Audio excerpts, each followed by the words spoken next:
crowbar, and there's an old man with olive skin and faded blue robes, wearing a wool cap, smoking a pipe while sitting on the porch of the crowbar. At your approach, the smell of beer and freshly baked bread, mixes with the smell of sweat, urine, and spices from amongst the streets of the commons, mixing into a dizzying bouquet that assaults your senses. The houses on this street of the commons are made of stone and timber and are no more than 1 or 2 stories high at the most. Despite the ongoing murders in this part of the commons district, the streets are crowded and bustling with activities. And all right, so if you were to go in, the tavern itself is a wood, stone and timber 2-story building with a red tiled roof. It features a large cellar with a small enclosed outer deck. The building itself was rumored to be a former thieves' guild of some sorts. As you enter, there's a small dragon skull hanging over the hearth.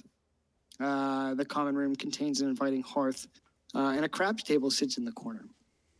The bar wraps around in a U shape at the center of the room, and tables are littered here and there throughout the common room.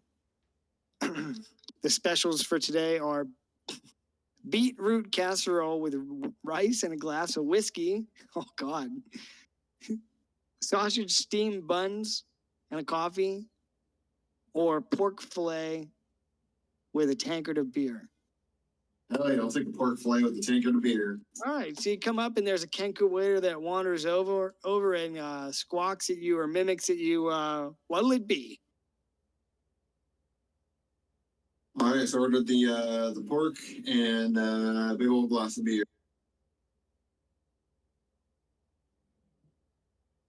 Okay, all right, so you order that, and the Kenku nods at you and says, coming up. What mimics coming up? And as you sit there, you notice that the tavern is not sparsely populated, but maybe not as full as it would be during the day. Howard, I can't remember. I think I mentioned this either during the game or chat afterwards, but I wanted to take his Kenku mask or return in the body. So I want to kind of, when he comes back, want to slam down on the table, and I'll announce that he has been killed by my companions and me, and that the next round for everybody is on me.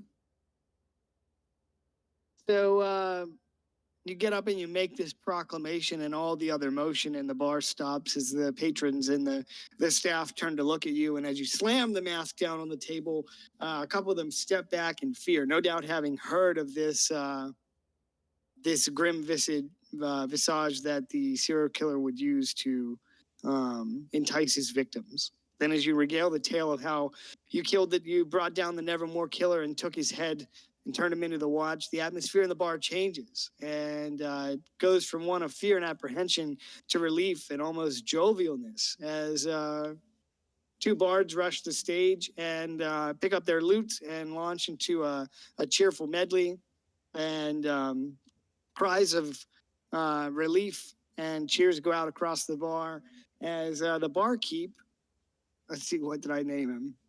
Growler. Growler, Nice. Kenku, barkeep.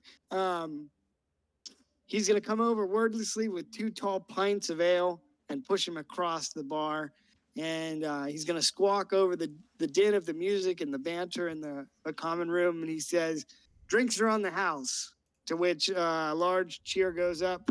And he gets all these, I don't know if they had shot glasses back then or in D&D, but he gets shot glasses and starts opening up bottles of fine liquor and pouring out shots for everyone. Hell yeah. And everyone watching kind of see, like, he's definitely got a look of pride, and this, like, might be getting into his head a little bit, but he's just like, fuck yeah, I'm the best. Okay, yeah, you're very popular in this bar, and after a while, the proprietor, what did I name him? Squawk the Kenku is going to come over, and through mimicry, he's going to tell you that Mr. Squawk. Mr. Squawk, yeah. He's going to tell you that is he the first science officer? What's that? I hope Mr. Squawk is the first science officer. Yeah. He's going to tell you that all Kenku and every member of the race of bird folk within this city and even this kingdom are within your debt. You and your companions, your money is no good here. You drink, eat, and you can stay here on the house as a small gesture of our thanks and gratitude. I'll kind of raise my beer and kind of drink to their delight. And then also regarding the rumors of that this used to be an old thieves guild, I have a connection to some of that in the past. Is there anything that might stand out about this establishment regarding like the possible existence of a thieves guild entrance within this place? Let me think of the best way to answer that. Perhaps not in the common room, but you know, there is a large basement. Cool. I'll remember that, but I probably won't do anything immediate. But I will kind of take note about those rumors anyway. Okay. Why don't you make a history check while you're at it? See if you can recall some of the history of the Kingdom of Aralis. Oh, gladly. Let me see what I got for history. Oh, fuck yeah. Let's go.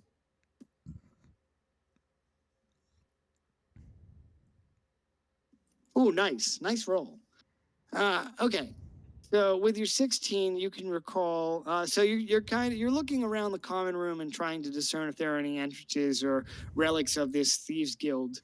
So here's what you know. You know that the Shade has constructed tunnels beneath the kingdom that can be used. They're so vast and expansive that not even the members of the Shade themselves are aware of what might be down there or where all they lead. So you don't see any signs of hidden entrances or relics of the Thieves Guild within the common room, but you follow your gaze to the set of stairs that lead down towards the basement, and perhaps have your suspicions that you may be able to find something down there. Okay, I might kind of low key flash like my shade kind of badge, and I'll ask if I can check something out in the basement. Okay.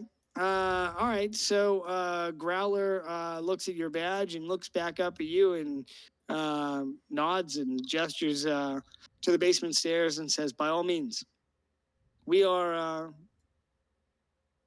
subjects of the crown and would never seek to impede the investigation of the Shade." Of course, he says this through mimicry, so maybe he doesn't say it as completely as that, but you know.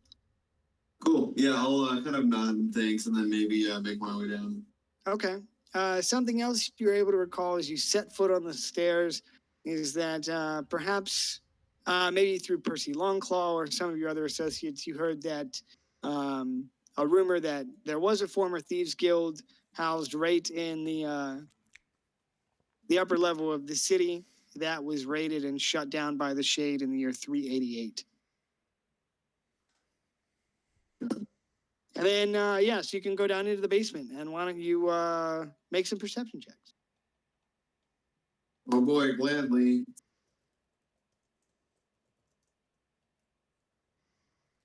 I'm gonna give myself guidance.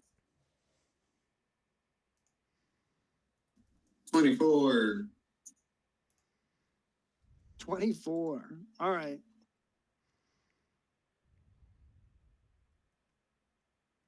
All right, you down here, and there are barrels and casks of ale, rows of wine bottles stored in the damp cellar, as well as numerous bottles of spirits that are against the back wall on a shelf. As you follow your gaze around this musty basement,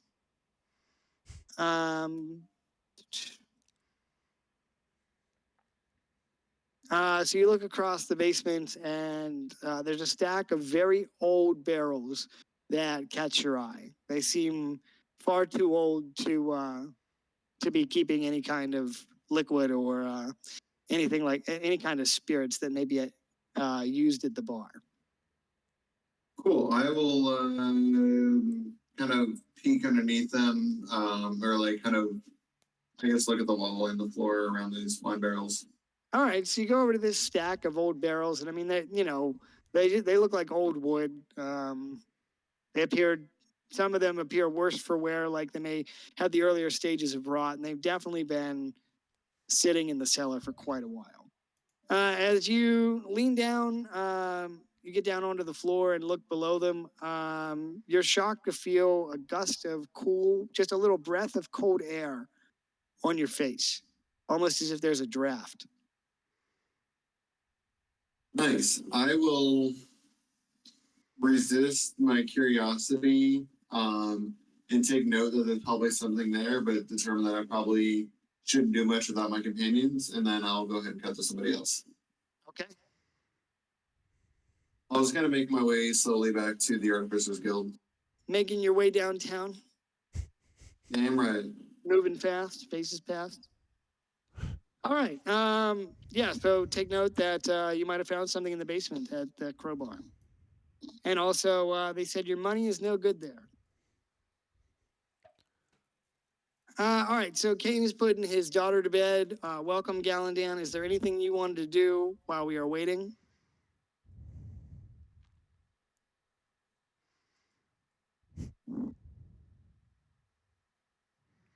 For the win. Me? Yeah, faintly can hear you. Oh, okay. I gotta shout into this thing. Let me see if Yeah. I can, hold on. Maybe, no, I have your user volume up the whole way, so. Okay. Yeah, I don't have my my thing's not working, so I'm just using the Okay. mic. I would like to do what I look for. I don't know how many days we're stretching this out for, but I'd also like to write some letters to the noble women that maybe I would like 1 or 3 of them that I connected with the most, and basically thank them for their time, and they write stuff like, your husband could have bought you a bigger ring, and other things that they would find agreeable, pleasantries like that, and then I want to go around looking for detect poisons and stuff 3 times a day, or however. I don't know how long are we doing what we're doing. All right, let me say this. King told you that you need to leave within the 10-day. So 10-day is an old term for 10 days. So they didn't necessarily specify how long you needed to stay in the city, but I can imagine that if it's day 10 after the king has asked you to leave and you go there on day 10, he's going to be like, hey, why didn't you guys leave yet? Yeah, okay. Well, just let me know how long we're hanging out, and then, of course, I'm making the quiver thing. Yeah, Rudo can help you with that. Yeah. Yeah, we could do that, and then that's kind of what I'm up to. Dave gets 6 letters back from like 240-pound-year-old wives. I got letters back? I didn't say that, but Well, sounds like we got a new DM here. So what does the letter say? yeah, what they did they say, cannot wait. Kane, while I look for the herb table? The one says they cannot wait to meet you. The other says you're despicable and should hang yourself. Damn. Ooh, write down their address. Okay. So the return address, write it down. We're going to rob them. All right. 6 Willow Lane. I'm going to have to call up Orlando Magic and what's the rapper cleric's name? Oakland Drive. The keep rapper thinking- cleric? Yeah, the rapper cleric guy. Twilight Declarator. Yeah, that's what it is. That's right, For a second, I was like, there's a rapper cleric? I have their phone numbers still saved in my phone, so I'm going to have to call them. I'll text them the address on another adventure night. Oh no, I think your sending stone plan hasn't been paid up. Looks like you need to pay your bill at Sending Stone Wireless. Well, they jacked up my prices. It's fucking bullshit. I didn't agree to pay this much every month. They need to fucking chill out. You should go in there and talk to them. Tell them you're gonna switch to T-Mobile. Dude, I'm That's- so done with. I'm so done. Harass Mobile. To escape, goddammit. I'm so done with talking to the internet people and the phone people and T-Mobile. there's someone else in there I'm forgetting. Dude, I know every single waiting music, hold music theme there is. I'm pretty sure I heard all of them. So, anyway, yeah, that's what I'm doing. I Well, guess I'm just sitting here on hold. you know, sir, I'm really sorry that you're displeased by sending Stone Wireless, but I'm just in customer service, so I'd really appreciate it if you could just tone down the attitude, please. You know what? I'm already having a really bad day. The dog died. My girlfriend left me, so I don't appreciate your tone. I'm just trying to make it through the workday. Hey, at the Moon Bank, our slogan is the customer is king, not the actual king. King. That's a very smart adjustment there you made in your claim.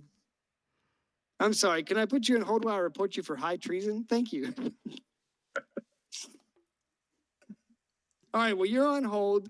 Do you need to make any rolls for your find poisons or find plans? No, I'm using the spell. However many days we're chilling out. If we're doing 10 days, then it's I cast 3 spells a day. All right. Well, you guys will have to determine that and then let me know. We can do that now, or we can do it retroactively. We can do it later or whatever. The spell is just detect poison, Okay. and it's concentration 10 minutes. So like 10 minutes times 3, so 30 minutes of finding whatever. And then there's some. Let me see here. Poisoner's kit. I don't know if I need to roll to do anything, but I can probably locate them pretty easily. Okay, that's fine. Yeah, we if you want, we can just resolve that a little bit later, and I'll message you with a comprehensive list of everything that you can find, if that's cool.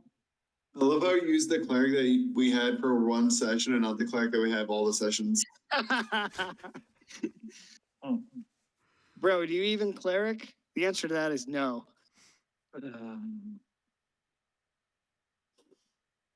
Kane Highwind, did you want to do something? Because I also think that I don't know. I guess it's going to depend on what the news is. I mean, I don't really have anything I'm going to do right now per se. Okay. If there's any kind of so one of the house rules I try to implement is that if you have any kind of like shopping or anything, unless everybody's shopping, we can resolve that out of the game through messages. Right on. And any kind of like minor city business. So just keep that in mind, because like if there's anything little that you wanted to do, we could do that out of the game. Okay. Just for just for the sake of time, you know. Yeah, I understand. No, I think I'm gonna go chill out at the Adventurers Guild, wherever that may be. That is gonna be Kia. Actually, I think Okay. it's right here. It's this building. All right, I'm chilling out there. Okay. Maybe you see Gradius wandering aimlessly through the park. Okay. Maybe you avoid him. I God, there he is. avoid them. Shut up, he's coming. He's coming. Dwarfs in their short That's so walking funny. ranges. Well, I feel like there are 2 elves in this party that would definitely agree with your sentiments. All right, so you guys are all just going about your day in Kingsgarden, and maybe you eventually find your way back to one another. Rudo, let's assume while you're at the guild, you're working on Galandan's new quiver that's going to auto-coat with poison. Is that acceptable?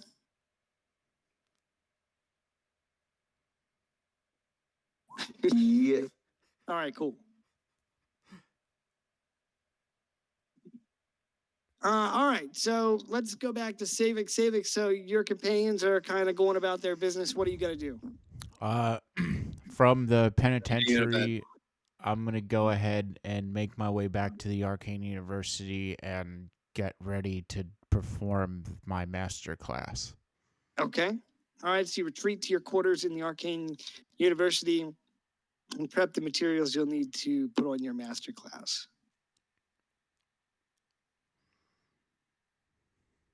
Okay, yeah. So you guys would all know to find Rudo at the Artificers Guild whenever you're done with your business. All right, Savix, you can spend a portion of the day gathering your materials, and when you're ready to present your master's class, you can go to the lecture hall here. All right. I'll go ahead and make my way over to the lecture hall then. Does anybody want to go to the master class? Oh, no, I'm good. I'll settle this off. Oh, nah.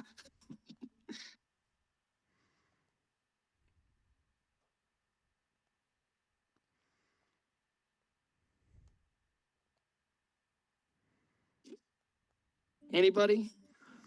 To teach me about stabbing people.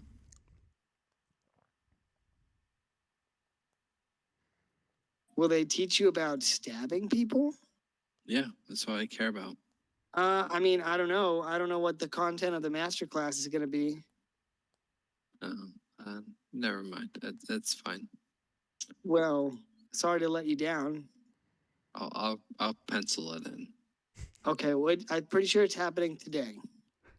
No, I'll pencil it in. It's fine. Oh, Savik, you fulfilled one of the requirements for your sword, by the way. Okay. So that would be. I'm gonna message you.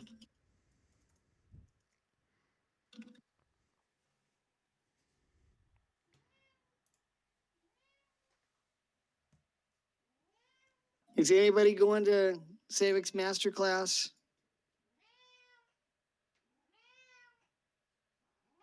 I mean, I'll attend just because I'm a buddy. You know. Yeah, bro. I'm gonna be a bro. Yeah. Savik, where's your token? It's across the bridge. See, I'm there, and he's not even there yet.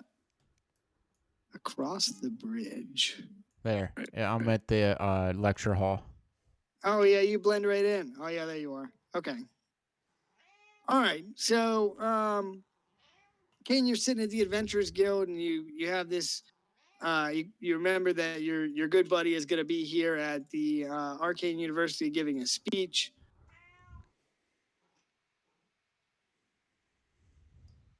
And you make your way into the Grand Lecture Hall at the Arcane University. And I didn't have time to put all the minis on here, but there's a lot more people here. I'm just going to have to pretend. So there's a good showing for your lecture, Savik, and so you go into the Grand Lecture Hall.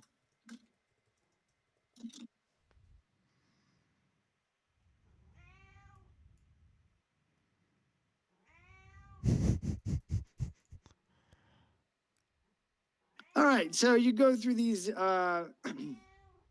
these tall double doors into the Grand Hall of the Arcane University. It is an awe-inspiring sight. The walls are made of deep black marble, and the vaulted high ceiling is decorated with intricate paintings of various magical creatures. The room is illuminated by the light of 100 candles, and the smell of incense hangs heavily in the air.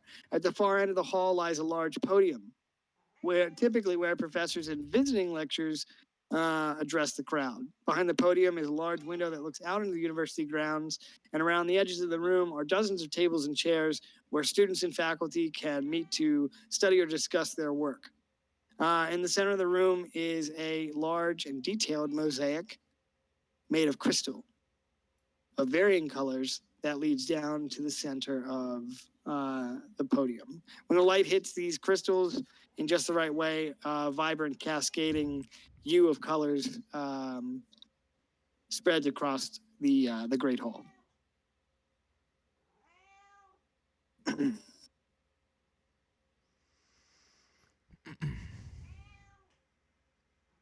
Sounds good, Rudo. I'll grab you here.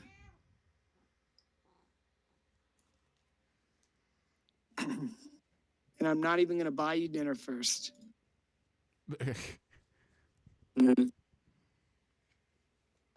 All right, Rudo and Torque, you can stay wherever you want.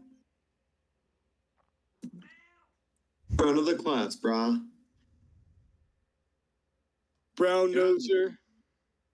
I'm sure.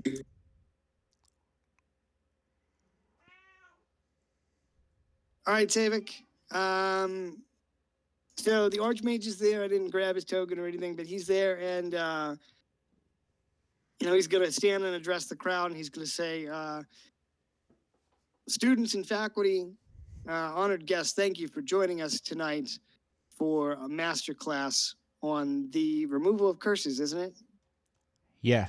Yep. It's curse removal and banishment. Ah, yes, he says. Curse removal and banishment from our newest adjunct professor, Professor Savik Bloomline. And with that, he steps inside of the podium and starts to clap. And applause echoes throughout the chamber as you move up to the podium and prepare to give your presentation. Okay. I want to make sure, like, retroactively, could I go ahead and throw my professor's robes on? Yes, of course. Yeah, of course. I figured that would be part of your prep. Okay.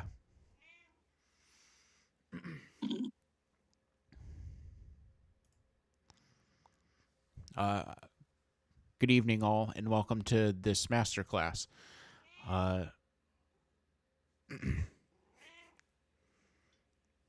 This evening's topic of study will be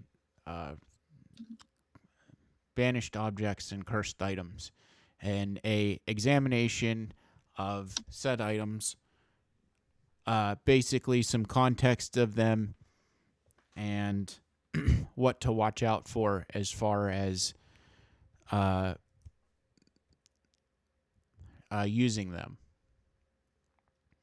So I'm going to start, as for the first portion of this, we'll move on to cursed items, and I'll go ahead and start explaining, the past 5 days of being tethered to this so-called cursed item. Basically, I'll start off my master class saying as such that, for the past several days, that my life has been entangled with violence and degradation, and at this point, I have realized that it's time to tie it off. So with that, I'll go ahead and begin showing the cursed item, which is the necklace found of the vampire. And I'll go ahead and start with cursed objects of power are objects that negatively affect the user against their will. Sometimes a cursed item provides a tempting benefit along with a negative effect, or it influences the user's mind to make them unwilling to part with it. Sometimes the curse doesn't bother the user at all, or can be used at their benefit. In this case, specifically, this particular cursed necklace belongs to a vampire lord who goes by the name of Sirius, who dwells in a castle, I believe it was in the Western Lands. Is that right? Sorry, here I was muted. On the northern peninsula of the Westerlands. Okay. So if you're wondering where that is, I'll link it in the chat. Go ahead. Sorry. This particular item will turn you into a vampire within 6 days of touching it or attuning to it. It is currently getting close to the 6-day mark in which I've been conducting my research. So I'll go through and explain a little bit more of how this has negatively affected me as per the opening, tapping into the negative effects. And then I'll go ahead and explain a little bit more of the tempting benefits that this could possibly give, the overwhelming amount of dark power that that the user could end up benefiting from, and how it has slowly brought my mind to a state of detachment and how it could potentially influence the user's mind. I'll say that over the course of the several days, I've noticed that there has been some uncharacteristic behavior of myself, what I stand for, and so on and so forth, and how that's been this slow descent into sort of madness and undeath. I'll go through and then go through a little bit more about certain types of cursed items. And, I'll open with a good cursed item creates a problem that even its own victim can find entertaining. So I'll go through some of the particulars about, certain types of cursed items. Oftentimes, certain cursed items can come with a discharge. The item has soaked in somewhat malevolent energies due to some terrible event, and attuning to it opens a pathway for this malevolent energy to flow into the user. For example, a user could be slowly turned into stone, subject them to possession by mad spirit haunting it, making them sick or their bones brittle. Cursed items could also can be used as a prank or a hindrance, simply made to irritate or inconvenience. Where I'm from, Fey pranks are no trifling matter. For instance, and they're not only beings with wicked senses of humor, but it could distort one's perception of reality, like everyone flirts with you or a man is watching you from a corner at all times.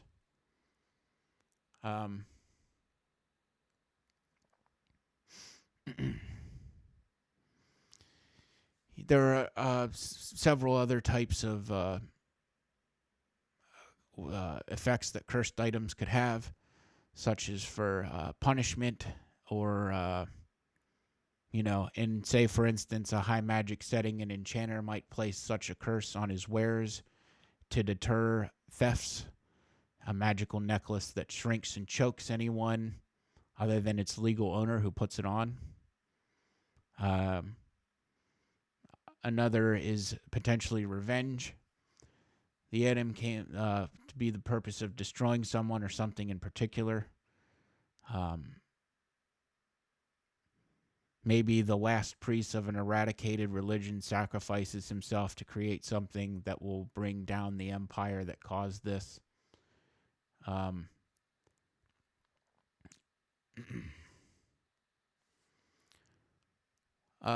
So that's going to kind of wrap up my little intro to cursed items. I'll then go ahead and prepare the verbal, somatic, and material components for the remove curse spell, and go ahead and successfully remove the curse of the necklace. Okay. All right. So you remove the curse from the bloodstone necklace. And as you do so, you feel this, the dark desire that has started to grow within you dissipates almost immediately, as well as this mental connection with this stone. And you feel weary, but free of its influence as you hold it in your hand.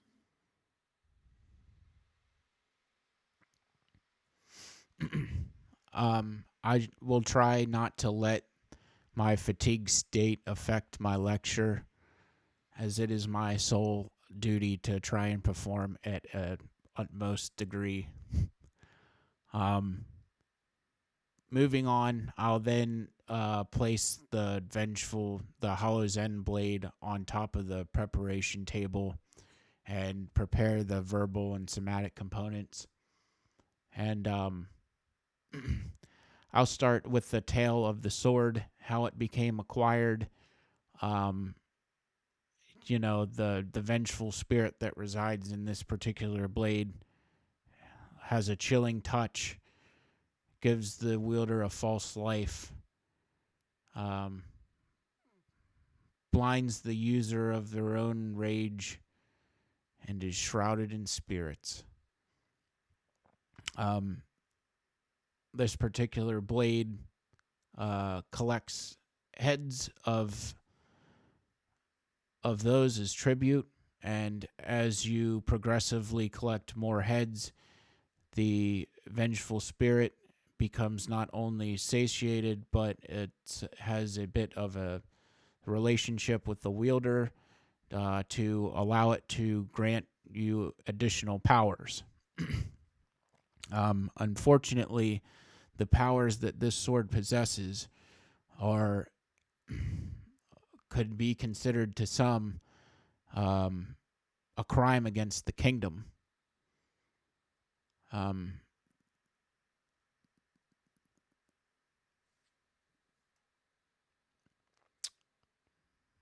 So, in the process of crafting an item such as this, there are many delicate factors that have to be taken to an account.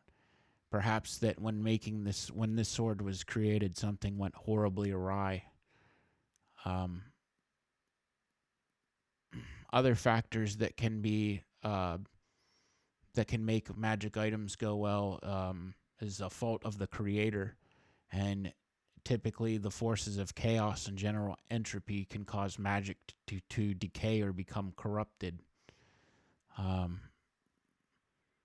Time corrodes things, even magic, and long exposure to powerful magic forces, gateways to other planes, or even the proximity of other magic items or creatures can alter a magic item in odd ways.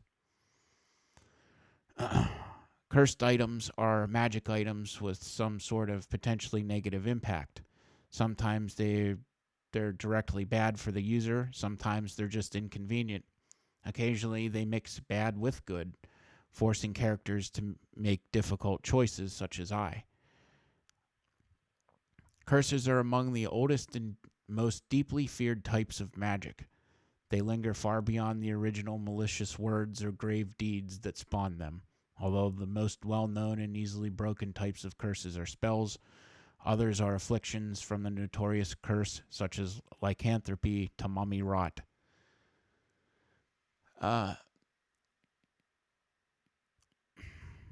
Texts describe many kinds of cursed items.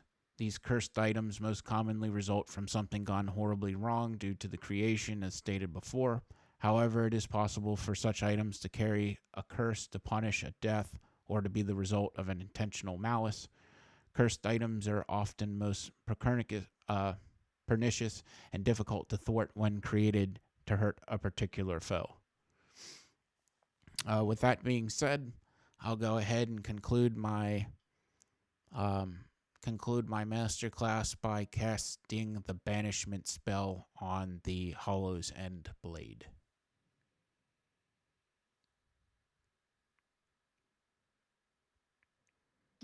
Okay, so you finish speaking and cast the curse on the Hallow's End blade, and as you do so, the magical energy sinks into the sword, and you feel the mental connection between you and the weapon start to intensify as the spirit does not take kindly at this attempt to be banished. Suddenly, its once telepathic thoughts are audible for all within the room. The blade screams and vengeful spirit rages, cursing at anyone and everyone involved in the ritual. The spirit tries to resist the powerful magical energy being used to banish it, and it lashes out with all its might. But in the end, your skill with the arcane is no match for the spirit, and once subdued by powerful magic, it subsides and is forced to leave the blade, never to return.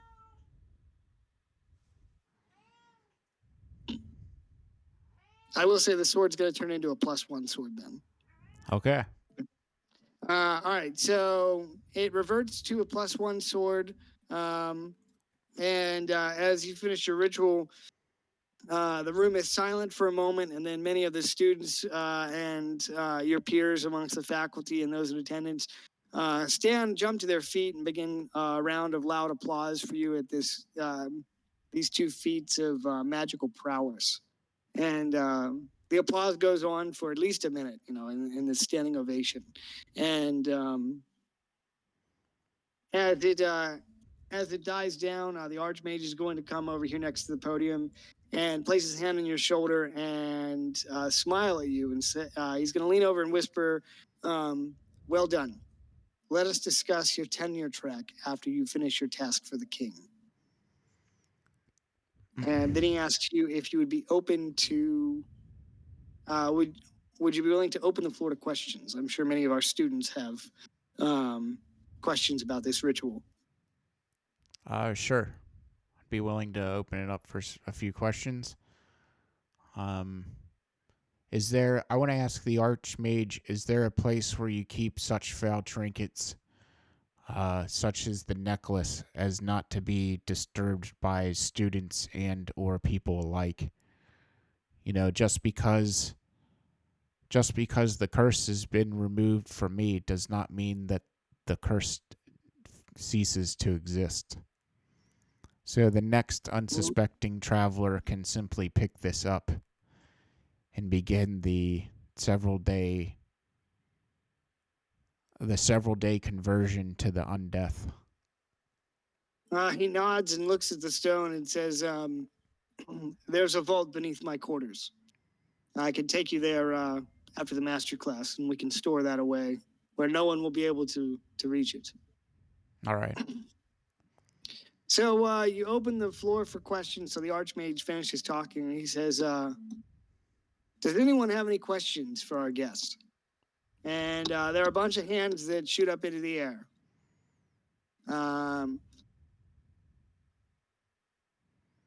So these hands go up all over the room, and you see a familiar face right in the front of the crowd, waiting patiently with hand raised. It's Creon Archaeus that you met from the Champions Feast. Creon Archaeus of the Scepter Tower. All right. I'll field his question.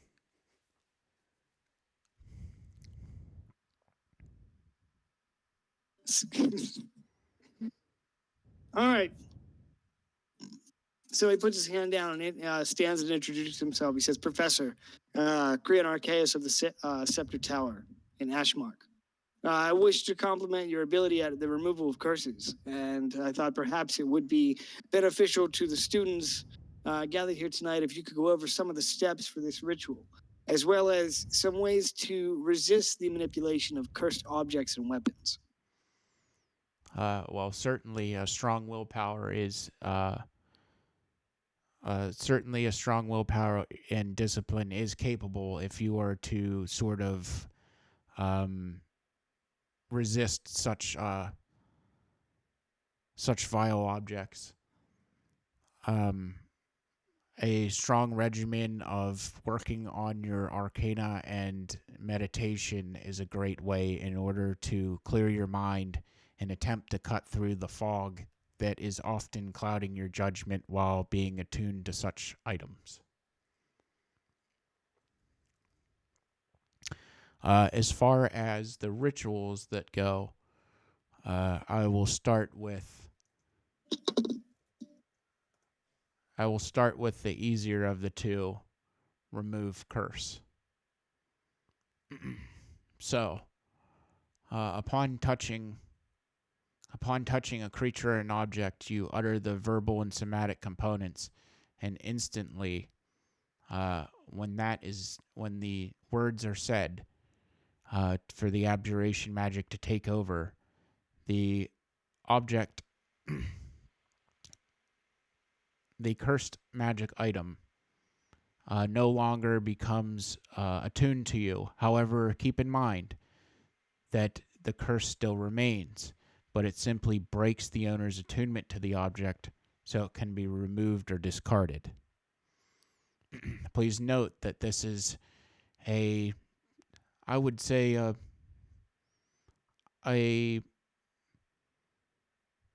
bit more of a mid-tier spell. So don't go around doing foolish stunts unless you know that you can successfully remove the curse. And if you can't, please go see a faculty member immediately.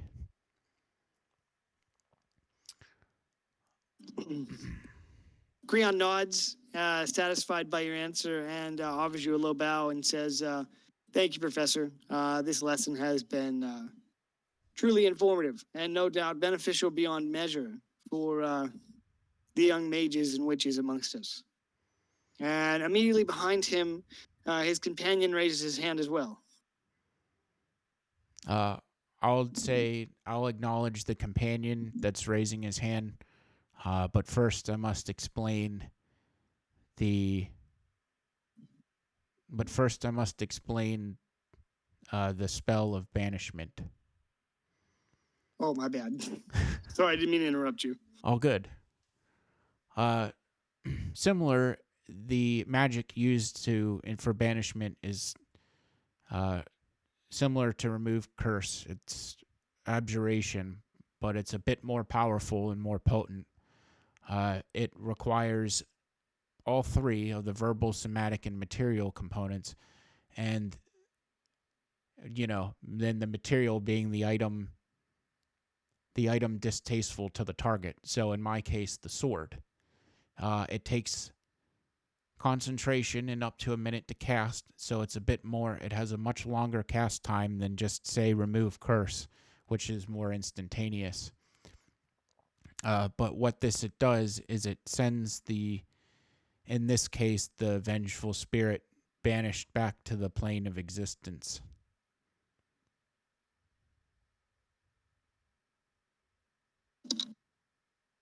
All right, so retcon, after you finish saying that, then Creon will say what he said. Okay. Apologies. All good. All right, so his companion waits idly with his hand raised in the air, and you notice he's wearing a white tabard with a purple eye drawn on the center of it, and he's wearing a little bit of heavy armor. Okay, I'll call on him. All right, so he stands. He's a half elf, and he walks out to the end of the row here, and he says, "Genus Orordo, Professor. Greatly honored to be here in your presence and learn more about the mysteries of the arcane. I was wondering if you could talk a little bit about the consequences of performing such a ritual. What if the ritual were to fail somehow?"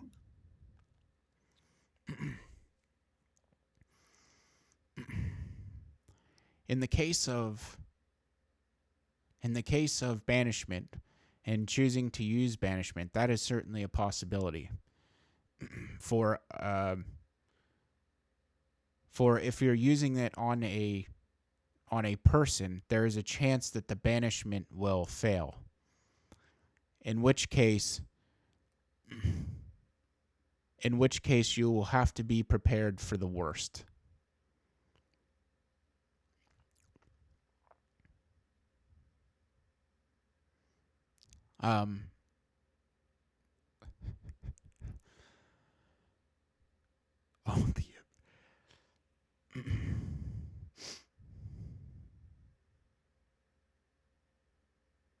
Let's see here.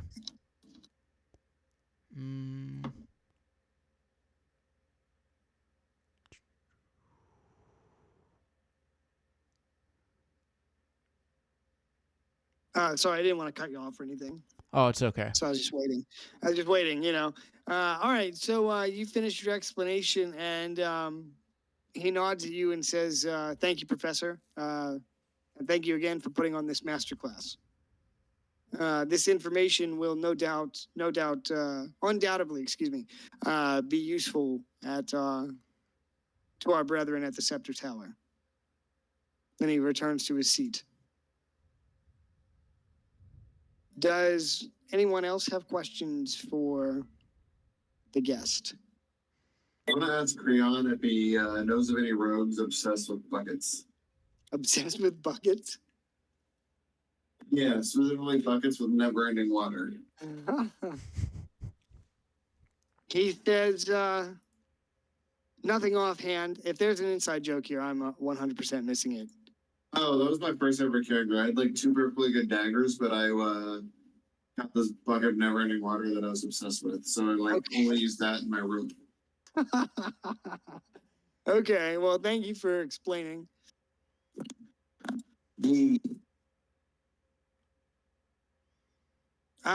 So he considers your question and he says, long ago I encountered a rogue, rather foolish in his ways, that insisted on using a bucket of endless water and a rope to attack. And he says, but that reminds me of a strange rumor I heard. He says, if you'll permit me, Professor. He turns to look at you, Savik. Sure, go ahead. My work here is done. He says, by no means do I mean to encroach upon your masterclass, but I have some expertise. He says, there is a rumor of a temple that once existed in the south of Ashmark that that met an untimely end. The common tale is that one of the priests at this temple left a decanter of endless water, turned on its head. It turned once fertile farmland into a swamp and caused the temple to sink.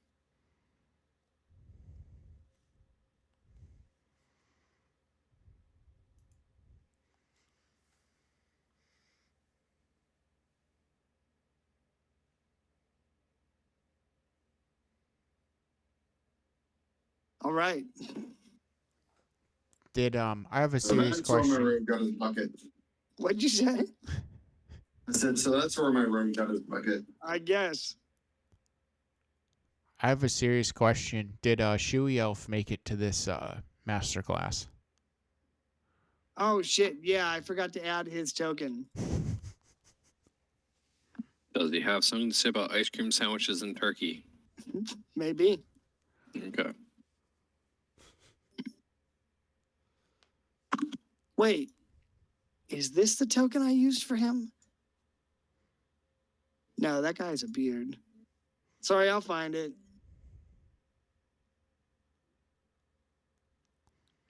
You better. Stop it.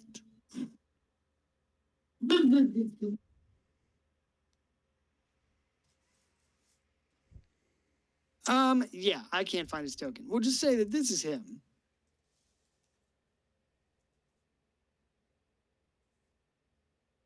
Galandan Moon Whisperer, I think you're the one that role plays as Shuey Elf.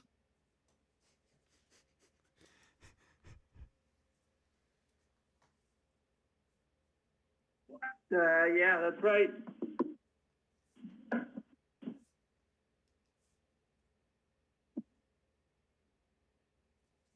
Do you have a question? Where did the banished spirit go? Because I heard that when you banish a magic spirit from a weapon, it goes to the office. He's about to spit out my fucking drink. I'm gonna agree with him and give that answer a resounding yes. Now, did you banish a spirit? It doesn't destroy the spirit, so it has to go somewhere, right?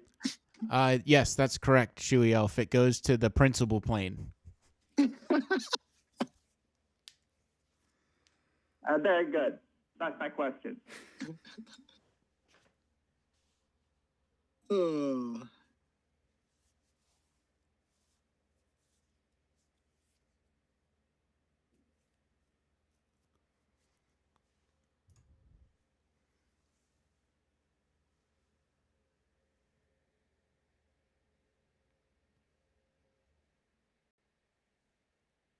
All right. With that, if there are no more questions, the Archmage will conclude the master class and tell you, great job with your presentation. Very impressive, concise, easy to understand, and it'll go a long way on your tenure track.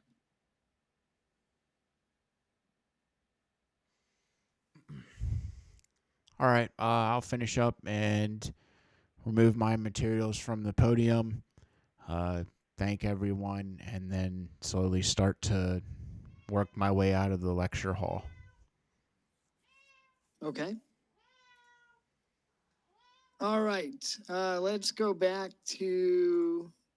I want to, as the nerdy kid in the front, I want to be like, hey, wait, Professor, you forgot to collect our homework.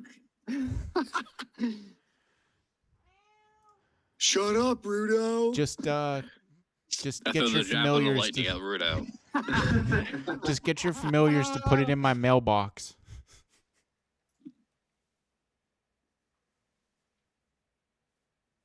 You should tell him you came by his office hours, but he wasn't there. Professor, I came by your office hours. I don't work overtime.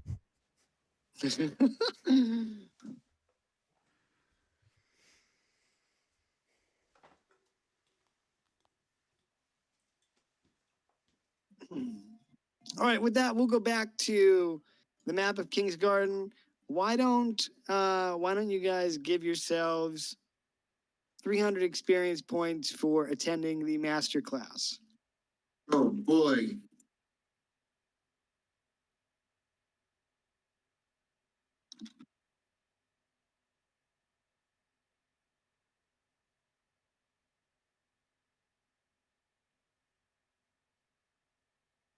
All right, so you all leave the hall when you're there, standing on the grounds of the Arcane University, wondering at its architecture, and yeah, what do you want to do now? Oh, I have nothing specific I want to do, so I'll probably just spend the bulk of the rest of our free time tinkering and whatnot until my companions are ready to go. okay. And I guess, like I said, they'll just notify me in my workshop, so I'll be there until when they're ready. But I will go to the Crowbar every night for drinks. Yeah, you might as well go there and get food and drink every night since you don't have to pay. Yeah, oh yeah, I'll tell my companions too. Like, yo, by the way, free drinks at Crowbar. I'll Dude, see you there. have you heard of those people that will sign up for like the season pass at an amusement park because you get as much free food and beverages as you want, and so people will do that and just they'll go and eat for free throughout the day, like if they live real close to a place. Sounds amazing.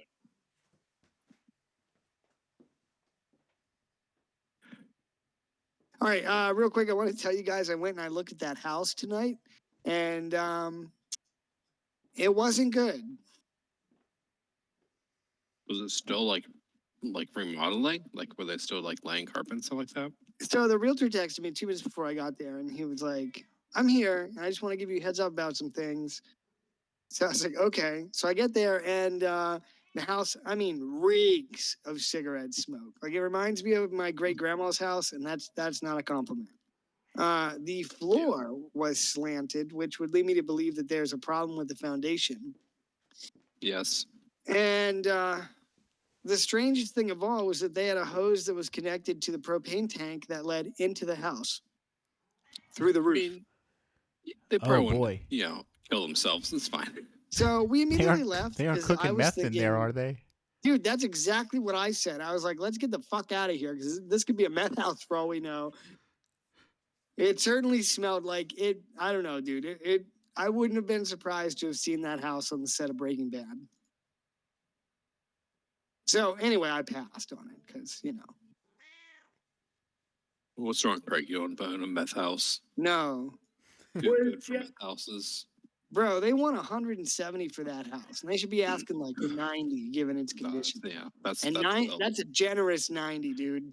Like, holy shit, I was disappointed. Anyway, I mean, I found a trailer in the same neighborhood for $90,000. yeah, I'm not trying to pay 90K for a trailer.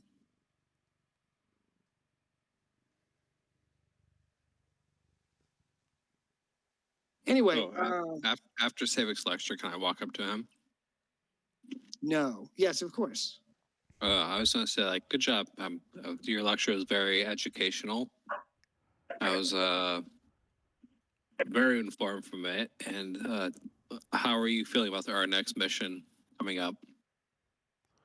I'm gonna look at Kane, slightly exhausted. I'll say that I feel okay. I feel relieved to be rid of the burden of the cursed items for now. Hopefully, by the time we leave for our next adventure, I'll be back to my old self. Well, we can all hope for that. I may have dipped out of the counselors, the king's meeting. I don't exactly know where we're heading to.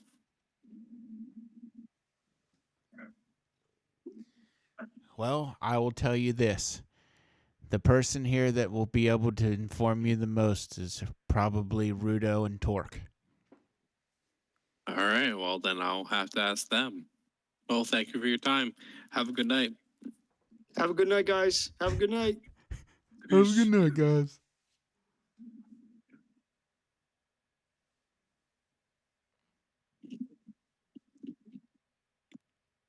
Wait, Rudo and Torque already left, didn't they? I think he said he was gonna walk back to the Artificers Guild. You could maybe catch him if you flew. Bunch of nerds.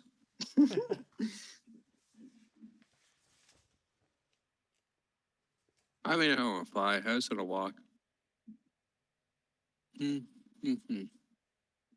All right. Well, the Artificers Guild is down here by the Western Gate.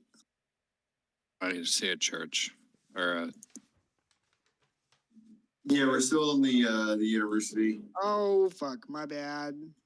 No wonder. Sorry, y'all. Unforgivable.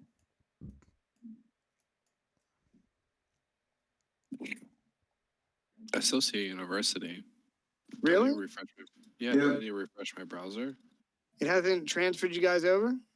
No, it's really wonky. Oh, now I scroll and let me refresh. It is this. Yeah, maybe a little wonky. maybe refresh because I just moved you guys over twice. Or refresh. There it Okay, is. I refreshed and I'm now back in 10.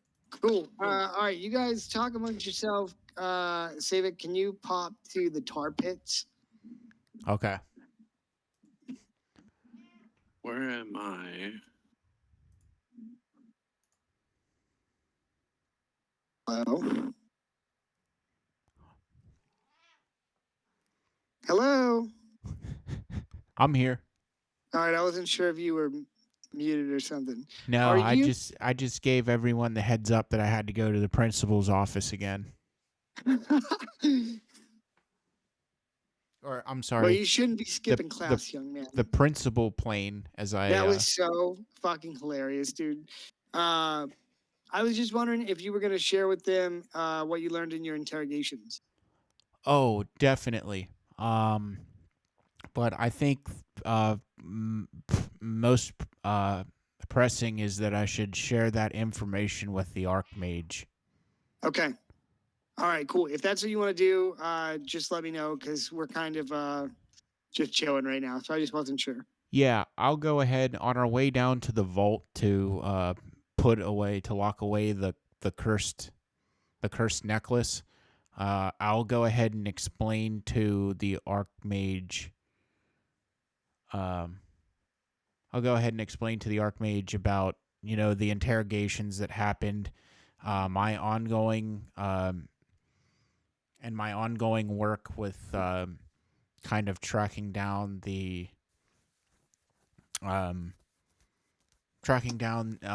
anything from necromancy to magic that wouldn't be suitable in the King's realm, as well as just kind of going over a bit more of the harrowing experiences about nearly succumbing to undeath and becoming, Okay. part of the vampire cult around here. All right, let's go ahead and just resolve this now. Okay. So he'll take you. So you leave the lecture hall and you go back to his quarters. And I don't know. I don't have a description of it right now. So just imagine it's similar to Dumbledore's office, the office of the headmaster and the archmage. You know, it's befitting of his station. Okay. And he takes you back there and listens to your story and says you're lucky to have escaped from the clutches of undeath, because those who descend into it can rarely recover. So he goes back and he pulls the arm of a statue, and that reveals a staircase that leads below. It's a spiral staircase.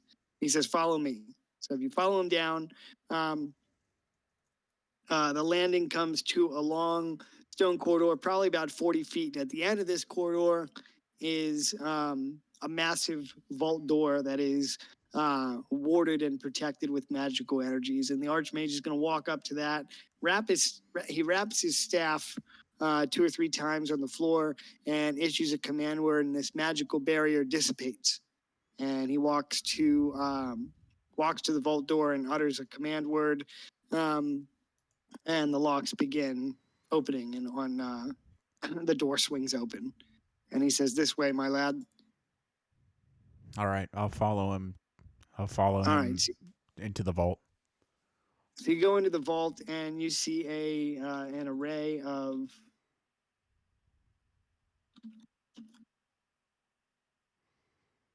one second.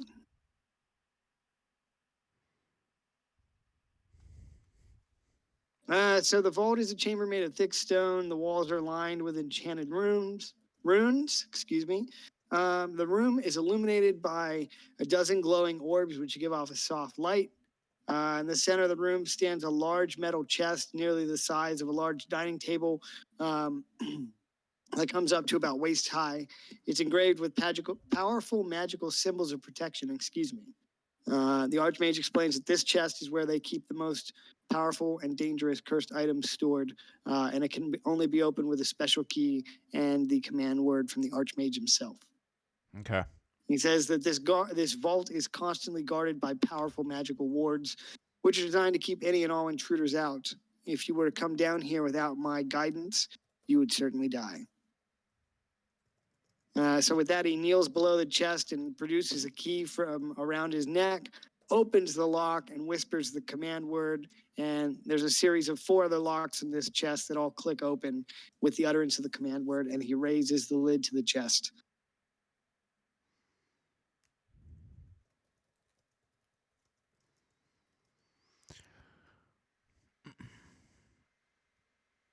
All right. I'll go ahead and then carefully cast the necklace into the chest. Okay.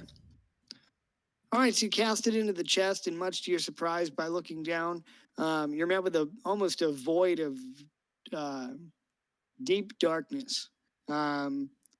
Even though you weren't present at the bank heist, you can assume that it's if Orlando was here, he would know that this is a similar sort of chest design, Okay. where it's more of a port key into a lower level. But you drop the necklace in there, and it disappears into the depths below.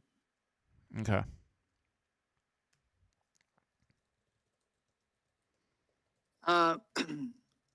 After that, he will close the chest, lock it again, and lead you out the vault door before closing it and issuing the wards to be guarded again.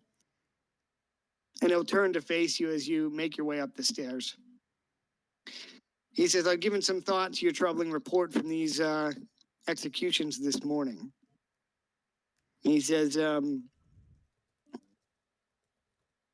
this occurrence, this offering ceremony at Mornstown is most troubling. Mornstown is the seat of House Mournhold, and as you know, Garrison Mournhold is the field marshal of the Second Army of the Dawn Wardens. If he is not aware of the evil that lurks right below his feet, then he must be made aware. I will take your concerns about the Empire to the king, as well as this news of a vampire clan operating out of the peninsula. I will take both of those reports to the king and see what can be done. On your journey to the Northern Passage, it may be worth your while to stop in Mornstown. I can spare a few battle mages if you wish. Mornstone, you say? Sorry, can you say that again? Did the Archmage say, the Archmage say Mornstone? Mornstown. Mornstown, okay. Yeah, sorry. That's all good. Okay.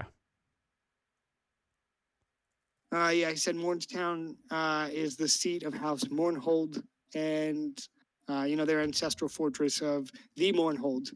And if Lord Mournhold, Field Marshal of the Second Army, is not aware of what's going on in his town, then he must be made aware. And then, like I said, he offers to send you some battle mages to assist. Okay.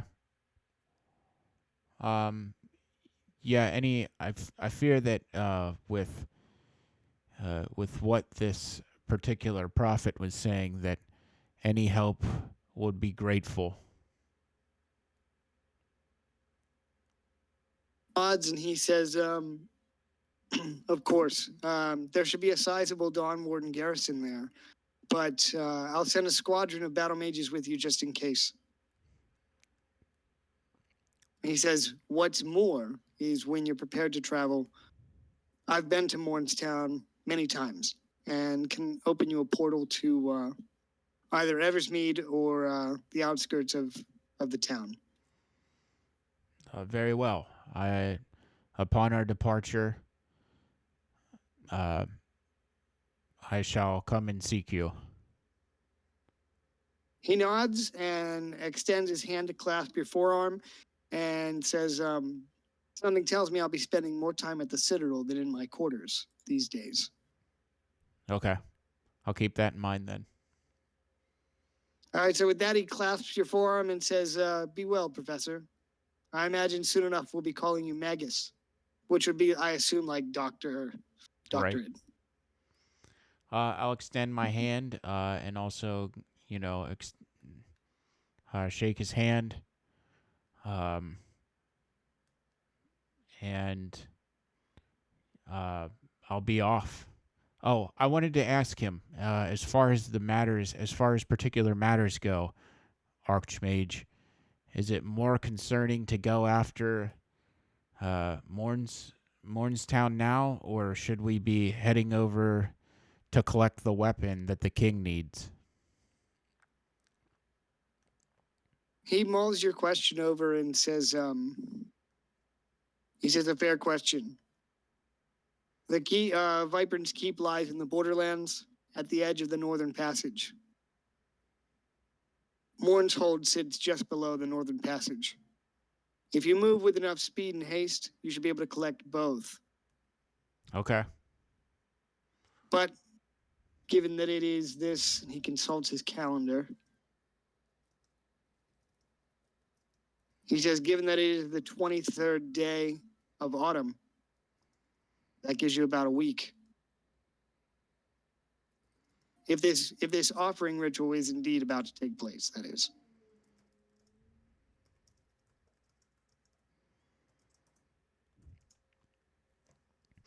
All right. Well, I shall make with haste. I shall either find you in the Citadel or perhaps your quarters.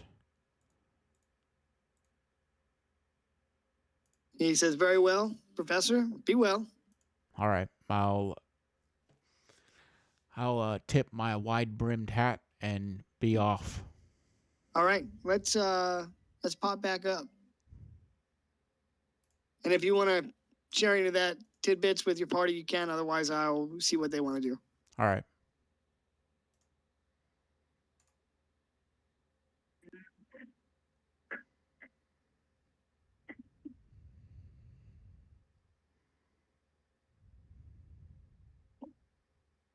Hello?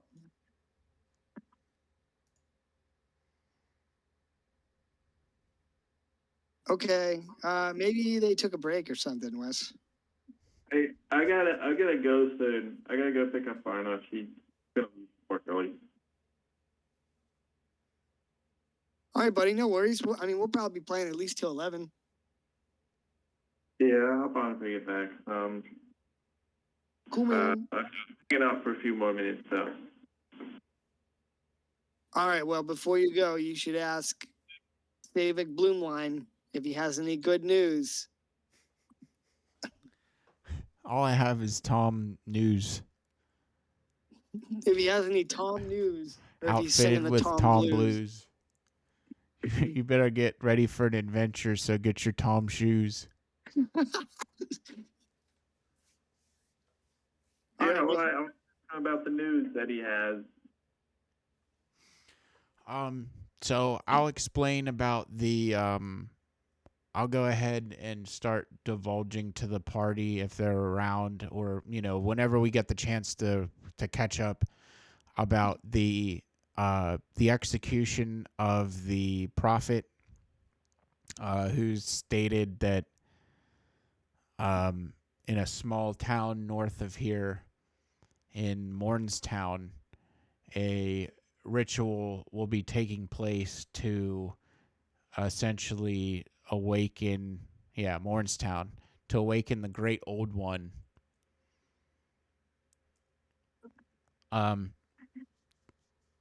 Grandpa? Yeah, old Greg. Great old Greg. Scaly manfish. Yeah.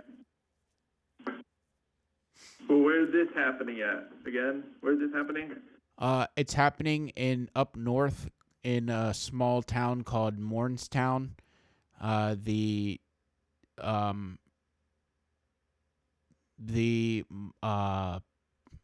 see. If the field marshal of Mornshold isn't aware of the evil that lurks below his feet, he needs to be made aware of it. Also, the Archmage said that if we travel swiftly enough, we could dispatch of the trouble in Mornstown and then make our way up north to the borderlands where Cedric Viperin's keep is.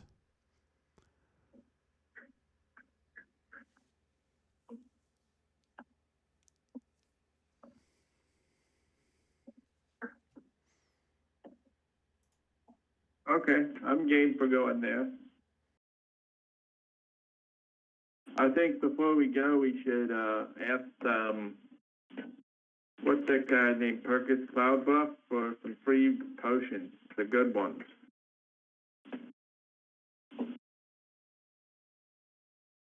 Sounds good. Since we are, let's take a 5-minute break. I need to BRB bio, and I want to grab a beverage. Okay. And I mean, if anybody's gonna be here, you guys can talk amongst yourselves, of course. But I just need to step away for a second. Yeah, let me make a drink real quick. Cool. Okay. Did you hear anything of what Savik said, Rudo? Oh yeah, about the execution. Yep.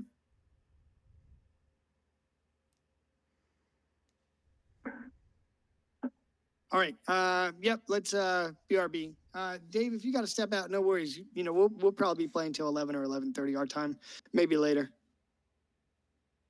Okay, I'll see you once I get back, all right? Cool, man. Be safe. Yep.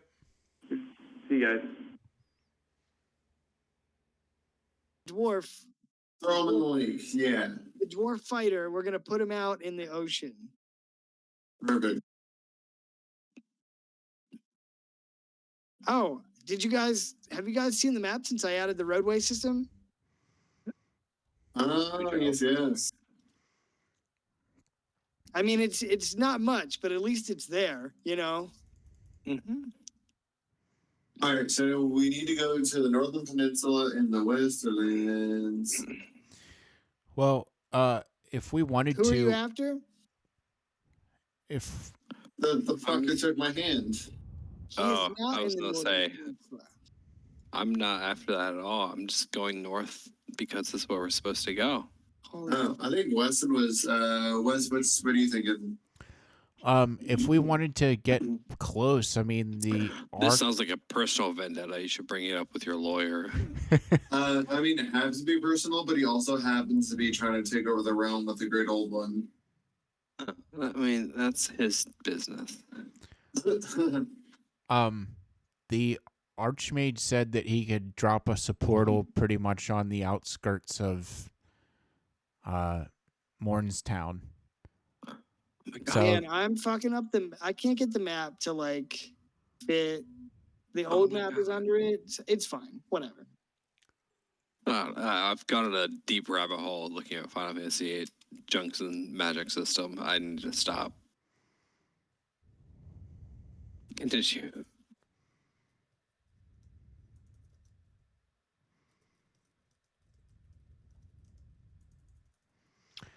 my vote is to go ahead and thwart the. So if you were to go to Mornstown, it's going to be here. This is the town of Eversmead.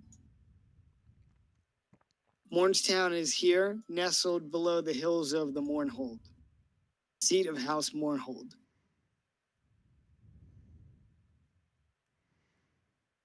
Can everybody see where I'm pinging? Yeah. See, I don't want to annoy you with my chewing. I heard chewing, but it stopped. That's because I mute my microphone. That's What? that's an inside joke from the first campaign, first 5e campaign. Before Klein TPK'd us. I will argue that until the fucking day that I actually die. Me too. What a coincidence. Well, maybe we'll be in the fucking hospital together, and Hey. I can accuse you, and then I'll be like, it was your fault, and then I'll just die, so you can't have a rebuttal. No. Hospitals- I will Hospitals are somehow fun. get the last word. if you can pick a hospital, go to John Hopkins. They have amazing food. I literally almost got mugged right in front of Darren's house in Baltimore on New Year's. Yeah, right. Yeah, that's John Hopkins. You go there to die, and if you leave, you die. So, John, for backstory, we were in the Tomb of Horrors, and we died when Klein's character cracked open a skull that happened to be the Demi Lich, and then it killed us. He saw a skull and he decided to break it open with his axe. Okay, well, listen. I mean, I would have done the same thing. First of all, yes, I did that. But I will Ooh, also get close. say, when we spent like the previous 3 sessions trying to figure out how the fuck to open the door. 3 sessions, dude. I texted Darren and was like, because I had lost all my gear. Like I went through this portal and it stripped me of all my gear. And I had the Black Razor and all this other cool shit. And I told Darren, I was like, we can just leave. I don't need that shit that bad. Exactly. You said we could leave, not we should leave, and you should have told the whole party, like, hey guys, Oh, I really think we should leave. here I am playing an evil necromancer Death Knight, and But you guys didn't listen to anything I said anyway. I mean, That's because you're an evil necromancer Death Knight, who I almost killed Yes. several times but decided against. yeah, that's like separating character knowledge and player knowledge. You gotta do the same. Yeah, Stop it, John. I'm on your side, Craig. Oh, Calm you're down. on my side. Continue, Jesus. John. I can't. I'm needing a jalapeno. I need. Or Mute am my I? All right, team. Sorry, I went on tangent land. Let me know what you want to do. I guess we Wait, could. waiting on Weston's vote because John and I voted for different things. So I West mean, is we the both- tiebreaker vote. Yeah, we both voted. I mean, I voted for North, but you I voted for North and West. But wait, I'm good to. I just voted for North. I'm Yeah, and I good. voted for North and West. I'm So good. how we are on different topics? We're in perfect. And yeah, let's just go North and then we'll go West. Okay, that's fine with me. Have you guys ever heard the tale of the mightiest republic that ever ruled the land? Oh, is it Is the it about Republic Star of Dark Wars? No. Plagueis? Is it the Republic of Dark Plagueis the Wise? back in the days of legend, there was the Republic of Westgard that ruled this valley and all of the land west of it. Until a bunch of dickheads showed up and fucked their shit up. Well, that sounds like something we need to fix. Plot twist, Oh, we yeah. were the dickheads that fucked everything up. Oh yeah, 100%. I mean, it just depends on your perspective. If you're riding with King Valos, you're heroes. If you're a member of the Republic, you're not the good guys to them. But wait, so like they see the king as like their savior, or they see the king as their enemy? It's kind of a controversial take. A lot of people viewed the line of the king as illegitimate. In fact, there was a coup attempt 25 years ago before this campaign started, right after the end of the last war, when they brought the king's crown to Kingsgarden to give to King Varn's son, Alatar II, who's now king. There was a coup attempt when many of these Westgardian loyalists found out that the king had fallen in the north.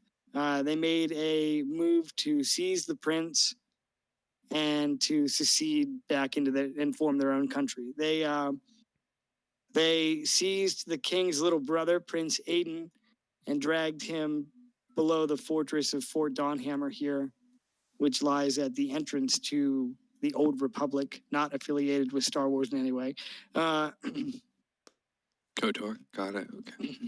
And they took the younger brother and held him hostage, and the party went in to save him. And they prevent. There was also like a ceremony where there was a planar blending between the material plane and the Shadowfell, and there was a giant wall of shadow that extended from corner to corner here that was gradually encroaching eastward. So there's a pitched battle here in front of the fortress. And the party went in. There's a series of old tunnels here that lead below the fortress. So they went into those tunnels and fought their way to a death cleric that was opening a portal to summon a creature from the Shadowfell. And before they could save Prince Aiden, he had his throat cut and died. So, yeah. So, I mean, I guess it depends on who you ask, Yeah. Okay. Sorry, I'm long-winded, but there's a lot of history got to catch up on. That's fine. I'm just chilling, eating. I didn't save him.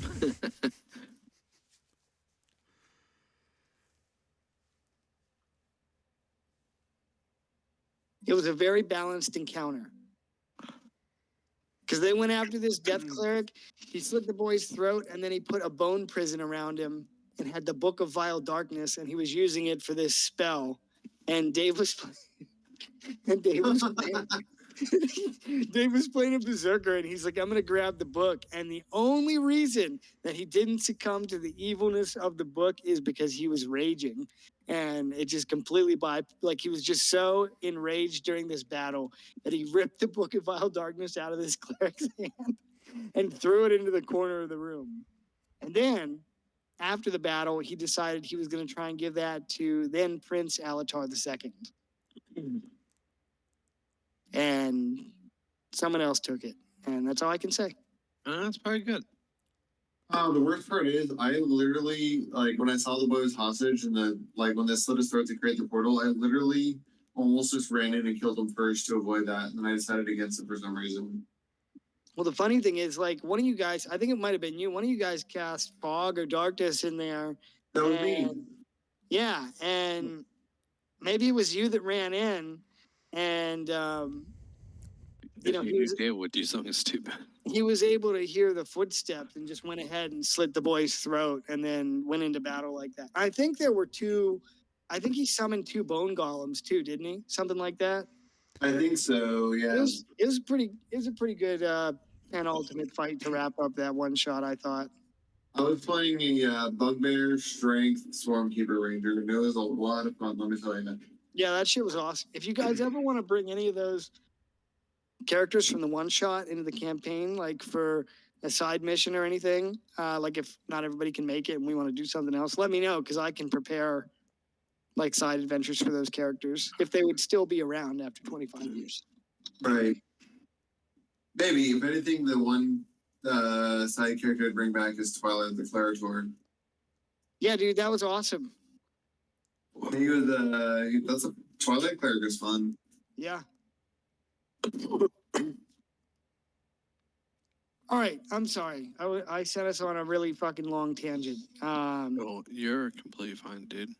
There is a lot of history though, John, that got to catch you up on, you know, so you understand the big I picture. mean, I'm in Aarakocra. I'll live 30 years, so Yeah. I don't need to know that much.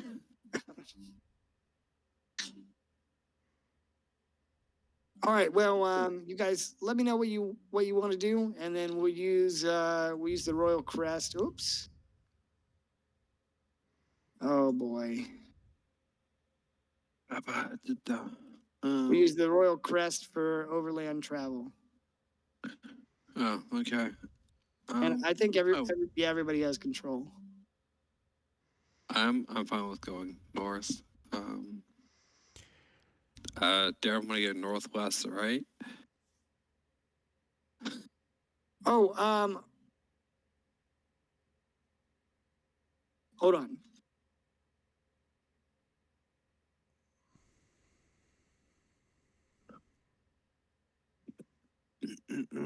Well, I mean, like, where's the Borderlands? Is that northwest? The Borderlands would be considered like anything beyond here. So going northwest would be a detour. I mean, not necessarily. You could still get up here, but I mean, like, so this is where the Green Ends is the edge of the kingdom.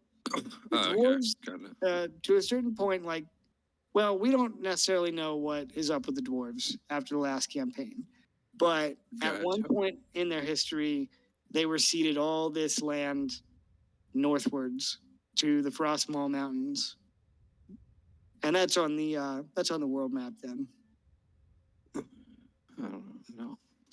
So much junkies. Oh, okay, got it. I mean, that's quite the travel. Be traveling.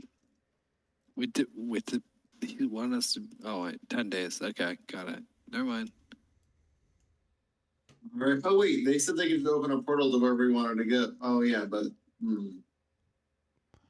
Yes. See, that's what I thought. Like, yeah. I remember something about a portal, and I'm like, oh, we don't have to walk anywhere. That's fine. Yeah, the Archmage So said that where he'd does be the willing portal to. take us again, Klein? so the Archmage shared with Savik that he could open a portal to the outskirts of Eversmead, which leads up here to Mornstown. Huh. So. Also, I think when I updated the map, I adjusted the scale just a little bit. So you can, we were doing like 1 hex a day. It should be 2 now. So 2 hex a day. Or just slightly below that. I need to look at my notes. But I changed the scale just slightly because the roadway.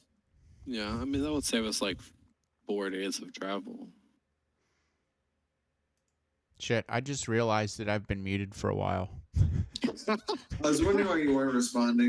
I pulled a Klein because I was sitting there and I was like, man, I just told them that we could go travel via portal and for like the 5th time, and I'm just kind of like, our voice of wisdom has been offline for like 30 minutes. That's why I was stupid as hell. That's why I was sending the tells Wes. I was like, I don't know why he's not answering. Like, who fucking knows? Like, what's gonna be really funny is on the recording, it's gonna sound like I answered all those questions like 5 times. We're just ignoring you. I was just thinking about that. Oh man, I pulled a Klein. All right, so Wes, now that you're no longer muted, so do you think it's better to go take the portal to Eversmead, or should we try to go? Yeah, I'm all in favor for going to try and thwart the ritual of the Great Old One. Yeah, let's do it. I mean, yeah, Oh, Greg. yep, Oh, Greg. the Great Old Greg. Yep.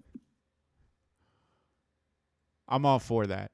So if you guys want to hit Okay. that and then head north to the Borderlands, I'm I mean, I'm game for that.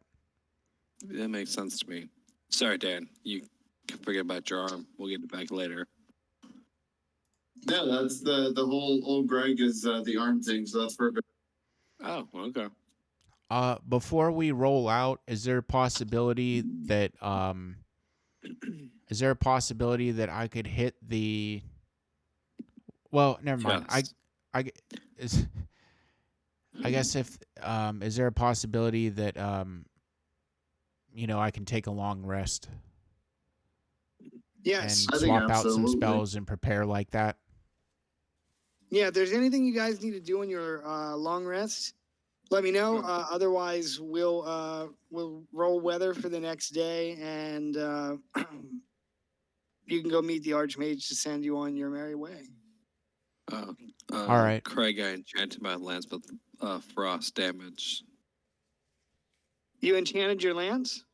Yeah, with frost damage. How did you enchant it? With Darren. Magic. Okay, that's cool. Really magic. He now has a +6 Yeah. frost damage. Plus 69 frost damage. Nice. Yeah. Nice. I just wanted to make sure it wasn't like, oh, I just decided I have a frost lance now. Like, okay. I mean, I partially used the was that. frost sacks from the wolves in the Alderac Valley to upgrade Nice. I got a frost sack for you. I'm Darren, sure are he you did. finished with? I'm sorry, Rudo. Are you finished with your upgrades to Torque as well? Yes, I will double check and see if there's anything I need to retcon, but I was able to Oh, if you need anything, let me know. add everything that all the immediate ideas I had. Okay, yeah, that's fine. Just if you need to retcon anything, we can just say you did it in your downtime. So just let me know. Cool. And then the only thing I'll do during my long rest is I have armor. I'm going to change the resistance type, which I can just do during long rest. So I will do that. Okay. I'm going to change to force. So I got to double check what my options are. Before the long rest, I'll go ahead and precast mage armor and then slip into my trance for a while, and swap out other spells accordingly.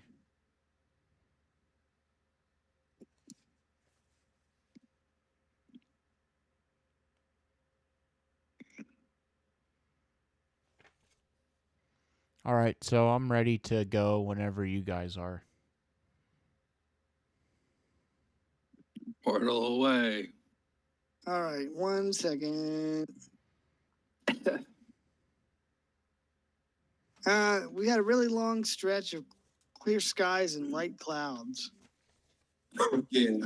It hasn't rained since day 17, which was a week ago in game. It's 15? Oh, 17. Today's day 24. Sorry, I should have put that in there. All right, so David, you awaken from your long rest, prepared for your journey, and if there's anything else you guys needed to do during your long rest, you can just message me. Unless it's something pressing, then of course we can discuss. But you awaken from your long rest, and as you're preparing your things, you set off to find the Archmage and head to the Citadel. And of course, you flash your Inquisitor's badge and are sent inside. You find the Archmage in the foyer before the throne room, and he gives you and your companions an appraising look. And behind him are 4 battle mages, royal battle mages. And he says, "These are 4 of my best. Battle mages. I hope they will serve you well in this journey, and may the gods watch over and protect you as you set about doing the business of the king. And with that, he's going to wrap the end of his staff twice on the stone floor of the foyer. You hear it echo across the room, and a portal begins to materialize. So are they taking us to the Great Old One Warlock dude? He says that this portal will take you to the town of Eversmead. From there, it should be just a short ride to Mornstown in the north. Oh, that's where I guess I have my map wrong. So that's where the Great Old One Warlock is. Yeah, so the Savic's interrogation yielded that there's this offering ceremony that's supposed to take place in Mornstown, and also that there's supposedly a clan of vampires operating out of somewhere on the peninsula in the Westerlands. Okay, perfect. Sorry, I should have been more clear with that. No, you're good. I saw the map, and I don't know why I went west with my thing, but that's perfect. Go west, young man. Exactly. Hardball goes We kept west. talking about Northwest all the time. North by Northwest. All right, so you all step through the portal, Oh, and I'm gonna need you to get out of there. before I step into the portal, I think the Archmage wanted to see me before I set off on this journey. Oh yes.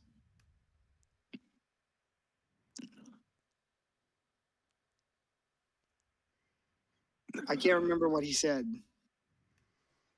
I don't know. You He just remember. said to come to see him before I left before I left. Oh yes, that's right. Give me a second. I think he wanted to give me like 10 magic items. Oh, is that what you think? I actually know that he's going to give you a cachet of an assortment of different. Burst of lightning. Got it. And a hot dicking. Oh my god. He's gonna give you a cachet with an assortment of potions and a certain amount of scrolls. Okay, cool. So let's roll. Let's roll for some of Initiative. these. No. Oh man. Did you find it funny when Claire said roll for initiative? I thought it was hilarious. That was really cute. Yeah.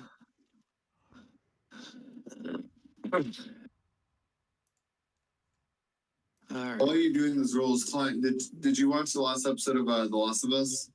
Yeah, dude.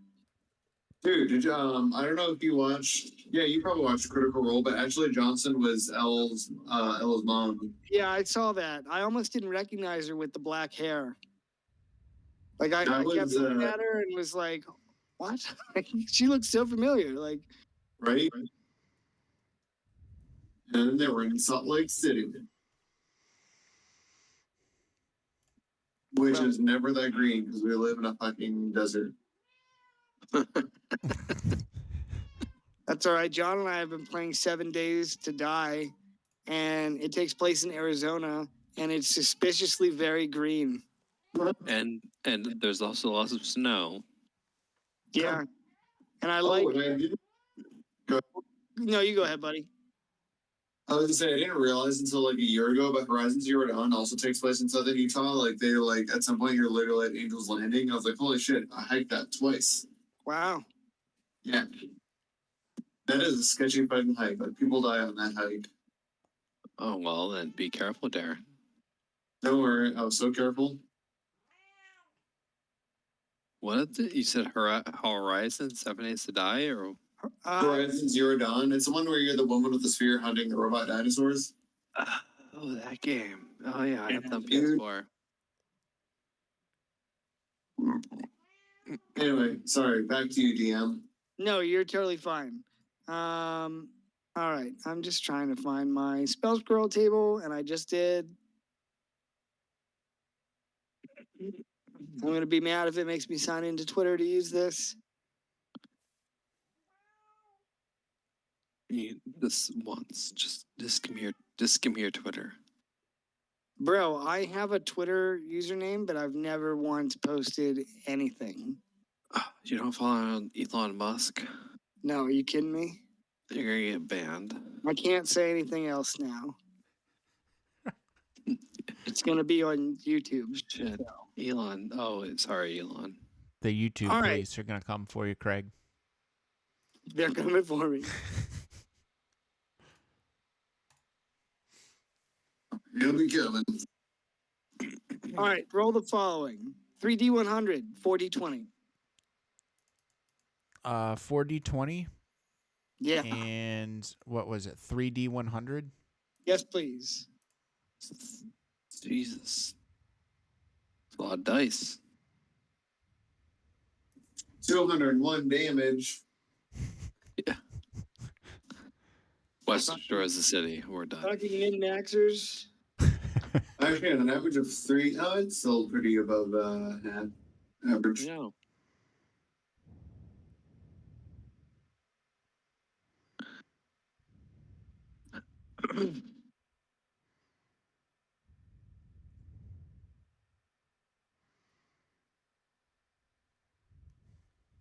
Oh, I should see what it's next time now. Jeez. All right, just give me a second. I'm writing everything, and then I'll tell you what you found.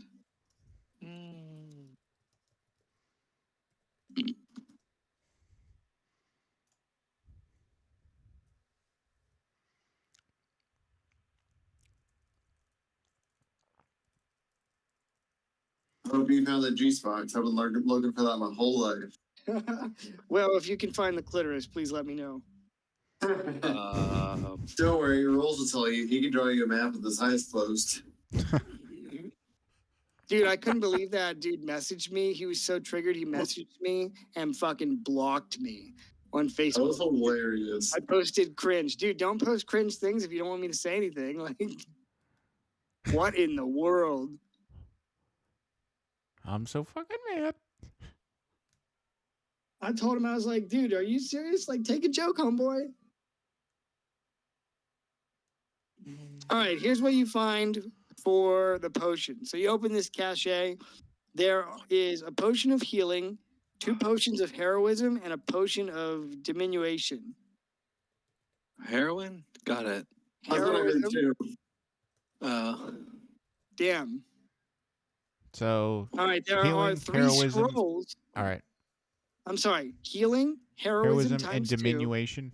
Diminution, yeah. Okay. Which I think diminution is the enlarge shrink. Pretty Okay. It's sure. a small. It's like you get the managed cat. Yeah, reduce. You gain reduce enlarge for 1d4 hours. And let me see. In terms of the spell scrolls, so these are actually really good. All right, there is a scroll of earthquake Okay. at level 5, Oh, my sorcerer knew that spell. followed by a scroll of lightning bolt at level 3. And the last scroll is a scroll of invisibility, and I think that is level 2. Yes. You got that? Yep. Everybody. All right, so you take these scrolls and Savik, you immediately recognize them for their potency, and the Archmage gives you like a little smirk and a wink as you take them, and he nods at you and says, "May the gods protect you." All right. I'll acknowledge his words and then head through the portal. Poof. Okay. All right. Oh fuck! I just about spilled my drink. All right, come back here, King Highwind. Jeez. You said to move away. Jeez. You said to group up. Jeez. Huh.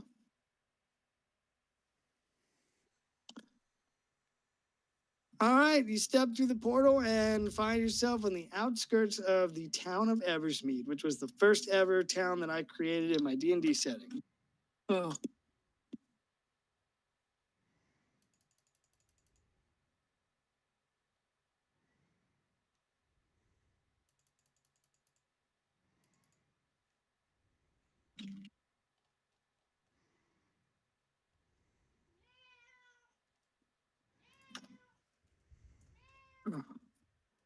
mouse back.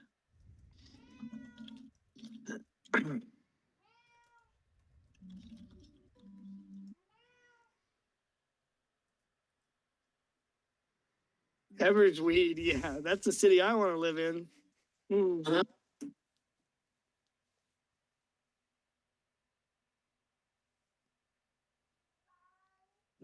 Okay, Eversmead. The port of Eversmead is a bustling port town situated along the eastern coast of the Kingdom of Auralis. It is one of the most important trading hubs in the country, and the Royal Navy has a large presence within the harbor. The streets are filled with traders, sailors, merchants, and other citizens of the kingdom who come to make their livings in the bustling port. The tall wooden structures of houses, various shops and buildings line narrow cobblestone roads, and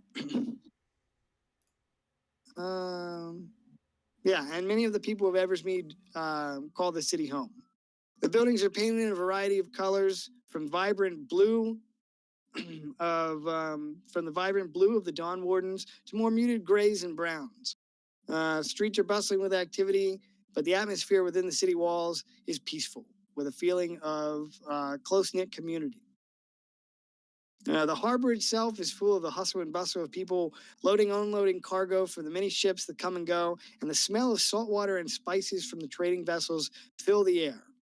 The town is full of shops, and from small corner stores selling fresh produce and fish to larger marketplaces full of exotic goods from faraway lands.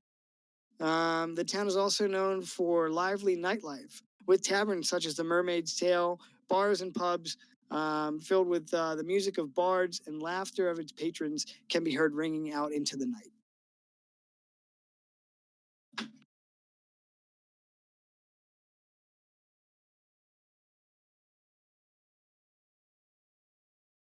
Wait,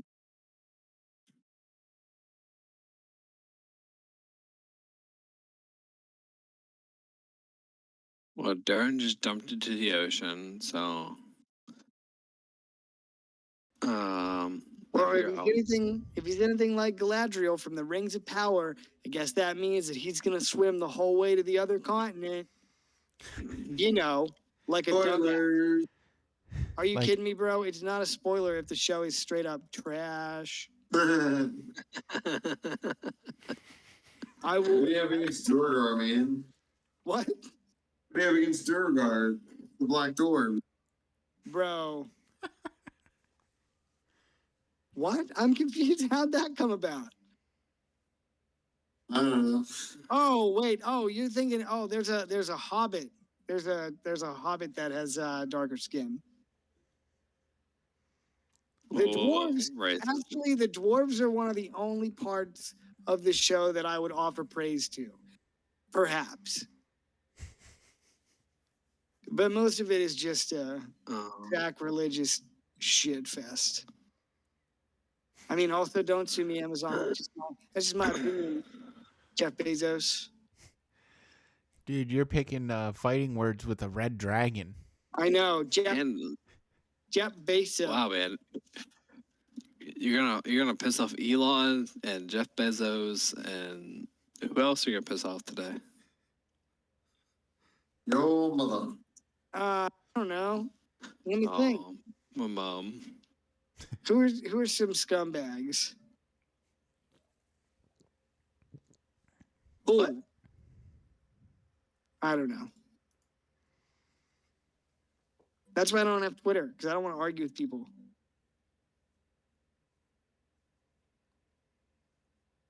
That's just like Facebook. All right. Yeah. Who, If you just where's call the quest someone out board? for a cringe post, they're gonna block you. Dude, that guy's post was literally like, I get mistaken for being gay all the time. Okay. And then he went on to say something like, at least I know how to make a girl finish, is the nice way to put it. And I first commented with the Tanjiro phone meme What are you talking about? from Demon Slayer. This dude blocked me on Facebook yesterday because he was cringe posting. And I said it was cringe. So I replied with this. And then I put cringe right under it. And he messaged me like 2 hours later and was like, "Are you trying to take down my post?" And I was like, "Bro, what are you talking about?" And he sent me the screenshot. And I said, "Dude, that's a joke. Like, take a fucking joke." And he was like, "You good, bro?" And he just blocked me. I was like, "Oh my God." I don't miss having a Facebook. Just saying. It was pretty dumb. It's just so dumb. To quote the great Benoit Blanc. All right, anyway. Holy fuck, Tangent City. You guys are in Eversmead. What do you want to do?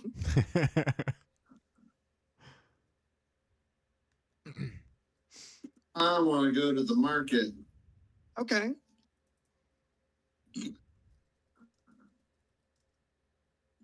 You make your way to the market. As I said, the Perfect. streets are bustling with activity. The atmosphere of the city is peaceful. The streets around the open air market are filled with traders, sailors, merchants, and other citizens who come to make their living in the market district of the port city. And there's a variety of a little bit of everything. So, what are you looking for in the market? I want to get some holy water. Okay. All right. So, you're going to question around and look for some holy water. Yeah.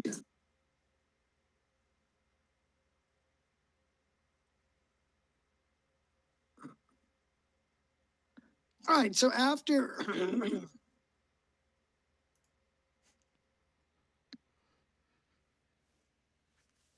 1 second.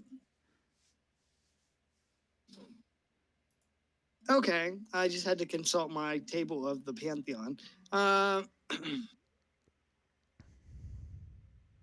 think it says Ilmater, yes.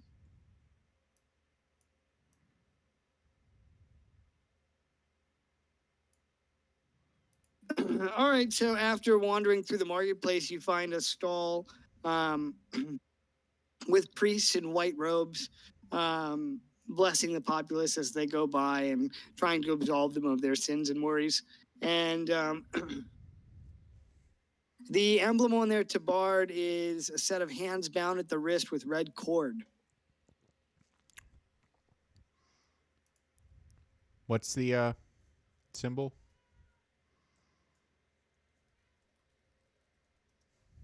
What? What's the symbol? It is hands bound at the wrist with red cord.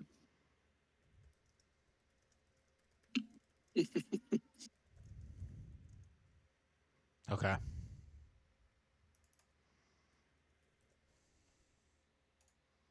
Me, I want to stroll in there like VB. Okay. All right. So you're strolling along like you own the place. I don't think he like strolled like that. Okay. Well, Felt I don't he was know, a little bro. lost emo kid. You're kicking your. Play Final Yeah, Fantasy 9. Jesus. I'm sorry. I will. You're walking Thank you. around like a little guy in a big city. Is that better? Yes, sir. I'm sorry. Mm-hmm. I haven't played the game. It's understandable. Well, Got to quit. I can't do this anymore. can't believe you haven't played the best Final Fantasy. Yeah, everybody says their favorite Final Fantasy is the best. That's how it rolls, dog. Did you say just Shit ask rolls rolls? downhill, Craig. Get used to it. I said that's how it rolls. That's how it goes. Okay. You can I ask was gonna rolls say, too. He might We have can a ask him different opinion. too when he's at the session next week. You get what you I'm gonna invite him to your Get him? Discord. What? I'm gonna invite him to your Discord, and then you can just make a new channel that just says "Sup guys" or something about free milk. Just open the fridge. Yeah. Oh man, that would be so funny. Yeah, he's only allowed in one server, and it's called the Milk Drinker server. Anyway, so you see, this. You see Dude, this I think stall with the priest. he's the guy that likes to take 1 or 2% milk and then put condensed milk powder in it. Yeah, for that's so disgusting. It's the most disgusting. He's thing. in like the Have 150% this milk. conversation any No longer. exception.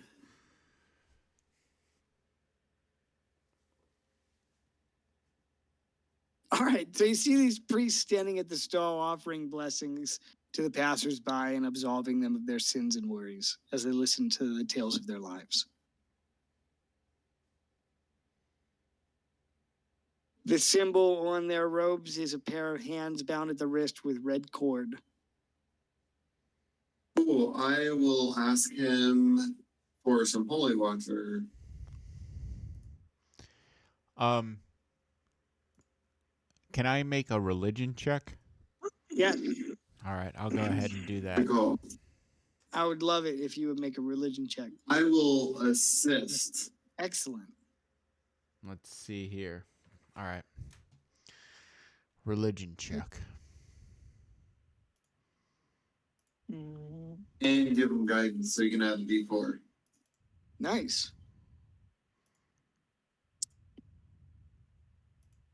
15 Sure you plus only waste your D4. D4s.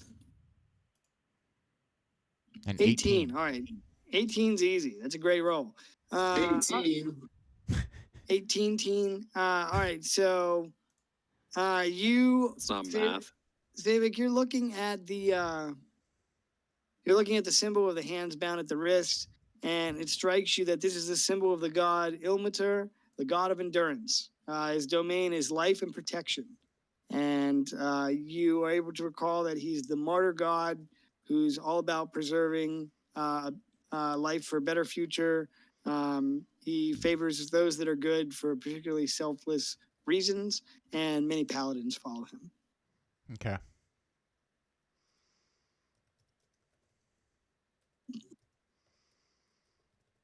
Wait, you said it again. He's able to recall that Ilmater is the god of endurance through the domain of life and protection. And Ilmater is known as the martyr god who's about preserving life for a better future. He favors those that are good for particularly selfless reasons and is worshipped by many paladins. Cool. You inquire about holy water. The good brother of Ilmater tells you that they have it here for sale at a cost of 25 gold a bottle. Cool. I will buy. You know what? Fuck it. I will buy 6 for 150 gold. Okay. All right, so you count out the coins, and the good brother watches you as you do so in amazement that you have such wealth. And he takes a smaller crate and gently sticks these 6 bottles of holy water into them. And while another one collects your coins, he gently hands the crate to you and says, let's see, what does he say?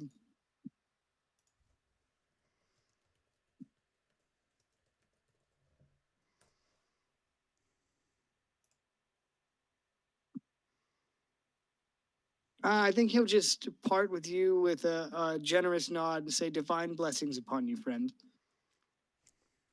I will bow and thank him for his time. All right, do you need to know what holy water does? Nah. I'm good. All right, cool. I figured. Man, somebody should make a river out of that stuff.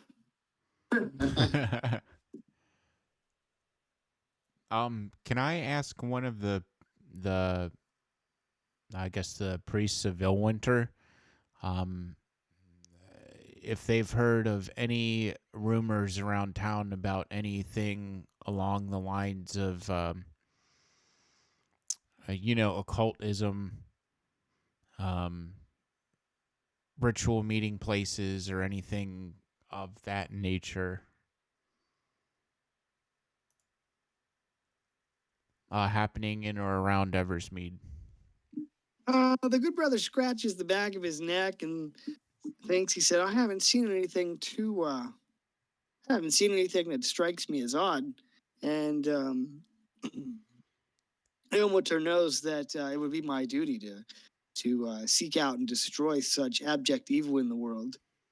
He says, but I have seen a host of people. Typically, after Remembrance Day, Eversmead hosts the annual Harvest Festival every year to celebrate the abundance of the season. The festival takes place on the 30th day of this month. The city will be packed with travelers coming to celebrate the harvest, fresh off of the hype of Remembrance Day. The festival is going to feature live music, dancing, and other festivities. So, as you can imagine, there's been an influx of people, but to my knowledge, the town watch does an excellent job of keeping out the riffraff. And besides, he says, he points across town towards the docks. He says, hold on. That says Lord's residence, but that's not right. He says there's a naval there's a naval base here in town at the edge of the water and a Dawn Warden garrison.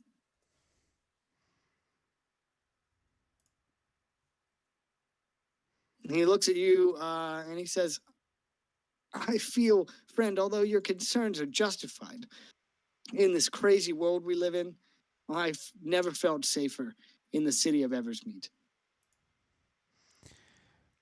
Yeah, can I go ahead and roll an insight check on that? Insight check, you said? Yeah. Yes. All right.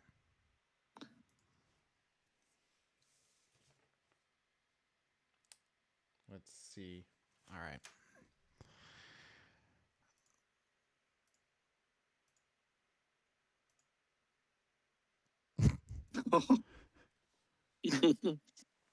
He seems completely genuine to you. Okay. You don't get you just get the sense that he's just a fanatical follower of his god and eager to be out and about in the populace while he awaits the arrival of this this festival, the Harvest Festival. Can I head to the Dawn's Warden place? Sure. So the Dawn's Warden post somewhere. Yeah, so it's gonna be Right here. yeah, so it's this building and this building. Got it. Okay. So it's these two buildings, and they're 2 or 3 story stone and timber buildings with low walls around them, and there are guards standing outside the gate. So this would be closer to the barracks, and then this is part of the Dawn Warden shipyard that services the Royal Navy. Okay. So like I'm gonna kind of like stroll up and like, do I see like any guards or like privates or lieutenants or someone? Sure. So Oh, as you're on this part of the city, you can see, I don't know. You can see about 65 soldiers. 65 guards. Okay. Not 65 guards, 65 soldiers in various Dawn Warden guard walking the streets. I need to make a note to never, ever roll that again for the amount of people you see. Okay. Holy shit, dude. The whole population. That was Dawn's horrible. Guard. And I am not going to put 65 minis on this map. Why not? Because I'm the DM, that's why. All right, so I want to walk up to like a lower ranking, like a private, someone just Okay. like fresh into the military. Sure, I'm gonna pull military rank on them and It just be like, wouldn't be very hard to I don't know, to find a 65 of them. Yeah. Yeah, Yeah, I'd and, say like- at least a third of those are probably new recruits or lower Yeah. ranked soldiers. So like, I just want to ask them like if anything they've noticed like suspicious going on in the town that they've been tasked with looking into.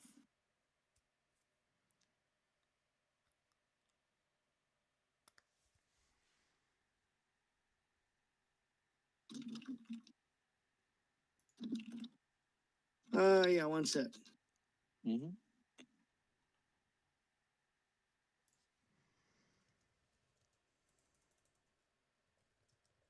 All right, so you walk up to he's a human. He's a tall, broad-shouldered young man with a rugged jawline and a dark complexion. He looks like a tall drink of water to you, Kane. Ooh, that would be nice. I'm only 4 feet tall. Guess you could say you really look up to him, huh? I do. He wears a blue navy. He wears the navy blue uniform of the Royal Navy, with a tricorn hat.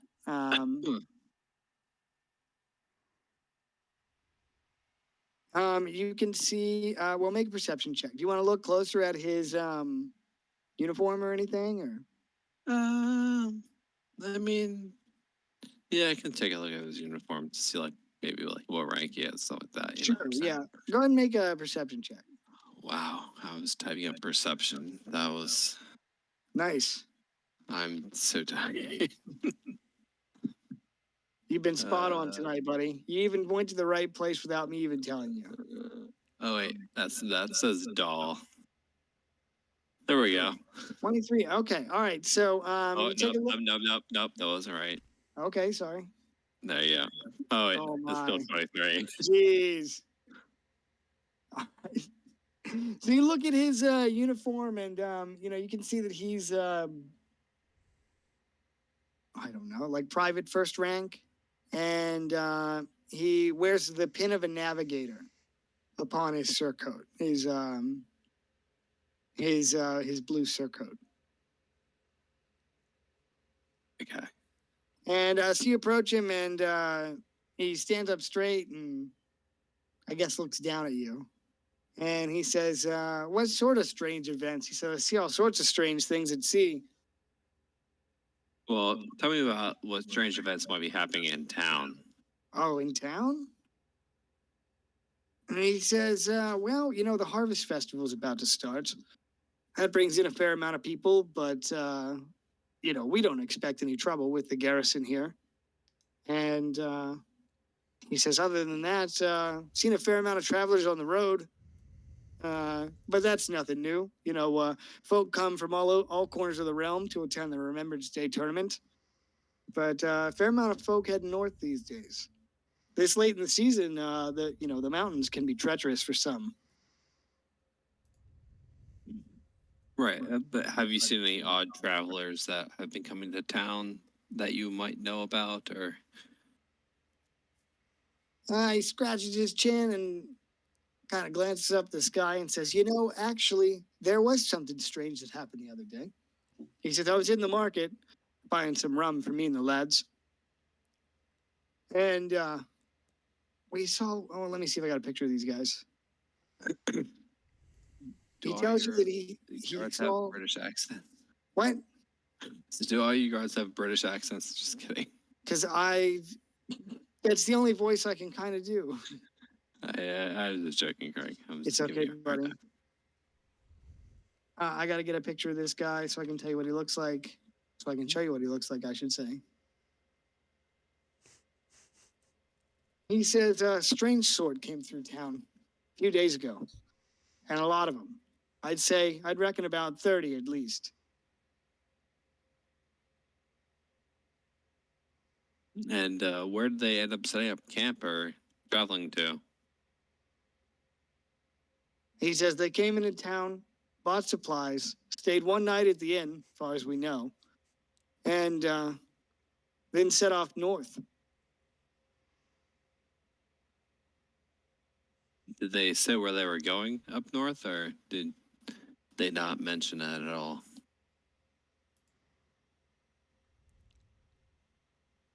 He said they were wearing these dark purple and brown robes and strange masks. They drew a lot of attention in town. I know the guard was really keeping a close eye on them.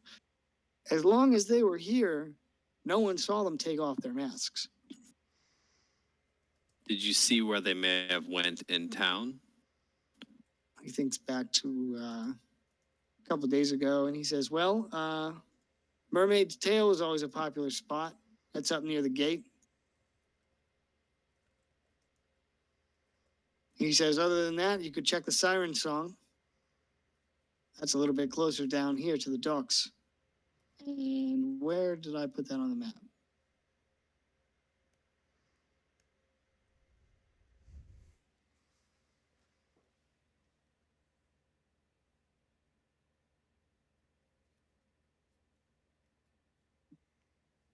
So from where you are, Kane, he points behind you over at this Okay. building. I need to mark it on the map.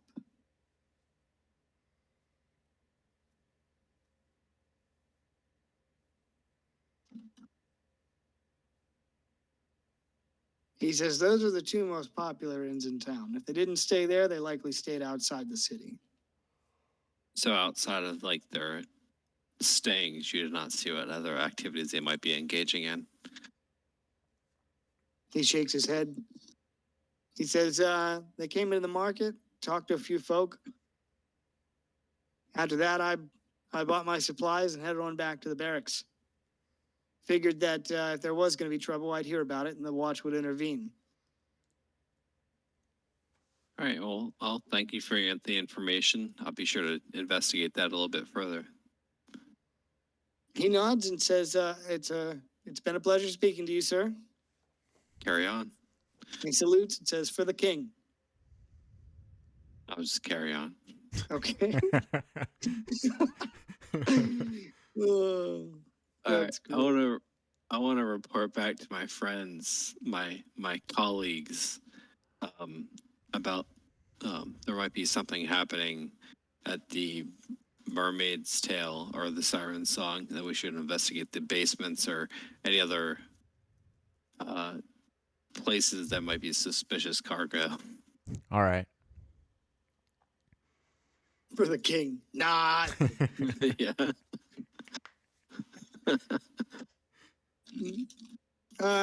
When Rudo gets back, I need to know. Oh, he's not here? He's AFK. Oh, I'm gonna dance on Rudo. Okay. Yeah, so I'll head to the Siren Song. And yeah. AFK. Jesus. Come on, Craig. What is this? 22? I'm sorry, that's how I get canceled, I guess. Oh my god, dude. That's like makes me feel so old. And actually, bro, it's 2023. Yeah. I was like, how do you say it's like 2002? That's like so old, dude. Yeah, It's like 2010. Like you can 2002, abbreviate that's that like- shit. 2002 was like the days we were like chilling at your dad's house. Hey, I'm back. Welcome barking back. up hot wings in my sink. So what did I miss? There are some shady dudes that look like the guys in Craig that Craig posted. Ooh. And they hung out at the Mermaid's Tale, which is up northy, and the Siren Song, which is up southy. Up Southie. Yep. Up south. So I'm gonna check out the Siren Song and see if there's anything like suspicious going on there. I didn't know Oh, if you do guys you- wanted to check out the Mermaid's Tale. I'll go there. Let's do some investigating. Yep. Or detectives. Detective time. Except for me, I'm a defective. Detectives, like, I gotta tell you guys, I've got my investigation has +7 plus 2d4, so I am good. +5 actually. So I am the ultimate detective. Okay. Well, since All right, you, Batman. since you convinced Batman to give it all up, I guess you need to step into the role. You can be Batman. I'll be Sherlock Holmes. Perfect. So you guys are splitting up. I'll be Ace Attorney Birdman.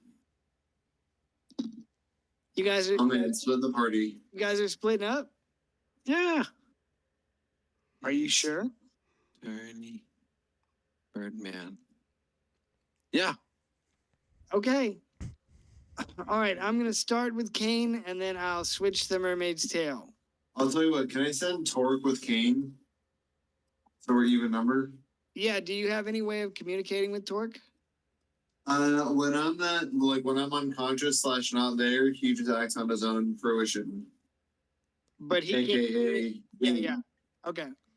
He's sentient.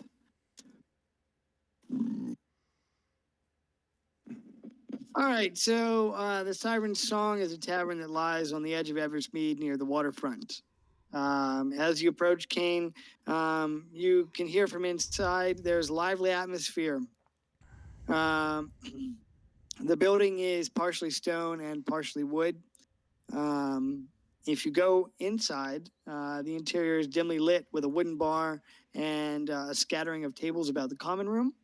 The walls are adorned with colorful paintings of ships and sea creatures, sometimes locked in battle.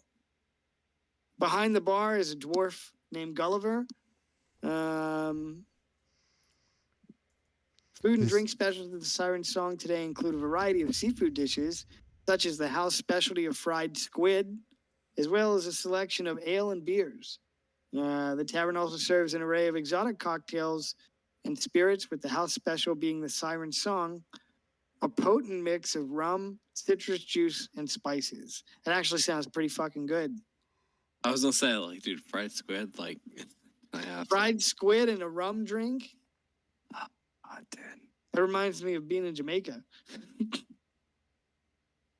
I mean, yeah.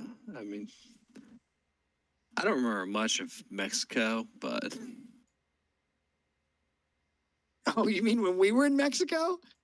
yeah. Oh, yeah. I came back. I went out on the banana boat and I was going for like 25 minutes. And John was just sitting up there at the bar getting these drinks.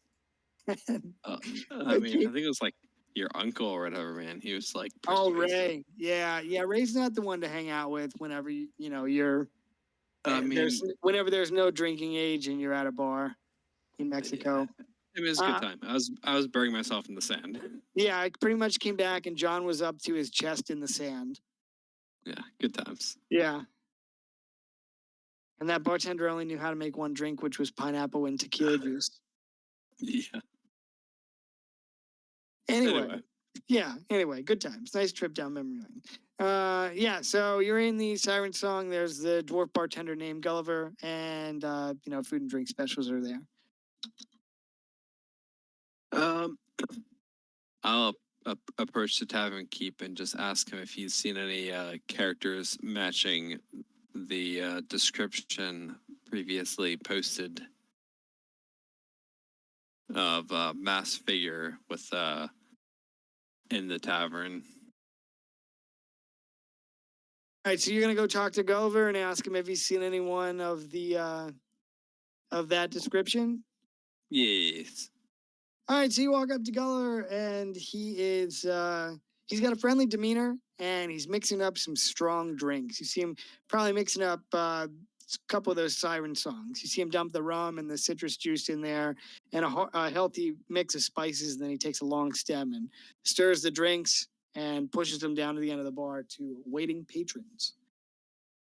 He looks up at you and begins wiping out a tankard. And as he listens to your description, he shakes his head. He says, "How long ago was this?" Would have been the last few days. Clearly, there's someone you could not have missed. Silver masks, you say? Yes. He runs his hands through his long braided beard and snaps his fingers as he looks at you and he says, "Actually, lad, I did see a set of them. Come through here, must have been 4 days ago. Didn't say much. Came up to the bar, never removed their mask.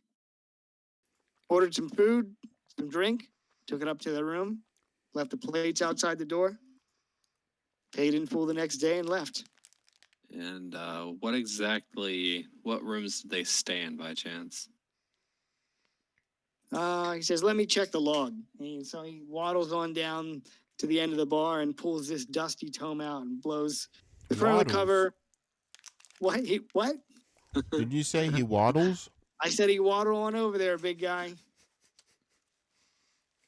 So, yeah, he waddles down there and grabs this tome and starts flipping through it. And he says, "Looks like they stayed in rooms 6 and 9. Nah. Nice. Would you mind if we have a quick look in those rooms? Mm, Let's just say it's a matter of national security. he slapped his belly and he says, "I'm gonna need some ID, laddie, if I'm gonna let you go trouncing through me in." I flashed my badge. Your Inquisitor badge? Yeah. All right. Well, he takes a look at that and changes his tune right quick. Pats his hands in the air. He says, "I don't want no trouble with the shade." Takes a key ring off the wall, tosses it to you. He says, "Key should work in both doors. Don't take anything. I think someone's in room 9. Oh. All right. I'm gonna go up to room 6 then. All right, you go up to room 6. Go with I'm gonna pivot up here to the Mermaid's Tail. All right, Rudo and Savik, y'all are rolling up to the Mermaid's Tail. The tavern is located in a quiet corner of Eversmead. It is also a stone and timber 2-story building. Going through the front door, the interior is cozy and inviting, with wooden tables, chairs, and a large stone fireplace in the corner. Walls are lined with... Oh, sorry. No, go ahead. No, go ahead. No, you're fine. I Go ahead. can't finish my chat. I saw the rolls, so Chorg is with Savik, and Oh. Naruto with, just so you have like a tanky and a magic and a tanky and Okay. a magic. And Yeah, just, that's like, fine. I'm sorry. I was reading a bunch of stuff, so I just saw that. Yeah. All right. Well, Savik and Torque, this is what you see. The walls are lined with shelves full of books, and the atmosphere is relaxed and peaceful within. Behind the bar, you see an elf named Johan. The food and drink specials at the Mermaid's Tail tonight include a selection of hearty dishes, such as whitefish stew and beef stew, as well as a variety of ales and beers. The tavern serves an exotic cocktail and a few different types of spirits. The house special tonight is the Mermaid's Kiss. It is also a mix of rum, lime juice, and spices. So it's pretty much the same as the Siren song, just with a different name. It's like and I bet, it's like yeah.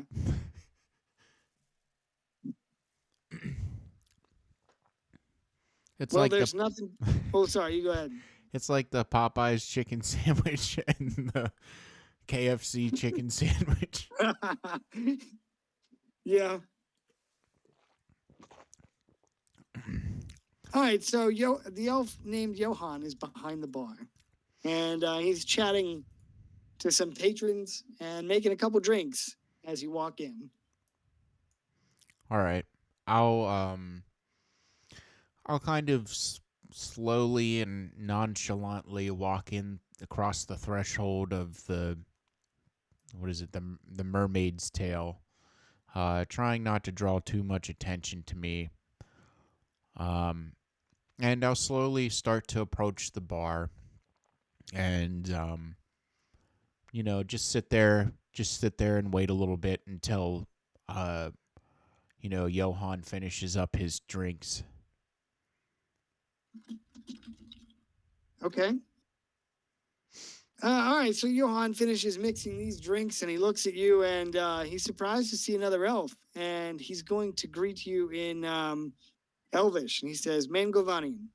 I'll echo the sentiment, and You also come up to the. Oh, sorry. and also speak in Elvish as well. Okay. All right. So a grin spreads across his face, and you get the feeling that he's friendly and very jovial, and loves meeting new people. And so you come up to the bar, and he switches to the common tongue, and he says, "Don't see many of my kin around here.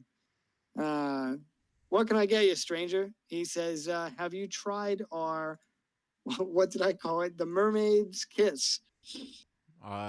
He says it's way better than that swill they serve down at the Siren Song. I'll take him up on the drink offer. And I'll say I'll have one of those. Okay. All right. So he nods at you and he says, "You won't regret it." So he takes this large tankard and starts with a hearty pour of rum. And he takes 4 fresh limes, juices them, dumps the lime juice in there, and then mixes in a blend of spices, stirs it up with a long stem spoon, and slides it across the counter. All right. He says, "Something to fight off the scurvy in the summertime and keep you warm in the winter." I'll take a swig of it, and put it back down on the table and let him know that it's a refreshing drink. Hits the spot. And then afterwards, I'll ask him. I'm just here. I'm just here passing through town for a little bit of business. I've heard some reports about some strange characters. Some strange characters walking around in the town at times. Perhaps you could tell me if you've seen any of them. And I'll describe them with the masked figures in the purple and gold robes, so on and so forth. Johann listens to your description, and he nods and he says, he says, had a group of them come through here twice, once last week and not 2 days ago." Interesting. I'm gonna divulge a little bit of information about them. They're part of a cult called the Faceless Ones. Are you familiar with them?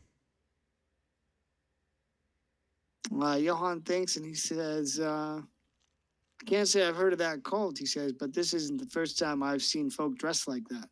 Seems more and more they've been coming through here, staying for a couple days in town and heading about their business. I got a friend in the guards that says they always head north, sometimes west, but mostly north." I forget. Did he say that there were a couple that stayed there? Yeah, he said a couple of them stayed there last week, and then not Yeah. 2 days ago they had a couple more of them come through. Did you happen to notice anything unique or peculiar about them? The way in which they, communicated, any type of hand gestures, or were they just mainly silent the whole entire time? Johann nods and he's gonna grab the bottle of rum and pour 2 shots, and he slides one across the bar to you and raises it, and he says, "Always the same thing. Both times they were here, the leader spoke for the group. Never heard more than one of them speak at a time. And they never took off their masks. Took all their meals in their rooms, and anytime we served them drinks, they'd take them upstairs. So I couldn't tell you what their faces looked like. Strange, though. Definitely strange folk. To my knowledge, they didn't break any laws while they were here, so the guard couldn't detain them. They didn't do anything wrong, and there's not a law against wearing a mask." And with that, he'll toast you the shot of rum and drink it.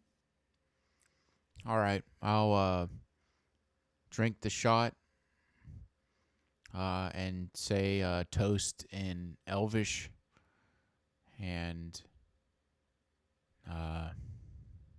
set the drink down back on the bar. All right, he grins at you and he says, "It's on the house. Anything else I can do for you?" I want to ask if does the town of Eversmead have a small library or something along those lines, or does it have any type of exotic book vendors or trinkets and oddities? Johann thinks for a minute and nods. He says, "You could try the Central Market. Many merchants come to town on trade vessels set up for a week or more and then head out. I'm sure you could find something there." He says, "Other than that,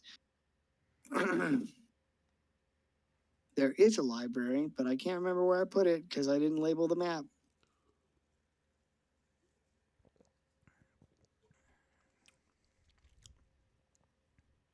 Here you go. This red building over here. The red He says, building. other than that, there's a community library, but I can't speak for the quality of rare books. He says, you could always try some of the garrisons. He points down towards the edge of the waterfront. He says, on the east side of the city, there's a Dawn Warden garrison and a shipyard. Okay. But the naval base is far larger than the land garrison. I know they have a repository of books that may be to your interest, but unless you're a veteran, I don't think you'll be able to get in. All right. Well, I'll thank him for his information. I'll proceed to finish my drink and leave him a gold coin tip. Wish him the best of luck in Elvish, and then continue on outside of the Mermaid's Tail.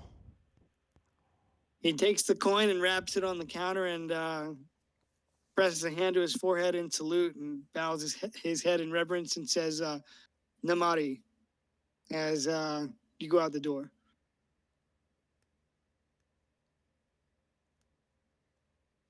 All right, so let's go back to the siren song. And all right, Rudo. All right, so Rudo, you're standing in the common room with Kane and you're talking to Gulliver about these strange visitors to Eversmead. And you hear a familiar voice behind you. A few familiar voices, actually. near the check-in counter. I will kind of turn my head and look in that direction.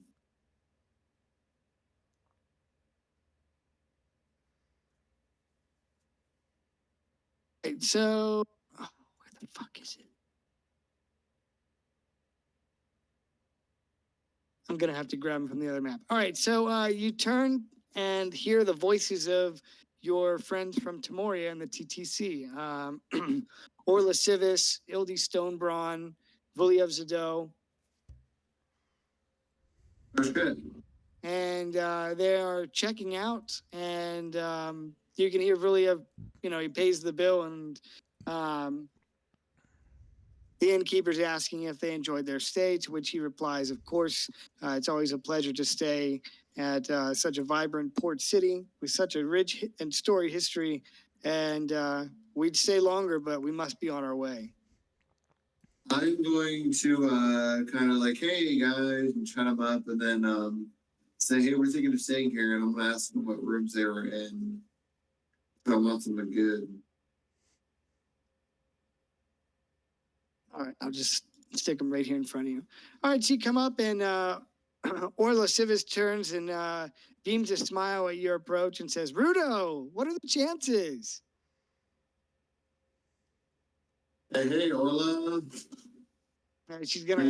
We just got here, might stay for a little bit, and how was your visit? Where'd you stay? She says we stayed here actually. It was wonderful. Gulliver makes the best drinks, she shouts into the common room. And she says, yeah, we stayed here. We took rooms 10 and 11. They're the two suites. Although she looks around and lowers her voice and leans closer to you and she says, to be honest, as nice as this inn is, it's nothing compared to what we got back home. I believe it.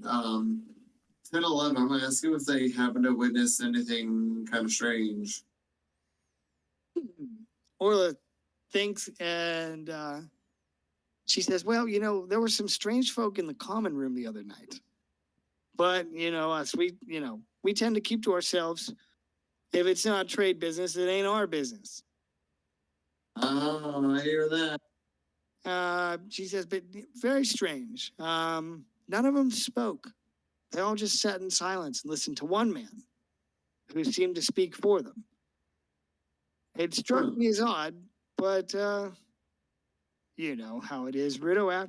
After a few pints, you just tend to forget about that sort of thing. Yeah, I hear that. So, what are you doing here in Eversmead? Oh, she says, I forgot to tell you. We're gonna sail. We're gonna sail home from Eversmeet. We thought about overland travel, but after we heard about all the bandits on the road, we didn't want to risk it. And apparently there was some trouble with the bank in Kingsgarden. Oh, sorry to hear that. Well, I guess I'll tell them to be safe and yeah, be on your watch. Oh, Orla laughs. She says, well, what could possibly happen here? We're in the heart of the kingdom almost. I've heard safer bets before. She says, that's fair. We'll take, Ildi won't let anything happen to us. But we're gonna set sail in about an hour. Will you come see us off? I would love to. Excellent. She gives you another hug and says, we'll see you then. And they take their bags out to the carriage. All right. All right. So, Kane, you wanted to go upstairs and check out the rooms? Yes, sir. Okay. I'll go to room 6 first. It said someone's a 9, right? Yes. Okay. I'll mind my manners and stay in room 6 for now. So polite. All right. So you go into room number 6 and start to key in the door, and the door opens. What do you do? So like look under the bed and stuff like that, where people like hide bombs. So what's the 9 get me? All right, so the 9 to perception. So you come in here, and one of the first things that draws your eye is that there are strange symbols carved into the walls of this room. Can I make that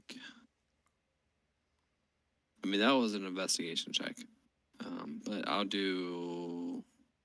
My religion is all shit. I'll do a religion check. 17. What can I deter from this room? 17 with a religion check. You can discern that this is in oh fuck. Hold on.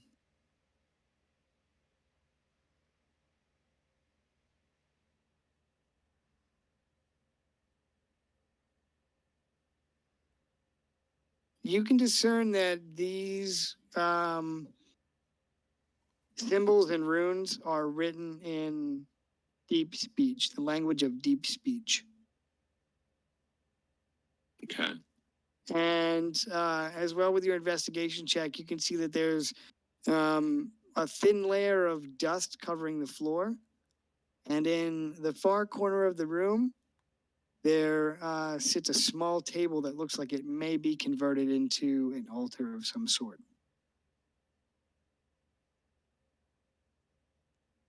On the large table within the room, there are books and scrolls scattered across it, as well as an hourglass and a glass orb. On the small shrine in the corner of the room, there's a statue of a hooded figure.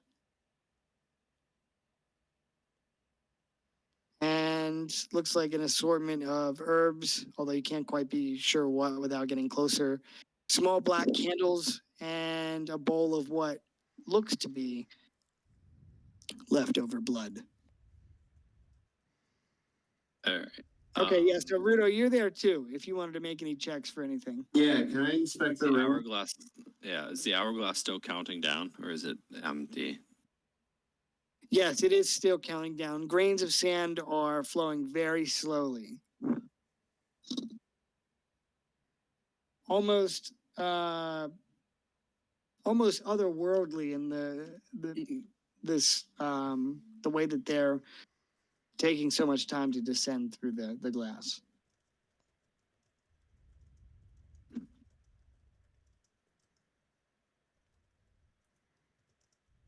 I want to investigate the room. The rune? Yeah. All right. I guess mostly like the statue and the things around it.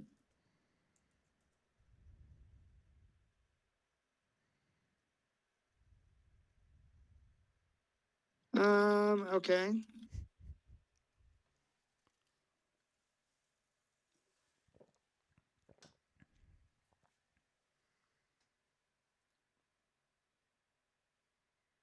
Okay. The rune appears to be written in deep speech. It looks to be a powerful magical symbol that reads, I can't pronounce it. Cthulhu Futagan. It seems, Sorry, what's go that? on. Oh, I was going to say, it seems like it could be a powerful invocation of some sort, as if attempting to contact. It's written in a way that would make it appear as if it was attempting to make contact to another plane. Ooh, but yeah, sorry, I meant like that's it. Yeah, I meant room, not room. Like, guess I'm trying to get a sense for all the symbol, but that kind of also answers my question. Okay, I'm sorry. I Very misunderstood. good. It all sounds the same. The statue on the table is of a hooded figure with a curved long staff in one hand, and a strange symbol upon the other. The figure is shrouded in darkness and has an air of mystery and power around it. If you wanted to peer closer at that, you could, unless that's included in your 17. I would love to look closer. All right, so you look a little bit closer and like under the hood. Yeah, why not? Let's do it.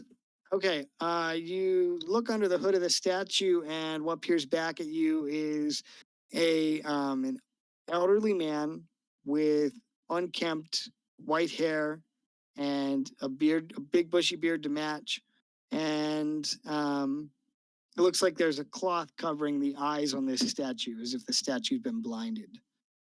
Good to know. Also, Bruto probably has some sort of idea what Galador looks like since he crossed with his hand. Does he kind of look like Galador? Why don't you make a? I don't know. Do you want to roll for that, or do you just want me to answer your question? I can roll investigation.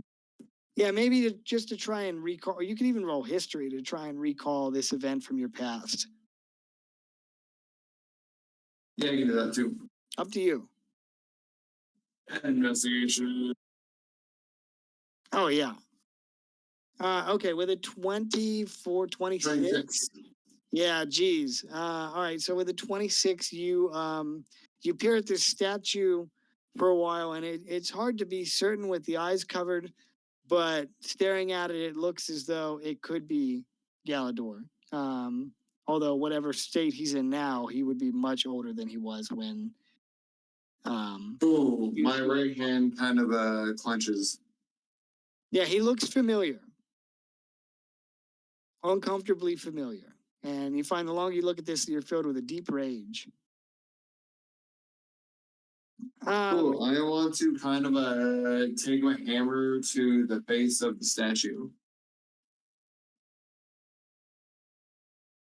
But yeah, I'm gonna take my hammer to the hand of the statue. Okay.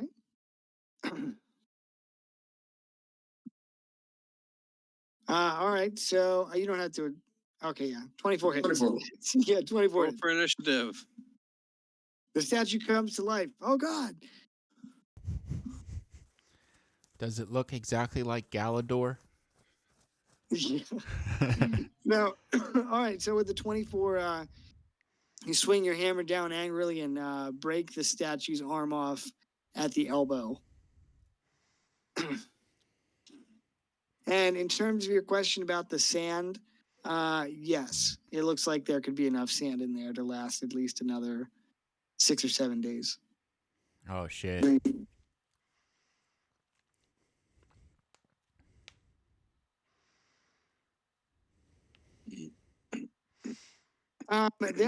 There's an assortment of. Did you want your investigation check to also count for the herbs that are on the table, Rudo?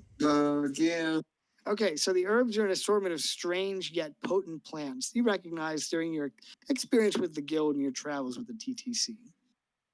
There is mixtures of belladonna, nightshade, and mandrake, said to be used in rituals of dark magic, necromancy, and of course, poisoning.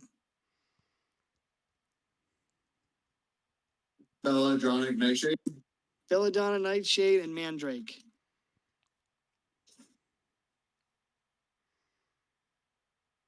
Cool. I will take both of those, and then when I have time, I'll just kind of maybe do something with my poisoner's kit. Okay. All right, so you scoop those up. Anything else you guys want to do in the room? Everything I learned, I'll share with Kane, of course, but otherwise, I got nothing else. Okay. Sorry, I misunderstood your Oh, investigation. no worries. I mean, those two words sound very similar, especially over Mike, and the fact that I poured a lot more gin than I meant to. I poured a lot more gin, he says. I went to just pour I never really measure. You just pour a little bit in the glass until it gets to the bottom snowflake. Then it's like, oh, this is like 6 snowflakes deep. This is gonna be a good. This is gonna be a good pint of gin. Wow. Well, not a pint, but a pint of gin slash Sure. grapefruit. We're gonna have to start calling you Qui-Gon. Yep.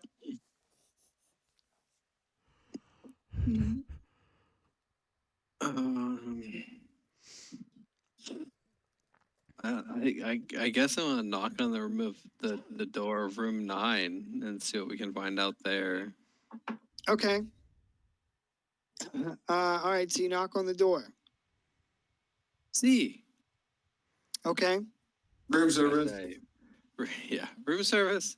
All right, so you knock and Housekeeping. there's no answer. May I fluff your pillow?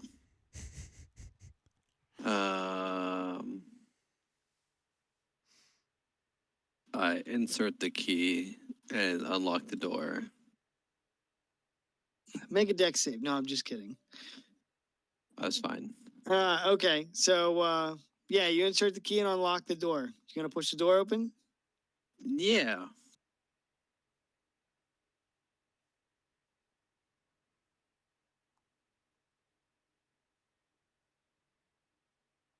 Okay, you open the door. Yeah. Okay, so you open the door, and to your horror, the room is filled with a heavy, oppressive atmosphere. The walls of this room are also adorned with a set of matching strange symbols and runes. Jesus. In the center of the room is an altar stained with blood, upon which lies a sacrificed victim. The body lies upon the altar, and it is clear that the victim was brutally murdered in a ritual sacrifice. The smell of death, and the heavy iron of blood and rot fills the air as you notice that the floor of this room is covered in a thick layer of dark red blood. Oh.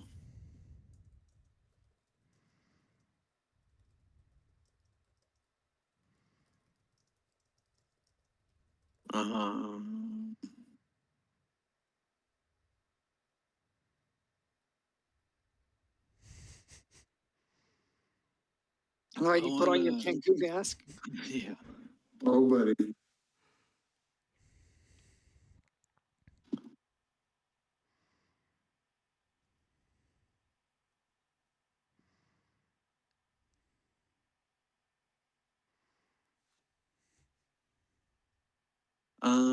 I mean, there's not much investigation to do here. Someone was murdered.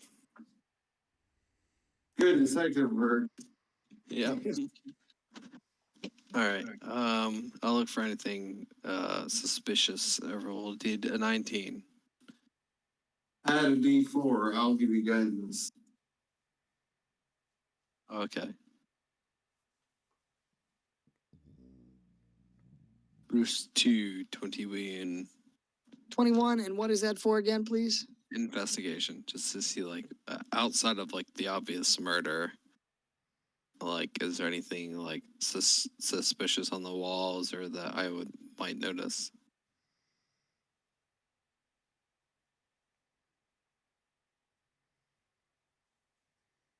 Or does it just seem like a continuation of what was done in the last room? With your 21, other than the strange symbols and runes that are on the wall, the body of the victim lies still on the altar, and the floor is covered in that thick layer of dried, dark red blood. So, The altar itself is stained with the blood of the victim as if it started there and ran over onto the floor and under the bed. There is a stained hourglass nearby upon the table. Finally, at the edge of the altar, there are several herbs and candles scattered around the room as well. The same herbs we saw in the other room. Are they the same runes as the other room? Herbs. Herbs. Yeah, they look to be the same: belladonna, nightshade, and mandrake. I want to take them. Okay.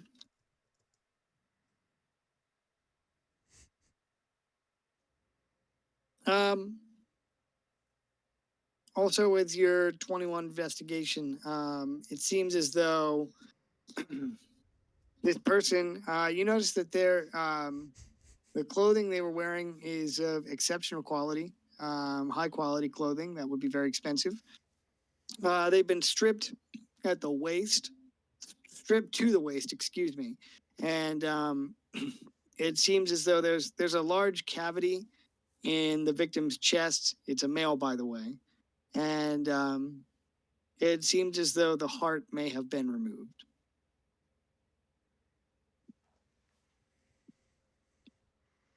all right. I think I want to alert the tavern keeper of what's going on. Okay. Sorry, and that okay. that they should evacuate the tavern immediately. All right, you're gonna go down and tell them that. Yeah, All right, what are you gonna say to Gulliver? I will tell them there's been a murder and there's a ritual being set up in this building, and that we need to get everyone out immediately. He looks at you wide-eyed and says, "Keep your voice down." And comes out from behind the bar and says, "What in all the gods are you talking about? Show me." We'll walk him up to room 9.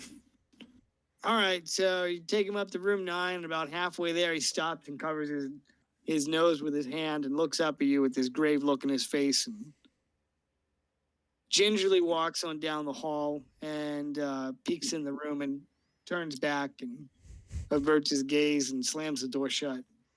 And as he turns to walk past you, he'll start banging his fist on all the doors on the upper level, and he'll say, "Inn's closed, everybody out." And as the confused patrons get to gathering up their belongings, he walks back downstairs in the common room over to the bards and tells them to cut the music. And Gulliver stands on the bar and he says, "Siren's song is closed, everybody out." And he turns to you, Kane, and he says, "Go and fetch the Dawn Wardens." I'll nod and I will head down the road to the Dawn Warden's post. Okay. Savik and Rudo, what are you all doing? After Savik and Torg is doing whatever Oh, he said. yeah. Savik and Torg. I'm sorry. after leaving the Mermaid's Tail, I'm gonna go venture to the library. Okay. Down the street. All right, so you make your way over to the library, and that'll take you a little bit of time moving through the bustling crowd. But eventually you come to the Eversmead Public Library.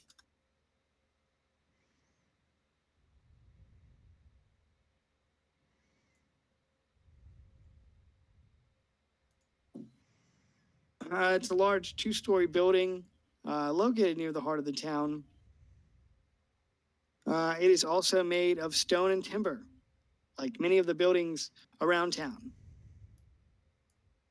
The interior of the library is filled with a wide variety of books and other materials covering a range of topics and interests. The walls are lined with bookshelves full of books, and the area is filled with. There are a number of tables and chairs for studying, and a large meeting room for lectures and presentations in the very back of the library. The atmosphere is one of quiet study, reflection, and contemplation. It seems to be a popular spot for students and scholars alike. Okay. I'm gonna approach the librarian, I guess, on duty, and I'm gonna ask for three specific types of books. The first one being, sort of local occult history of Eversmead. Um, a book about warlock patrons, specifically the Great Old One, if they have it. A third book on, I don't know, ritual sacrifices or something like that. All right, the librarian is a half elf woman with brown hair, and she kind of stares at you wide eyed, like this isn't a request she typically gets. And she says, "Sir, we don't carry too many books on the dark arts, as that sort of thing is outlawed out here in the kingdom. If you wanted to ask about cult behavior, your best bet would be to ask the captain of the town guard. But I might have something on warlocks and their patrons. I think it's a tome that recently came out of the Arcane University." Okay. And so she goes back behind her desk and looks up the book, takes you out into the library, and goes down the rows of bookshelves and pulls this heavy, dark purple tome and hands it to you. It looks to be an older edition that was written just a few years ago by one of the professors at the Arcane University. It's a guide to warlocks and their patrons and the dangerous dabbles of the dark arts. All right.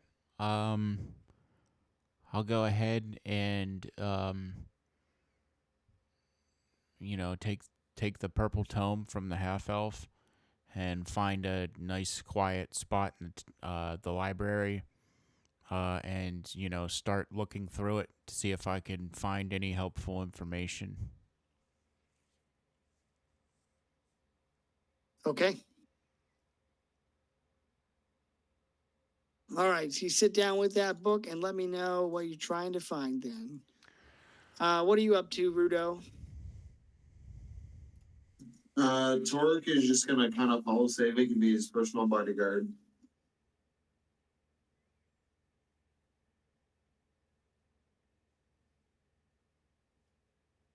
Or do you mean Rudo? Because he's kind of hanging out with. No, I mean like actual Rudo. Okay. Yeah, he will. He's kind of taken everything. He kind of took in the poison herbs. Otherwise, he kind of took no just strong indication that they were theirs. But I don't know what he would do next. Probably it's just more reason to kind of confirm that he should. They didn't go up there. But where's Kane going? He went to some of the Dawn Wardens from the garrison to investigate the murder. Right, yeah, he will follow in and see how that plays out, I guess. Okay. All right, Kane. So you go back towards the garrison, land garrison of the Dawn Wardens. And as you know, there are like 65 people hanging around this area. So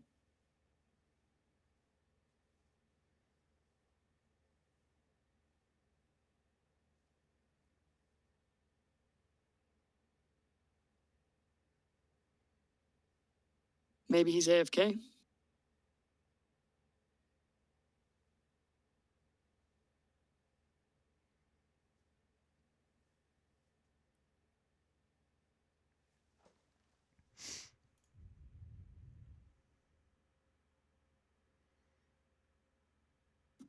Alright, so the way we were getting the Dawn board and saying, hey, there's janky shit's happening at Siren Song. Okay. Nope, this all just right. looks like big rats to me. Yeah.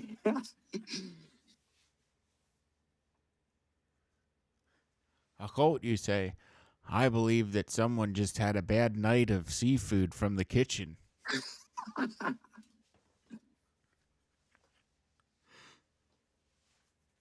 Ooh, can I kind of do a check on the Belladonna, Nightshade, and Mandrake? And maybe I don't know if I would already know this, but do they have any specific properties? Like it sounds like those are definitely specifically chosen. Yeah, let me look that up.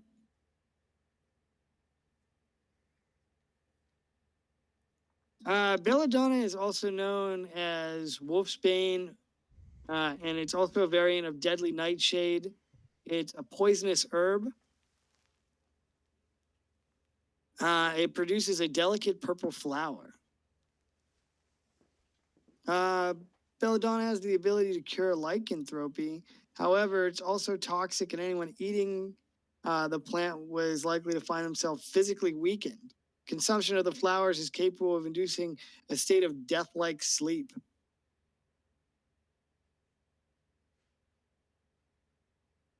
It's known to grow in high forest, not the high forest. It's known to grow in forests, groves, moors, and marshes. It is also grown in both the prime material plane and the Feywild. No. All right, so what was the other one? Nightshade. Mandrake. Mandrake, yeah. So deep sleep, death-like sleep. Not the creature mandrake, please.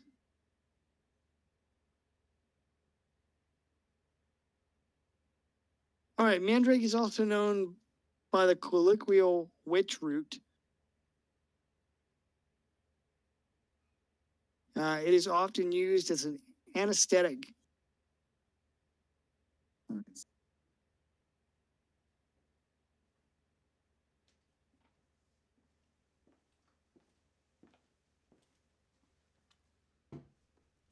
Cool. So seems like they are both used for inducing unconsciousness.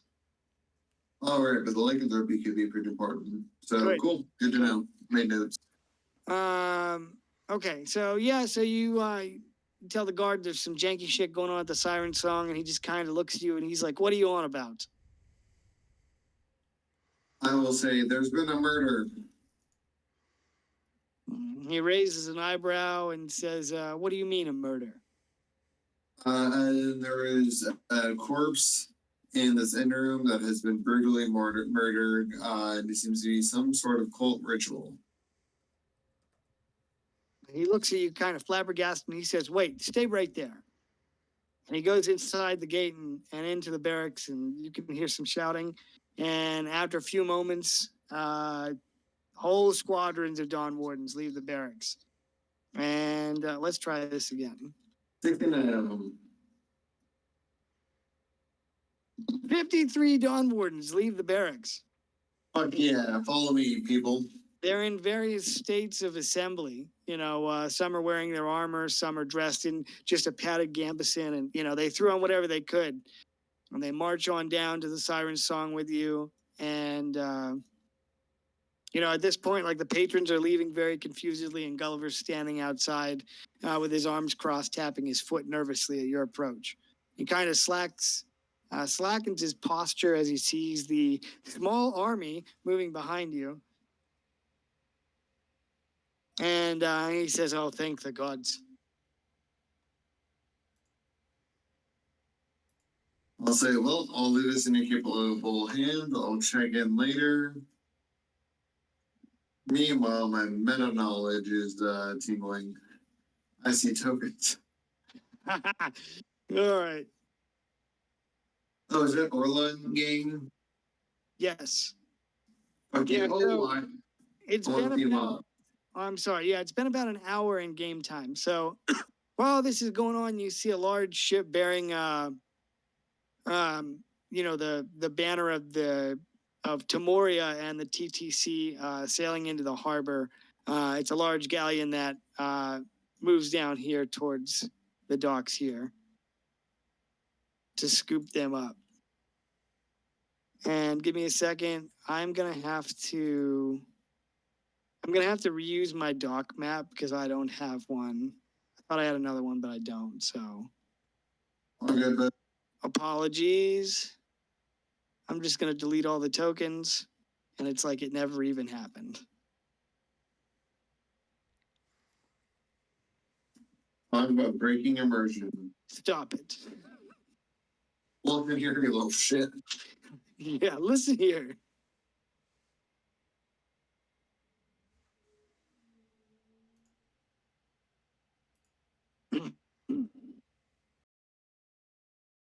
Oh, I feel like I've been here before. You have an odd feeling of deja vu that comes over you as you're standing here at the docks. Anybody else joining you down here? I mean, maybe Kane, he's the one I'm traveling with, but I don't know. I think he is AFK or possibly asleep. Yeah, I'm busy at the library just going through stuff. Okay.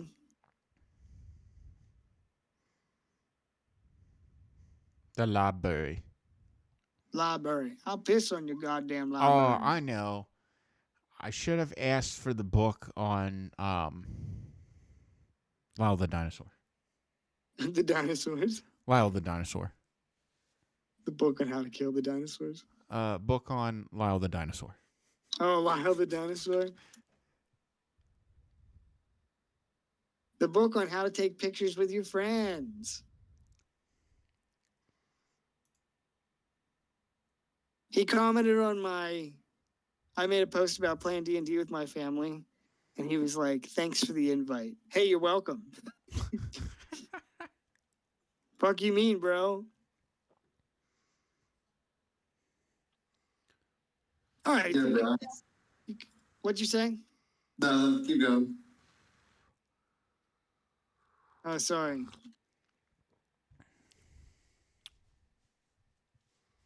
Nothing, I was just adding to the bullshit. Nothing important. Go ahead.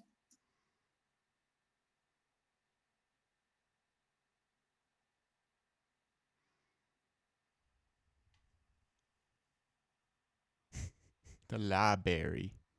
Library. 405th, 405th.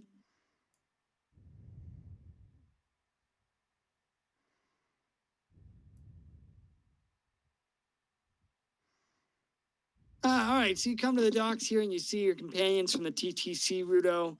And as you know, they're preparing to disembark and carrying their bags down towards the ship here.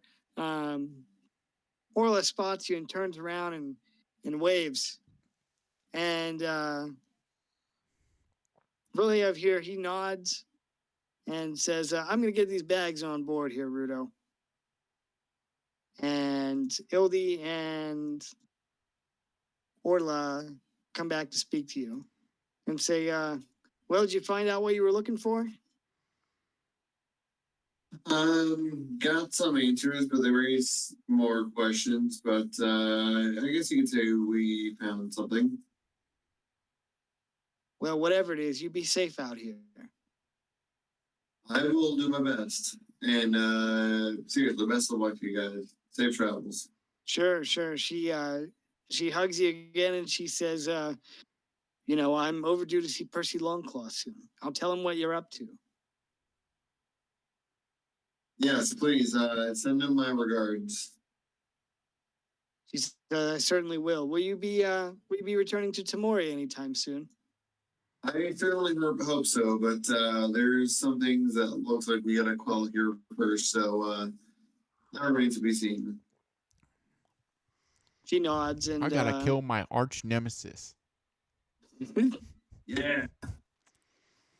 And I'll kind of clue her in a little bit as to the goings on and just maybe tell your contacts to be prepared because there could be the potential for something detrimental to the realm. So just Tamori's not completely off guard. There's a chance it might be needed, but we'll see what happens. Orla nods and she says, "You know, we mean to report to the council as soon as we're as soon as we're back in. Fuck. Where is it, Darren? Is it Cordell?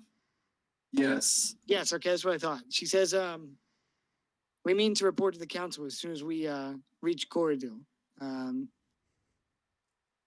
We don't All need right, to so be caught on I'll tell her everything so she can pass it on. Okay, yeah, she says that Tamori doesn't mean to be caught unaware, and especially after the unexpected visitor at King Alatar's feast. Our people need to be ready. And I'll say it seems there may be the need for some naval backup. Maybe perhaps the even the druids. Hildy looks at you with raised eyebrows, and she crosses her arms and says, "You think it's that serious?"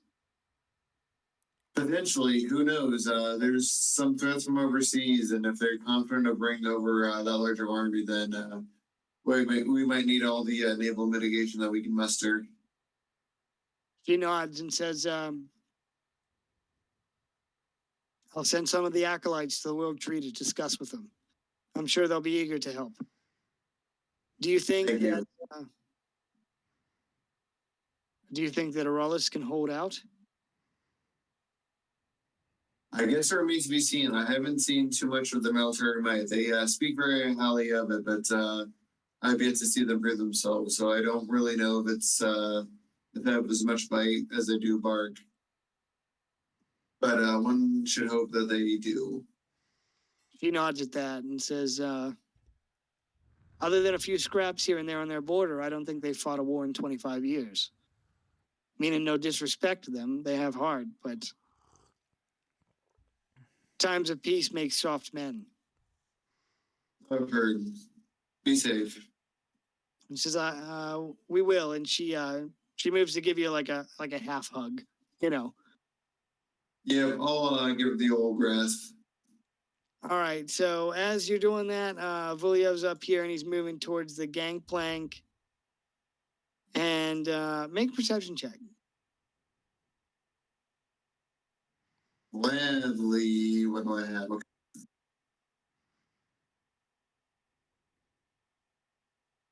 I will add 4 and 15. 15. All right. So you see some movement at the edge of the water. And near the end of the dock, there's a shadow that catches your eye. Oh shit, I'm on the wrong layer. Fuck, I'm on the wrong layer again. Here, here, and here. Something catches your eye as the sun passes. Interesting. I'll assume that Kane's with me and I'll kind of push him to follow and I'll kind of come here and inspect it and I'll say hold. And I will, I guess, try to get a better look. Okay. All right. So you're gonna look down into the water. Yes, sir. Okay. So you're peering down into this dark blue water, and you can see something moving in the waves beneath you, but you're not quite sure what. All right, I will ready myself and I will jump into the water. Okay. And before I say so, I will tell Orla to hold and then I'll jump in. Okay. They seem confused about what's going on as you run to the edge of the dock and jump off into the water. And as you do so, roll for initiative. Yep, figured as much. 5. 5.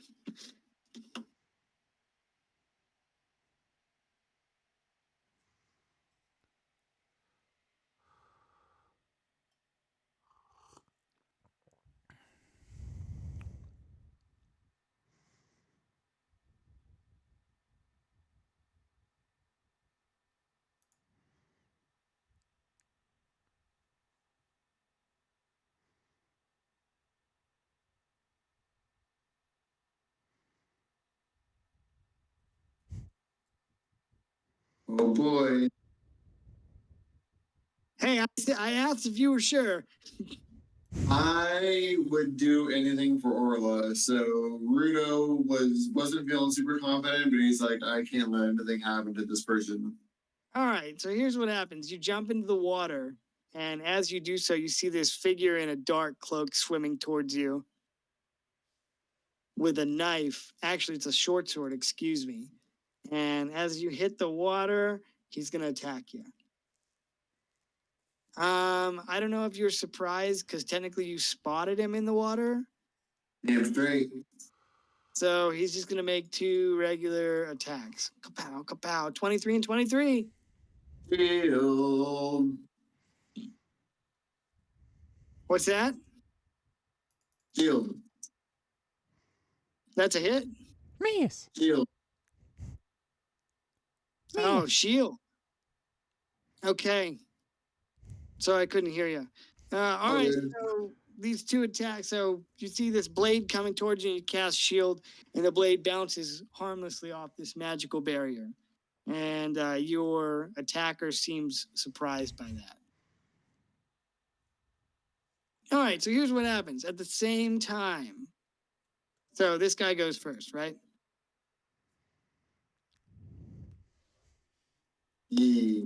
All right, at the same time, you hear a burst of motion behind you as another cloaked figure breaks through the crest of the water, climbs up here, and will attack Vuliev Zado with advantage. 20 is a hit. Oh, wait, I'm sorry.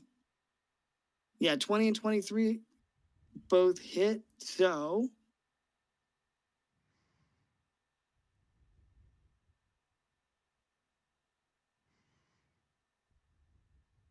all right, so he's using Assassinate because he hit him. And Vuliev is surprised. So here's the crit, 15 damage. And then he's going to take, he needs to make a con save.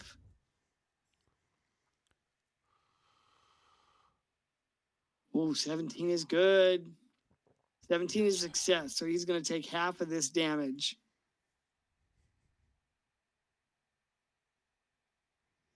All right, so this assassin rises out of here and sticks him. Oh, wait, I need to roll his regular damage again. So he takes 15 damage plus 13 for 28. And then it's 1 more d6 plus 3. So 34 points of damage. All right, so this assassin pops out of the water, climbs up here, and starts attacking Vuliev Zado. And as he gains purchase on the dock, he leaps forward and he's going to drive. He's just got 2 short swords. He's going to drive him right into his chest. And as Vuliev Zado sinks to the ground, he's going to rip those blades free and cascade a shower of blood across the dock. And he turns and points them at Ildi Stonebrawn and cries, "For the Empire."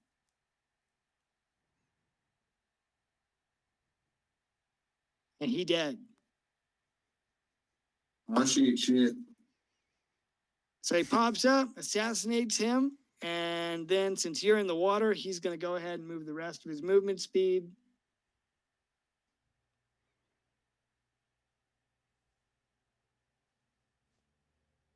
There. All right, and that's the end of his turn. Down here at the other end of the docks, Savik, if you want to make your way down here, you certainly can. I feel like you're just sitting in the library. Yeah, it seems like yeah. I'm just letting you know, it might get a little fucking hairy. So Okay. Yeah, I'll go ahead and I don't perhaps maybe I found some piece of information that immediately led me to start making my way to find my sure. companions. Let's say you've been in the library for about an hour, and you can take the book if you need.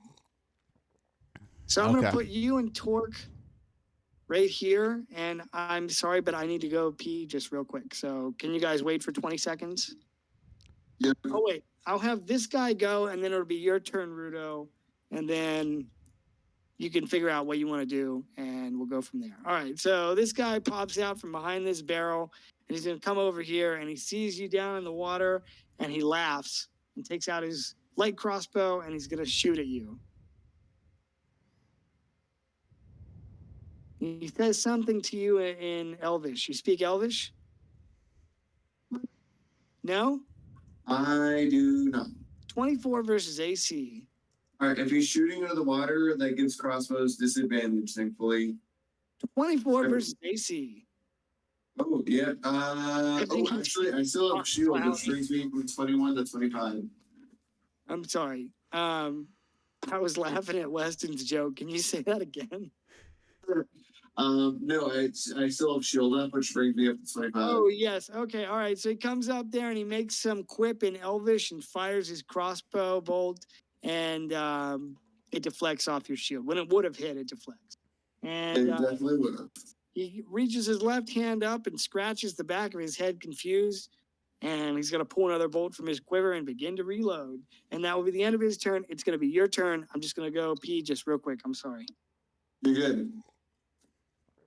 I'll explain the time when he gets back, but Rudo is going to Misty Step in front of Orla.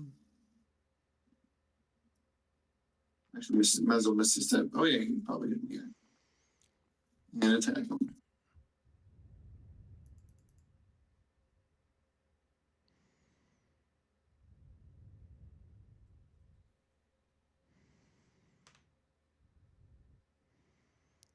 Shit, is there any chance that we can get the healing potion to what's-his-face?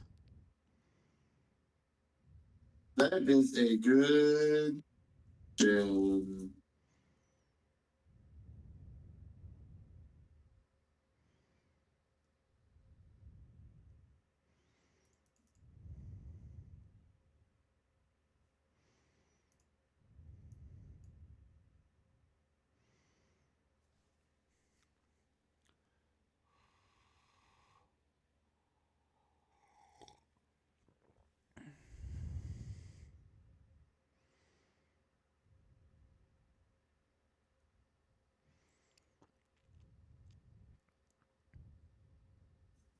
No, thankfully, Torque has forwarding move speed.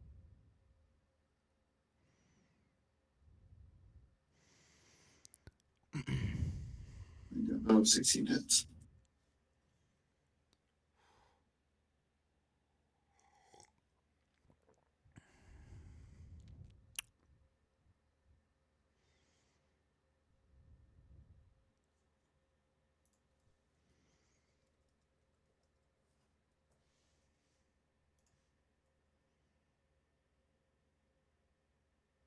I'm back because this shit's about to get hairy. I just settled all my lawsuits. Fuck you, David. All right, so here's what happened. Torque used Misty Step to get drum in front of Orla. He attacked this guy, got 27-21. I assume those hit, so that is 22 damage. Yeah, that hits. 22. Perfect. Yep. And then Torque has 40 movement speed, which allowed him to appear, so he got a 16 to hit. Does that hit? Yes. Awesome. Now, That is 6 damage. okay. And let me double check the runes, because I'm thinking he actually might move one, because he's sort of trying to get through them. Let me double check what they do. Sure. Oh, Savik, did you roll your initiative? No, I did not. I'm sorry. Please do so. Alrighty. 8. 8. All right.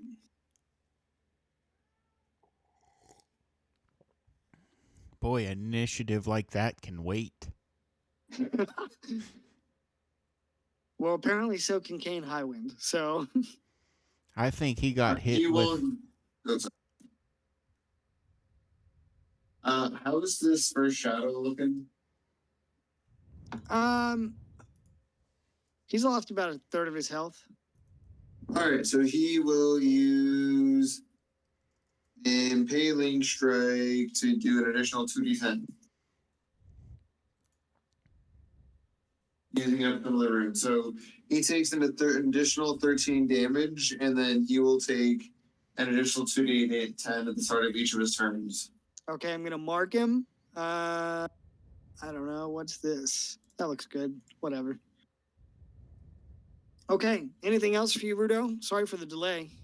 No, you're good, dude. That is it for our turn. Yeah.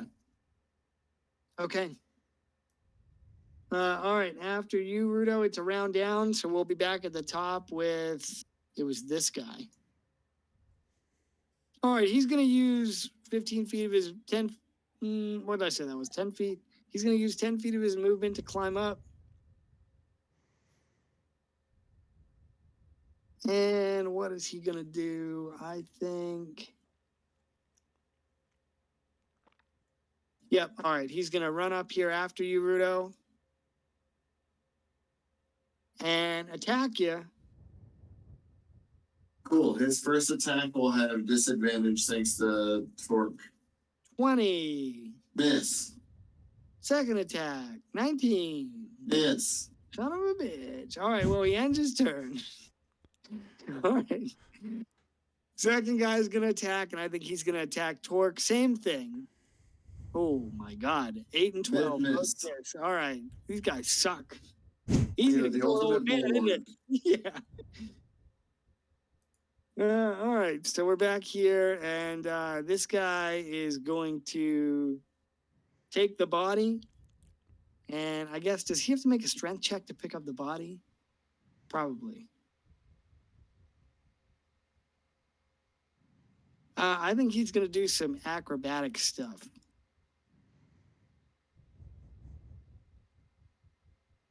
"21. All right. So he leans down and grips Buliev Zadot's lifeless corpse and hoists it over his shoulder.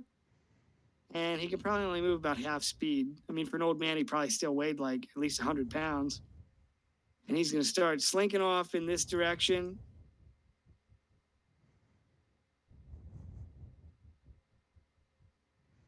It's your turn, Savik. All right. Let's see. So is the guy that just got, is he knocked unconscious or is he like dead? I killed him, unless Darren, should I have knocked him unconscious? I mean, yeah, he's probably pretty dead. Okay. I mean, I gave him a commoner stat block and just beefed up his HP because he's a noble. All right. Here's what I'm gonna do. I'm gonna have my familiar take the help action and fly over and distract this guy. I'm gonna go ahead and move here. I'm gonna swap to my. Actually, you know what? I'm gonna cast a Firebolt cantrip first.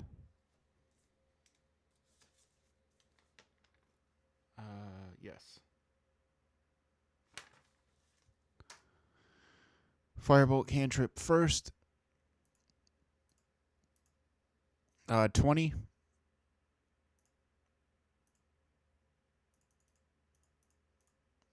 Lobbing fire motes at him for 8. And then I'm going to follow. This guy, you said? Yep. Okay.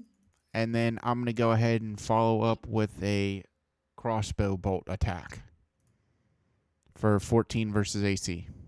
Miss. Okay. All right. So here's what I'll say. So, obviously, like he can't parry or anything, but for roleplay purposes, you shoot the crossbow at him, and he's gonna deflect it with his short sword. Okay. So like he's not parrying, but it just sounds better than being like, "Oh, you miss." Like, All right. He's also on fire too. yeah. And Rudo, I think he takes the impaling strike damage. Oh, yeah. Go. 12 to the guy that we've been hitting. Okay, he's looking not good. All right, Savik, anything else? No, that's going to end my turn for right now. Okay. Let's see. Rudo, it's your turn. Oh, boy.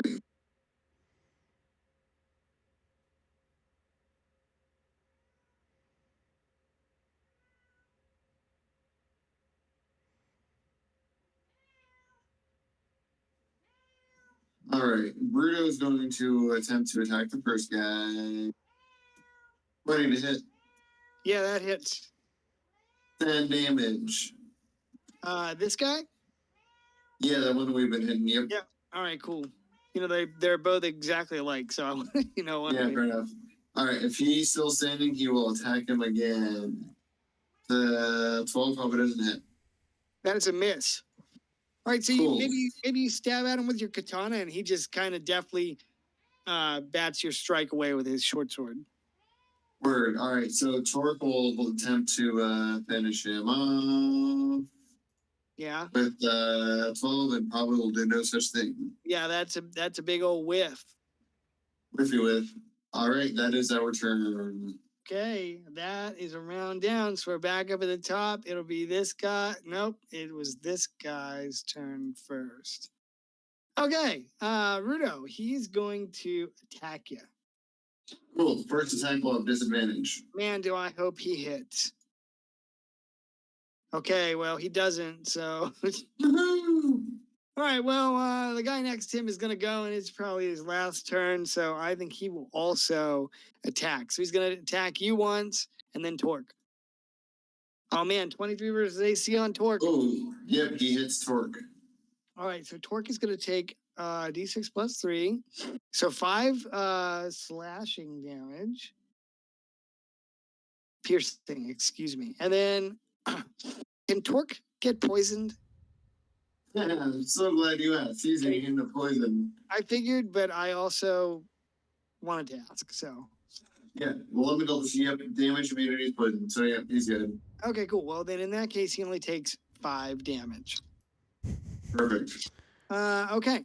So after that, it'll be this guy's turn. Oh, no, I'm sorry. At the end of the second assassin's turn, what's everybody's passive perception? Let's see. It is It is. mine's 14. 13. All right. Does, So saving me. Sorry, you go ahead. Does this assassin take burning damage? Yes, and he's also going to take the impaling strike damage. Okay. And that'll probably finish him off, the combo of that damage. All right, 24 damage. So he bleeds out, and while he's bleeding out, he immolates to death. And he shouts some phrase in Elvish that maybe you can hear, Savik. Should I roll a perception check? Yeah, sure. All right.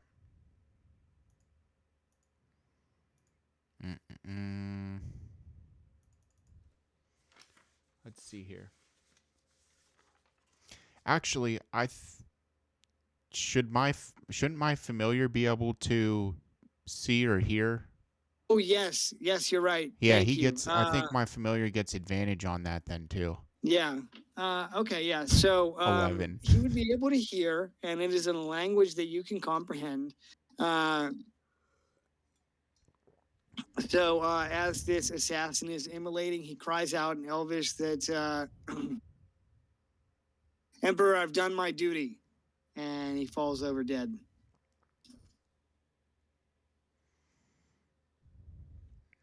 Anyway, as he dies, at the end of the dock, your familiar would also see a sudden shimmery sheen start to fade, and a tall elf in dark red robes steps out of, well, he was invisible, so he becomes visible.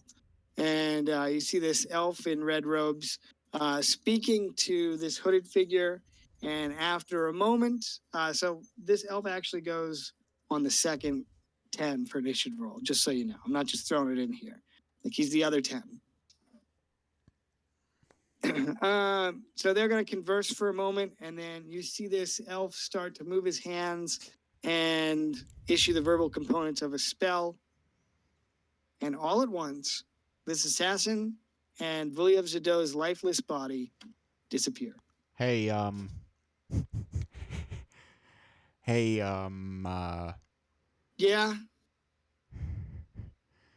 I think Yeah, I go might, ahead and say it. I Go think ahead I and might say use it. my reaction to cast counterspell.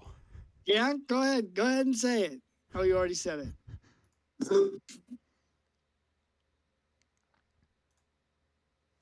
Let's see. Was he in the range of 60 feet? I'm never allowing wizards at my table again. No, I'm just kidding. Yeah, let me look here. Can you measure Yeah. that out again? Yep. Yes. I was in range to cast counterspell. So I'll go ahead and cast counterspell. Okay. You Was go this ahead and roll that. all right? Was the okay? I just basically It would be. It's a level 7 spell. okay. Here we go. Oh my fucking god! You're kidding me! Oh my god! Holy mother of fuck! Okay.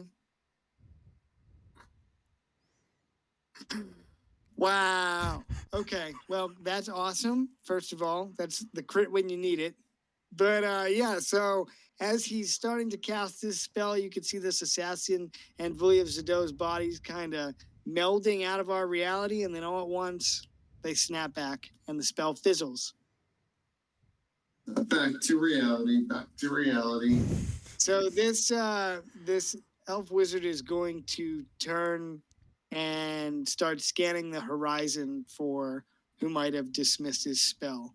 And he's cursing angrily in Elvish. And he ends his turn. So, Savik, it's your turn. All right.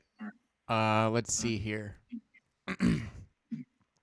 This guy's going to take the dodge action on his turn. He has a... Oh, wait. He actually goes after you now, Savik. Okay. With your 8. My bad. Although, can we say at some point there would have been like some turn for Orla, another dude to kind of back the fuck up? Oh, yeah. You want them to move? Yeah, I think they probably would have at least backed up a little bit away from the action. Yeah, I think they're going to flee into this building. Word. Sorry about that. I should put them... I'm going to put them under your control, Rudo. I good. My bad.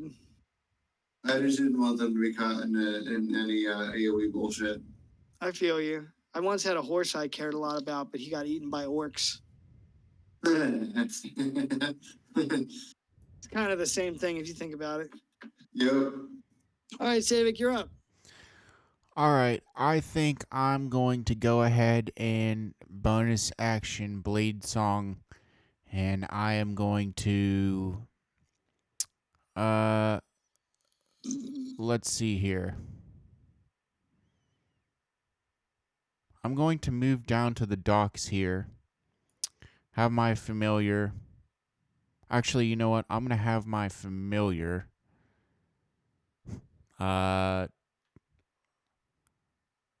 fly over, take the help action, and I'm going to go ahead and cast Firebolt on the elf wizard.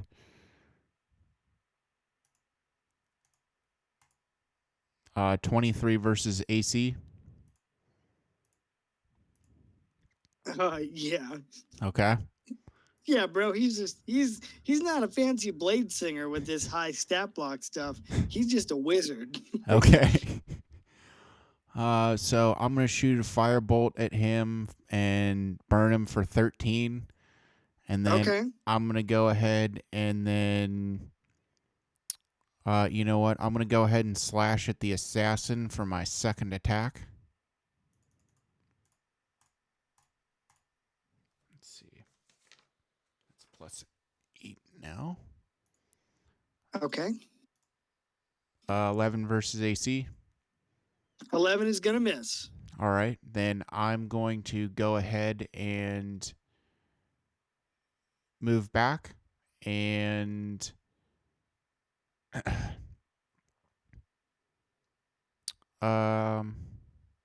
no, I think I'll stay here and continue the fight up front. Okay. End turn. All right, after you, Savik, yep, it'll be this guy's turn, and he's going to dodge because he's holding the body of Vulya of Zadot. And now it'll be your turn, Rudo. My bad. Does he want to take some burning damage? The sorcerer, the wizard. Yeah. He definitely does. Yeah, but he went before you. So isn't it at the end of his turn? Yeah. Yeah. I thought it was, sorry, So. I mistook it. I thought you said that his turn, he was going to take the dodge action, and that was going to be Oh the end of no, his. I'm sorry. I'm talking about this guy here that's carrying the dead body. So the order now that we have everybody is it was this assassin. Okay. No, I'm sorry. This assassin and then this one, but he's dead.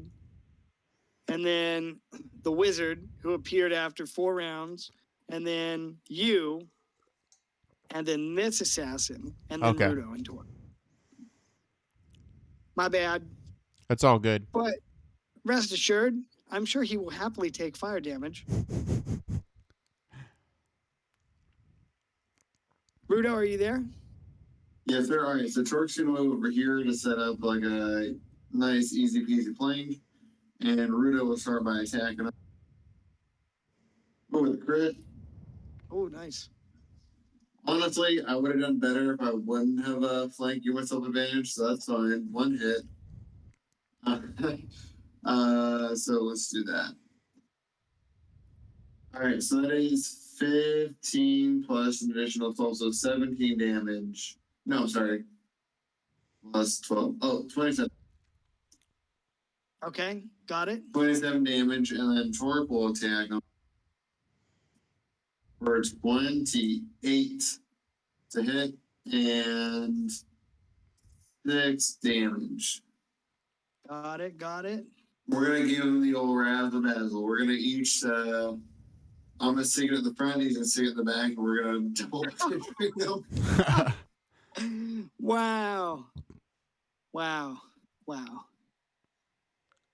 That was really something. Thank you for sharing that. Right before that, so I'm gonna like he's gonna move, and then I'm gonna yell at basically as our like an next play. I'm just gonna yell, "Shocker!" And that's exactly what we're gonna do.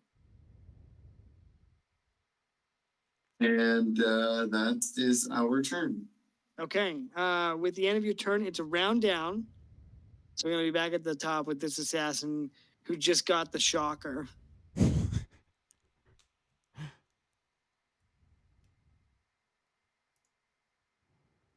Give me 1 second. I also just got hit with the shocker while I'm reading this dude's stat block.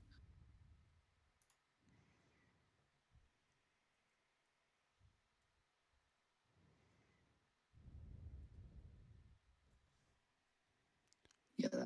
Okay.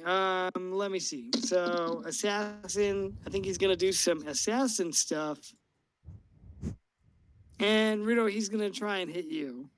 And try is the operative word there, because who knows? 13 and 15. Miss. Shit. All right, well, he's gonna end his turn.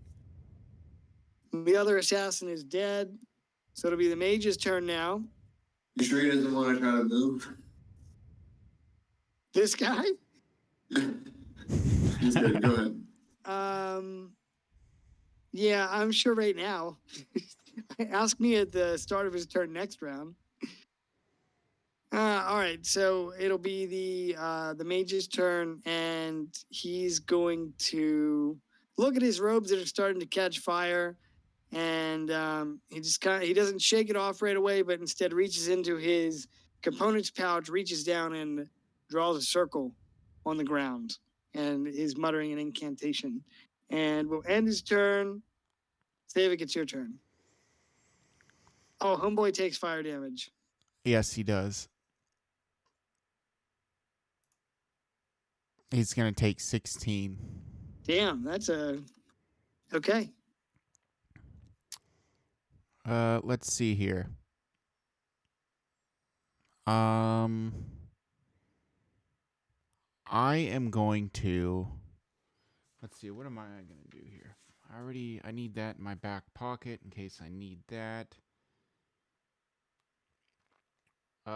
Okay.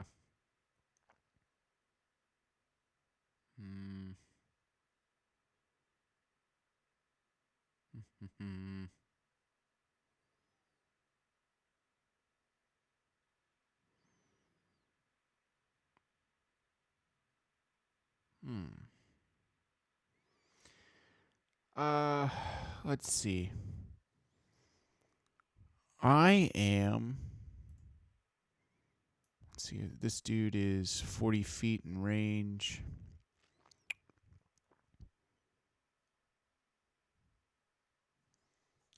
One second.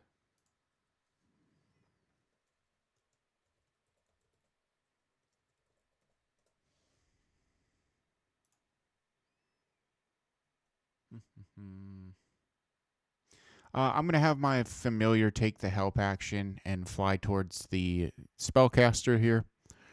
Okay. I'm going to go ahead and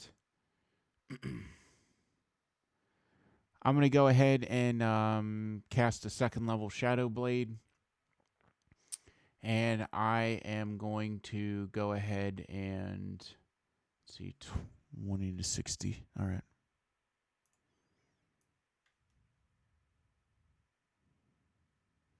All right. I'm gonna go ahead and throw Shadow Blade at the spellcaster.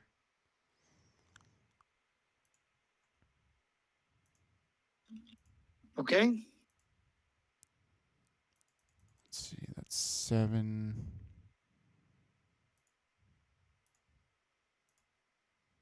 Uh, 17 versus AC. He's gonna use his reaction to cast shield, Okay. and that's a miss. All right. That's Then a spicy meatball. I'm gonna go ahead and follow up with a second short sword attack with the assassin in front of me.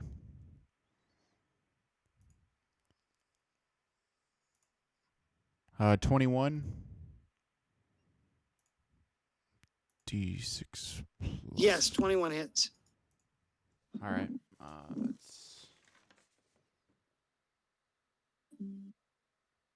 I disconnected John because I don't know what he's doing. D6 plus 5.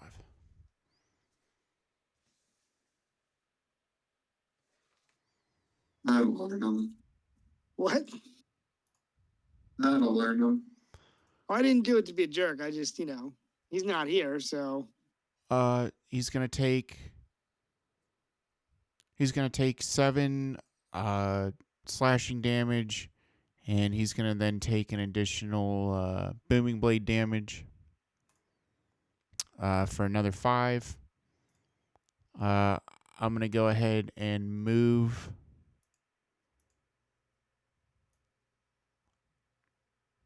here, and that's gonna end my turn. okay. All right, so you go zipping past him. And it'll be this assassin's turn. And let me just look at his thing.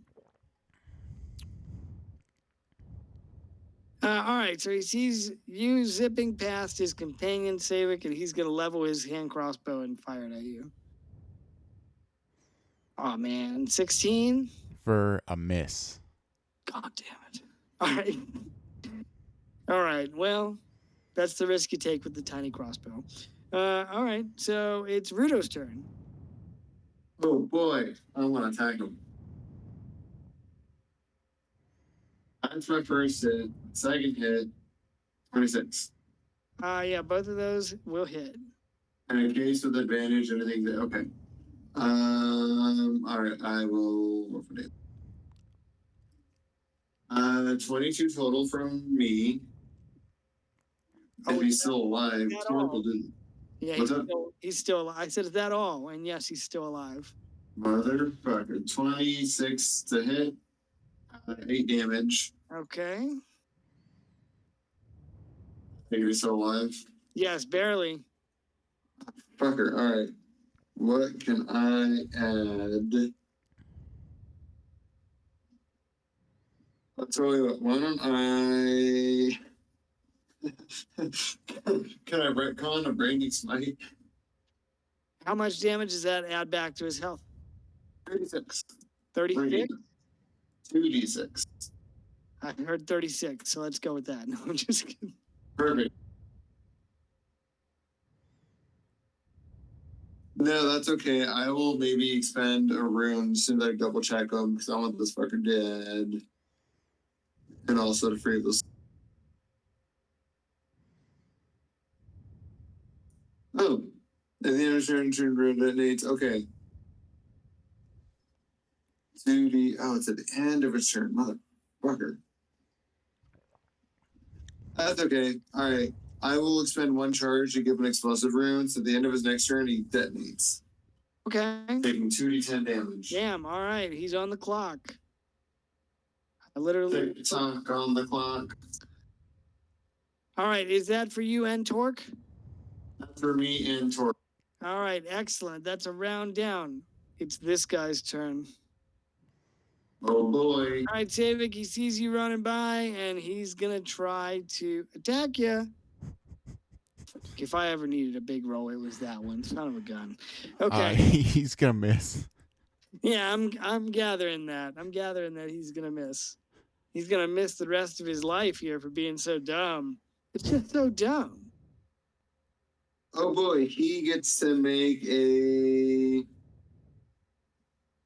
Oh, he deals. Oh, so he takes 2d10. I'll roll it. 14. Okay, here's what happens. So this explosive, he takes 2 strikes at Savik, and as he misses, he settles back into a defensive posture, and suddenly, from the inside out, he just explodes. Perfect. Unfortunately, Torg and I had to make a dex save, but it was totally worth it. What about Wes? He's standing right there. Oh, I didn't even notice it was right there. I don't know why it was blending in. Yep. Make a dex Sorry, save. Wes. Everybody make a dex save. Worth Dex it. saves. Was it though? Yes. You're like, I hate these guys. +5. Okay.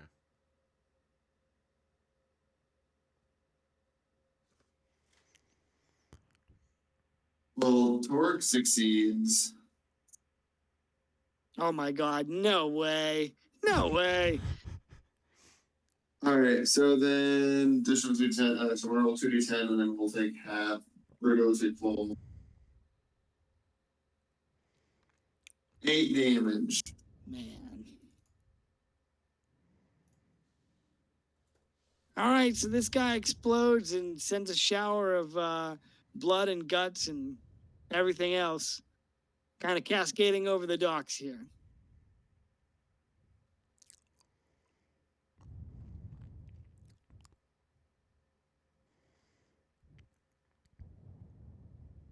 Anyways, that's the end of his turn. Okay, yeah, that's the end of his turn. The other assassin is dead, so it'll be the wizard's turn. All right, so the wizard stands and casts the chalk aside and casts a spell after drawing a 10-foot diameter circle on the ground. A shimmering portal opens within the circle that was drawn with the chalk and remains open until the start of his next turn. Any creature within this portal, which would be like...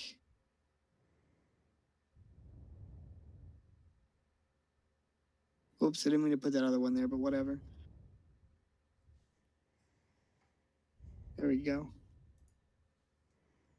Any creature that enters the portal instantly appears within 5 feet of the destination circle. Okay. So he draws this teleportation circle, and this assassin, for real this time, Hey, Weston. hey, buddy. Really? All right, go ahead. I'm gonna drop concentration on Shadowblade and cast Counterspell again. Okay.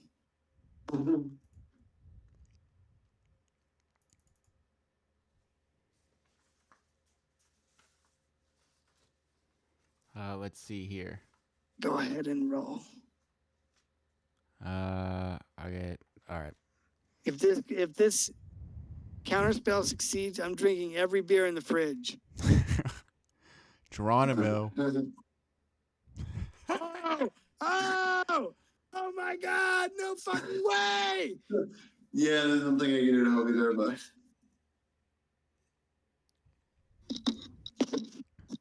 Oh my God, I was ready to drink all the beer in the fridge. I How still much do you have? What? How much do I have? Let's see. There were like 4 Smithwick's in there, but I drank those tonight. I'd say probably like 12 beers. My neighbor Dylan, he comes over to hang out with us every Friday, and he's been working at ABC. And lately, he's just been showing up with like a single beer as a gift. And dude, he's awesome. He's an awesome guy. But I'll tell you, I don't like any of the beer that he gives me. So I just keep rotating it around to hidden parts of my fridge. I mean, I'm sure it's good, but it's like IPAs and stuff, and that's just not for me, you know. I mean, sure you don't like, you just save it and you bring it to a party. That could be your, your Yeah. contribution to a future party. Dude, that's always a good way to get rid of the stuff you don't want. Is just to take it to a party and then you can just leave it there. You know, if people don't drink it, just forget it, and somebody will eventually drink it. I forget who I was talking to. Maybe it was one of my sisters, or no, I don't remember who it was, but there's somebody who was like, Apple's the oldest beer I got a long time, but I just don't like it. No, it's my coworker. I was like, well, then why don't you just bring that the next time we go into a thing? And she's like, oh my God, why didn't I think of that? Like, it's a perfect idea, because I don't drink cider. That's what it was. Yeah, Yeah. for the win. I mean, yeah, like I'm sure IPAs are good, but I just could never get into those. Like I like ales and lagers. Yeah.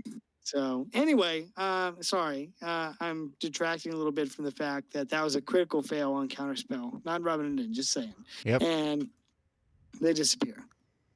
All right. And that's going to be the end of the wizard's turn. Although he could dip in there, I don't think he's going to dip in there just yet. He's going to take 10 burning damage. Okay. Also, I don't know that you would have needed to drop concentration on Shadowblade. I think you can keep that up and just cast Shadow Counterspell without dropping concentration.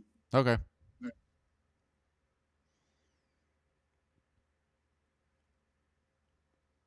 All right. Yeah, my bad. So that was the wizard's turn. It's your turn, Savik. All right. I'll go ahead, have my familiar take the help action, and then engage Mr. Wizard here. Okay. I'll go ahead and slash at him with Shadow Blade. But Kobold, what about Shadow Blade? My Shadowfell gloves. 26. 26 is going to hit. All right.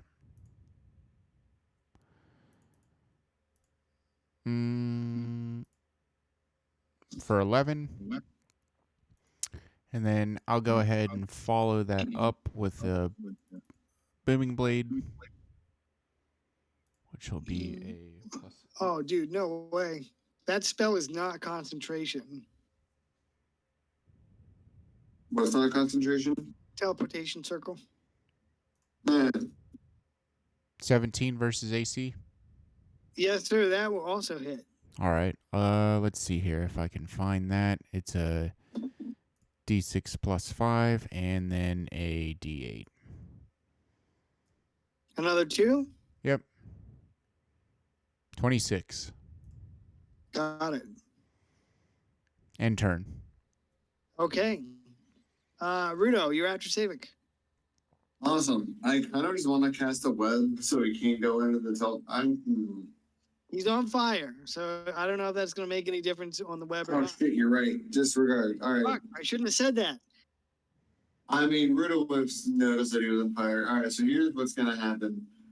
Bonus action, Branding Smite, run up and attack him. 23 and motherfuck. 23. 23 hits, motherfuck does not. All right, I will. How's he looking, by the way? He's on fire. He's lost, he hasn't lost quite half of his health. Most of the damage he's taken has been the fire damage. All right, cool. All right, so I will brain. I won't trigger my other damage just yet, but my damage from my attack is just 7, and then I'll just kind of sidestep, run up with torque, run up and attempt to grapple him. 26. 26 on the grapple. Yee. Okay, well, he's real bad at being athletic and acrobatic, but here goes. Oh boy.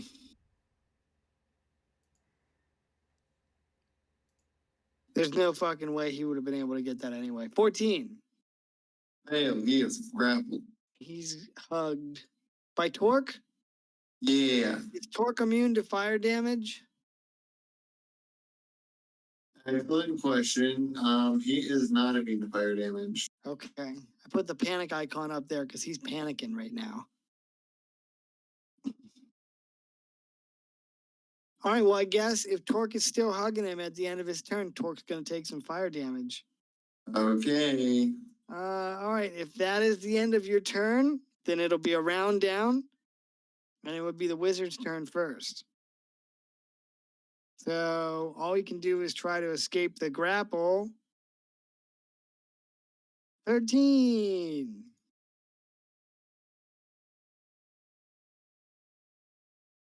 Fail. All right. Oh, so I have to make Wait, DS yeah, you contested with. roll again. Yeah, it's contested every round. Pretty sure. Yeah, I was just okay. rereading it. I was So gonna look that up. his strength. Yep. All right. Cool. I was thinking that sounds right, but I've been wrong before. So they shit. 13 versus 9. All right, so he's gonna break out of the grapple. And he takes the 9 fire damage, and I think he's gonna whoop. Wait. Before that happens, what's it mean if they roll the same? If they were both 13? Oh, you rolled a 13? I thought you rolled a 9. My bad. I did. I could make it a 13, but I don't know what a tie means. If it makes it breaks. Yeah, I think you're right. Okay, so he breaks the grapple. Okay. All right. Yeah. So he's gonna break the grapple, and Savik, he looks at you and thumbs his nose at you in an offensive gesture. Whoop. Well, And I dips hope in he here. likes taking a bunch of opportunity attacks. Oh, I'm sure he does. Great. For a Torque's opportunity attack, he's going to attempt to grapple again. Okay. Oh, I get no fucking way. All right. Well. Dude, he can't. He has a +3 that he can't. There's no way, but I'll still roll. 19's pretty good, but not good enough.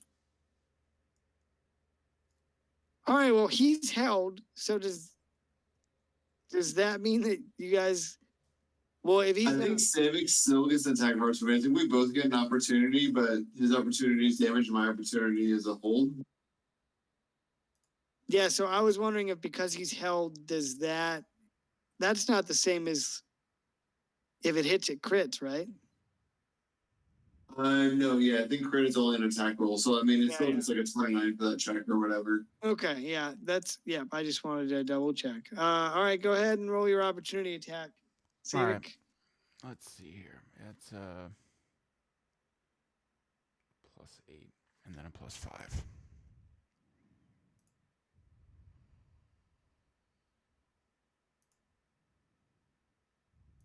Nice.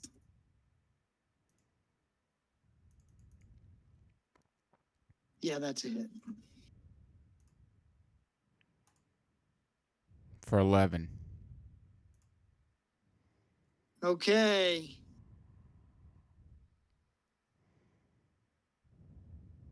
Well, I guess that didn't quite go the way that he expected. And that's the end of his turn. Oh, All boy. right. It's your turn, Savik. All right, he's going to take some fire damage then. Wait, he already took the 9. You wrote it. No, I rolled that for Torque. Oh, oops, Torque will take it. Okay. That's Um, fine. Wizard's going to take 13. Oof. Oof. I'm going to have Familiar take the help action. Oh, you don't need it. I think he should have advantage since he's being grappled. Oh, awesome.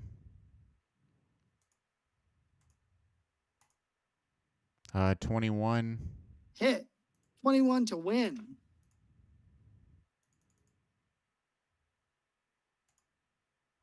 For 13. And then I'm going to follow that up with a Booming Blade. and that also has a 8.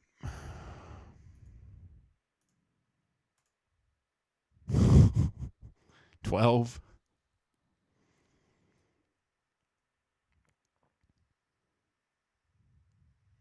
Well, it was a good attempt. End turn then. Okay. Rudo. All right, so the portal is closed at this point, right? It's closed at the end of his turn. Yes, my bad. I've Cool. been meaning to delete that, but I was reading his stat block. All right, good. I mostly just want to know so I can move Rudo here. All right, so Rudo attacking with advantage thanks to the grapple. 20. Yep. 20 hit. Man, what the fuck? All right. Well, I wanted was the crit, so I can have the extra to do. That's all right. So 9, and he will. The smite the last time chance he gets to use it, so he will use the branding smite. 26 radiant.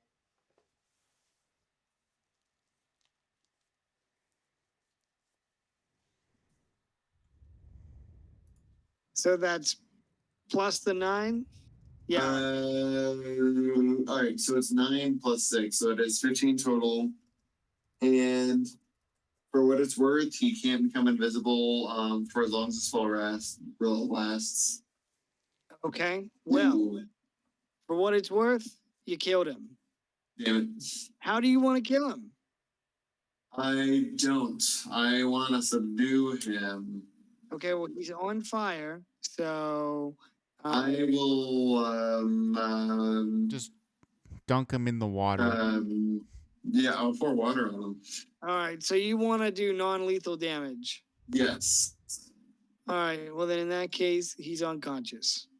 I kind of want to knock him out in the most demeaning way possible, so I'm actually I'm gonna just kind of bitch slap him, but I'm still gonna inflict the branding smite, so it's gonna be like a godly slap. Godly slap. Yeah. Okay. All right, you smite him with a hit, and he falls to the ground unconscious. Perfect. I will have. I guess I'll let those two kind of remove like any weapons and other stuff, and then Bruno will probably immediately run in and check on Orla and make sure she's okay. I'll get loot tables. Ooh, and how's that XP for only 2 PCs? That's kind of pretty sweet, huh? Yeah, actually, I think you're gonna be really happy. The two of you guys get 1100 EXP. Yes. Just the two of you guys. You good with that? I mean, we cool. The wizard was pretty powerful. Not powerful enough. He did assassinate your boy though. I mean, that's cool. As long as it's not Orla. Oh, you got a crush, buddy. No, but man, she's like she's like number one on Rudo's something.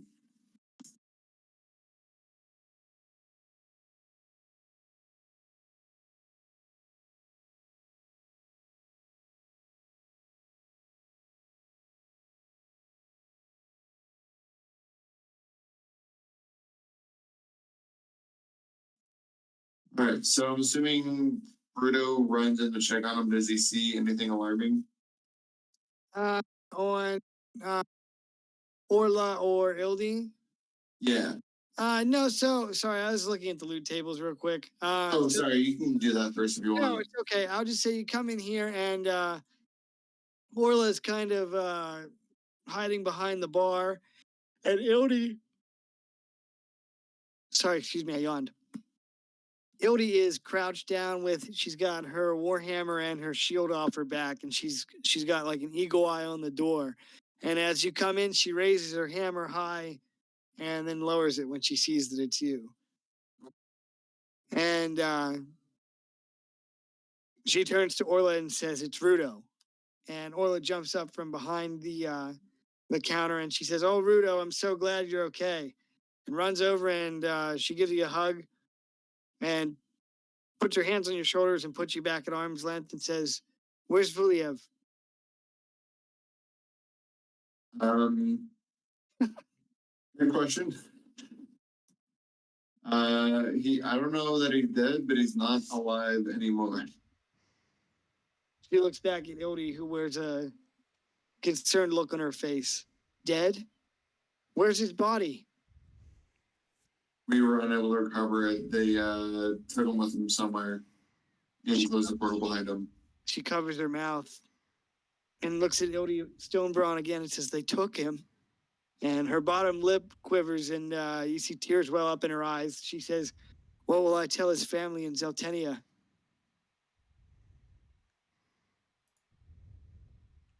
That's to tell them That the Emperor is a really, really bad dude. Just a really bad guy. Yeah. yeah. And for what it's worth, he doesn't have any family left, and Okay, my bad. I wasn't aware. oh, you're good. I didn't really tell you that. So he's kind of there. He's not hated, but he's also not exactly well loved. So he was. It's not great that he's dead, but you know, for everyone that had to go, it's a good thing it was him Okay. and not someone else. All right.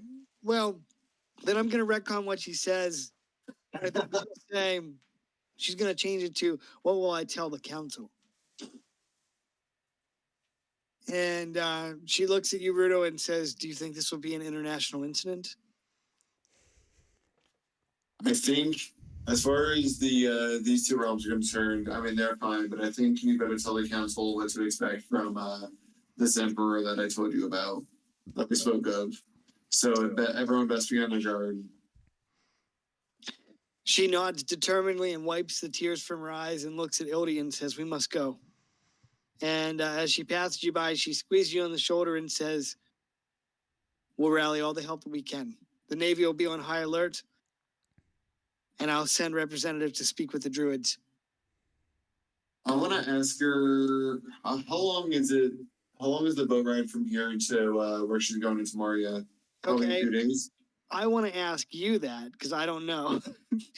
But let's I mean, like, I don't know. Let's look at the map. If we have to, we can figure this out off after Sure. the So What we're going is- like here. Oh right. Okay, so a few. I guess what's the speed of these boats? Galleon. Let me look.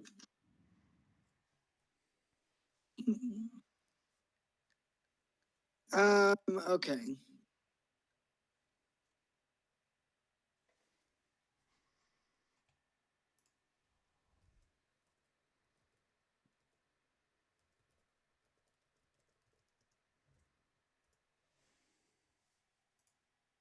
The bow, okay. Oh, that's an elemental galleon. Holy fuck, they have those? In 3.5 and 5th edition, the speed of a long ship is 3 miles per hour. Oh, wow, somebody did the math. A real world long ship averages about 11.5 miles an hour, and top speed is 17 miles per hour in ideal conditions. So we can figure the math out. What I'm getting at is Yeah, that's fine. Yeah, sorry. yeah. I'm not trying to So get story wise, Bruto is gonna have Torque accompany them. He's gonna kind of grab the katana back, but he's gonna have Torque accompany them, and then after the amount of days, essentially he will do the enchanter janky bullshit and just kind of remake Torque. So essentially they'll have Torque for a few days and Rudo will not. Okay, I like that. So he'll go with them as like a guardian. Yeah. And he's going to yeah, I mean Orla over everyone else will be his priority.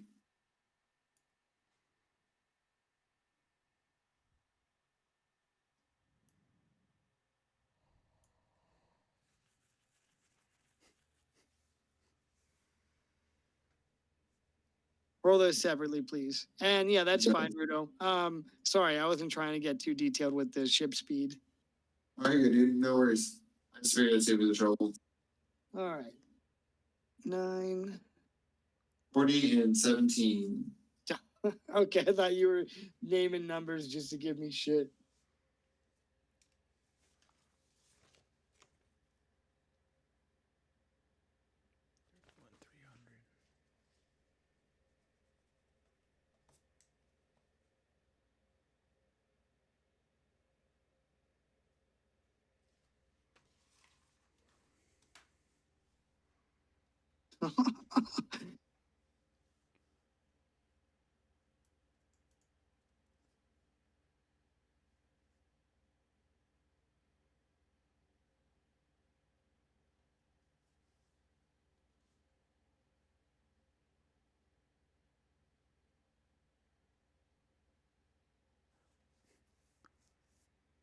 Okay, on the wizard, you find the following.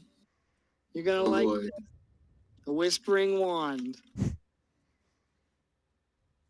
steel Oh, wand. this is just for us two. This is great. We have our pick of the litter.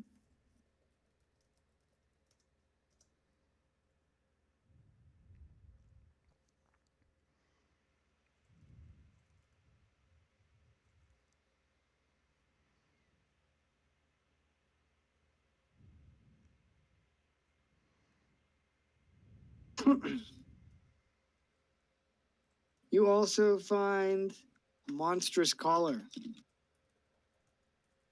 I don't know if you know what that is, but it's a small black collar.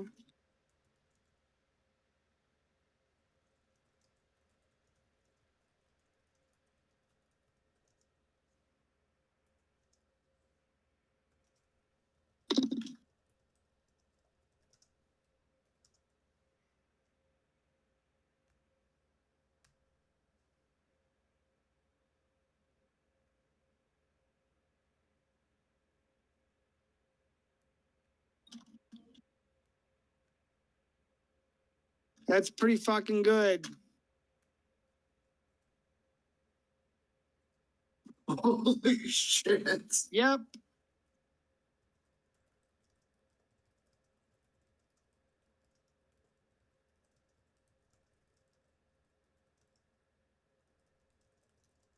Maybe you're Oh, there you go, familiar. Savik. Maybe you're familiar. Can do some fucking crazy shit, dude. That reminds me of that. Oh. Well, you're all caught up on Legends of Vox Machina, right? I watched the full campaign, man. So I mean, if it's in the show, then I'm sure it's in the campaign. Well, whenever they get that necklace and she puts Trinket in it. Oh, yeah, Yeah, for Trinket. Yeah.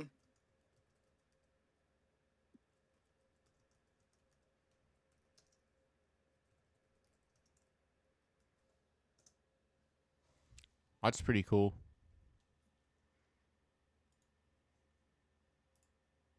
Yeah, I mean, there's a lot you can do with that.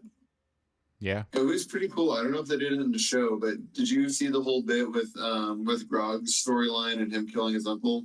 Oh yeah, dude. I gotta tell you, like, I love Legends of Vox Machina, and it's probably the best D&D show that there's ever been. I'm excited for them to do the campaign too with the Mighty Nine, but Yeah. did they do it in the show too, where like she basically picked him up and like the necklacing to save his life at some point, and basically like threw him out, and basically came out with like a leaping roar and basically cut his uncle's head back in half with his battle axe. And it was the most badass thing.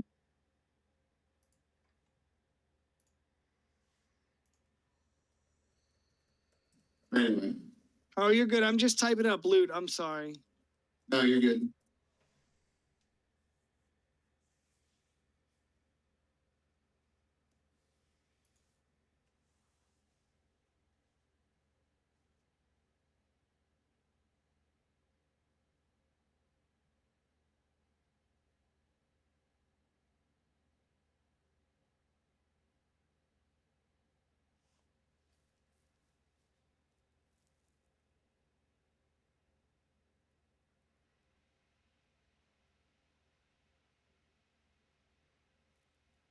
There you go.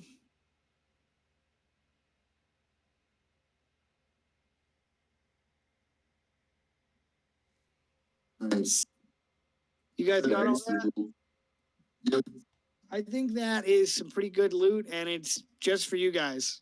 And like I said, nobody else gets that level of experience. So next time somebody asks you how much experience do we have, they don't have as much as you guys. So, and I gave out EXP. We did loot, and yeah, let's pause here for tonight.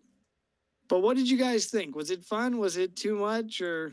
That was great. That was a nice little encounter, and it kind of changes things for Rudo a little bit. So it'll be interesting to play with that Torque for a few days. Is that dagger? Is that two daggers, or is that like a level 2 dagger? Oh no, I'm sorry. There's two of them. Same with the Okay. iocane powder. It's ×2. Okay, that makes sense. Cool. Sorry about that.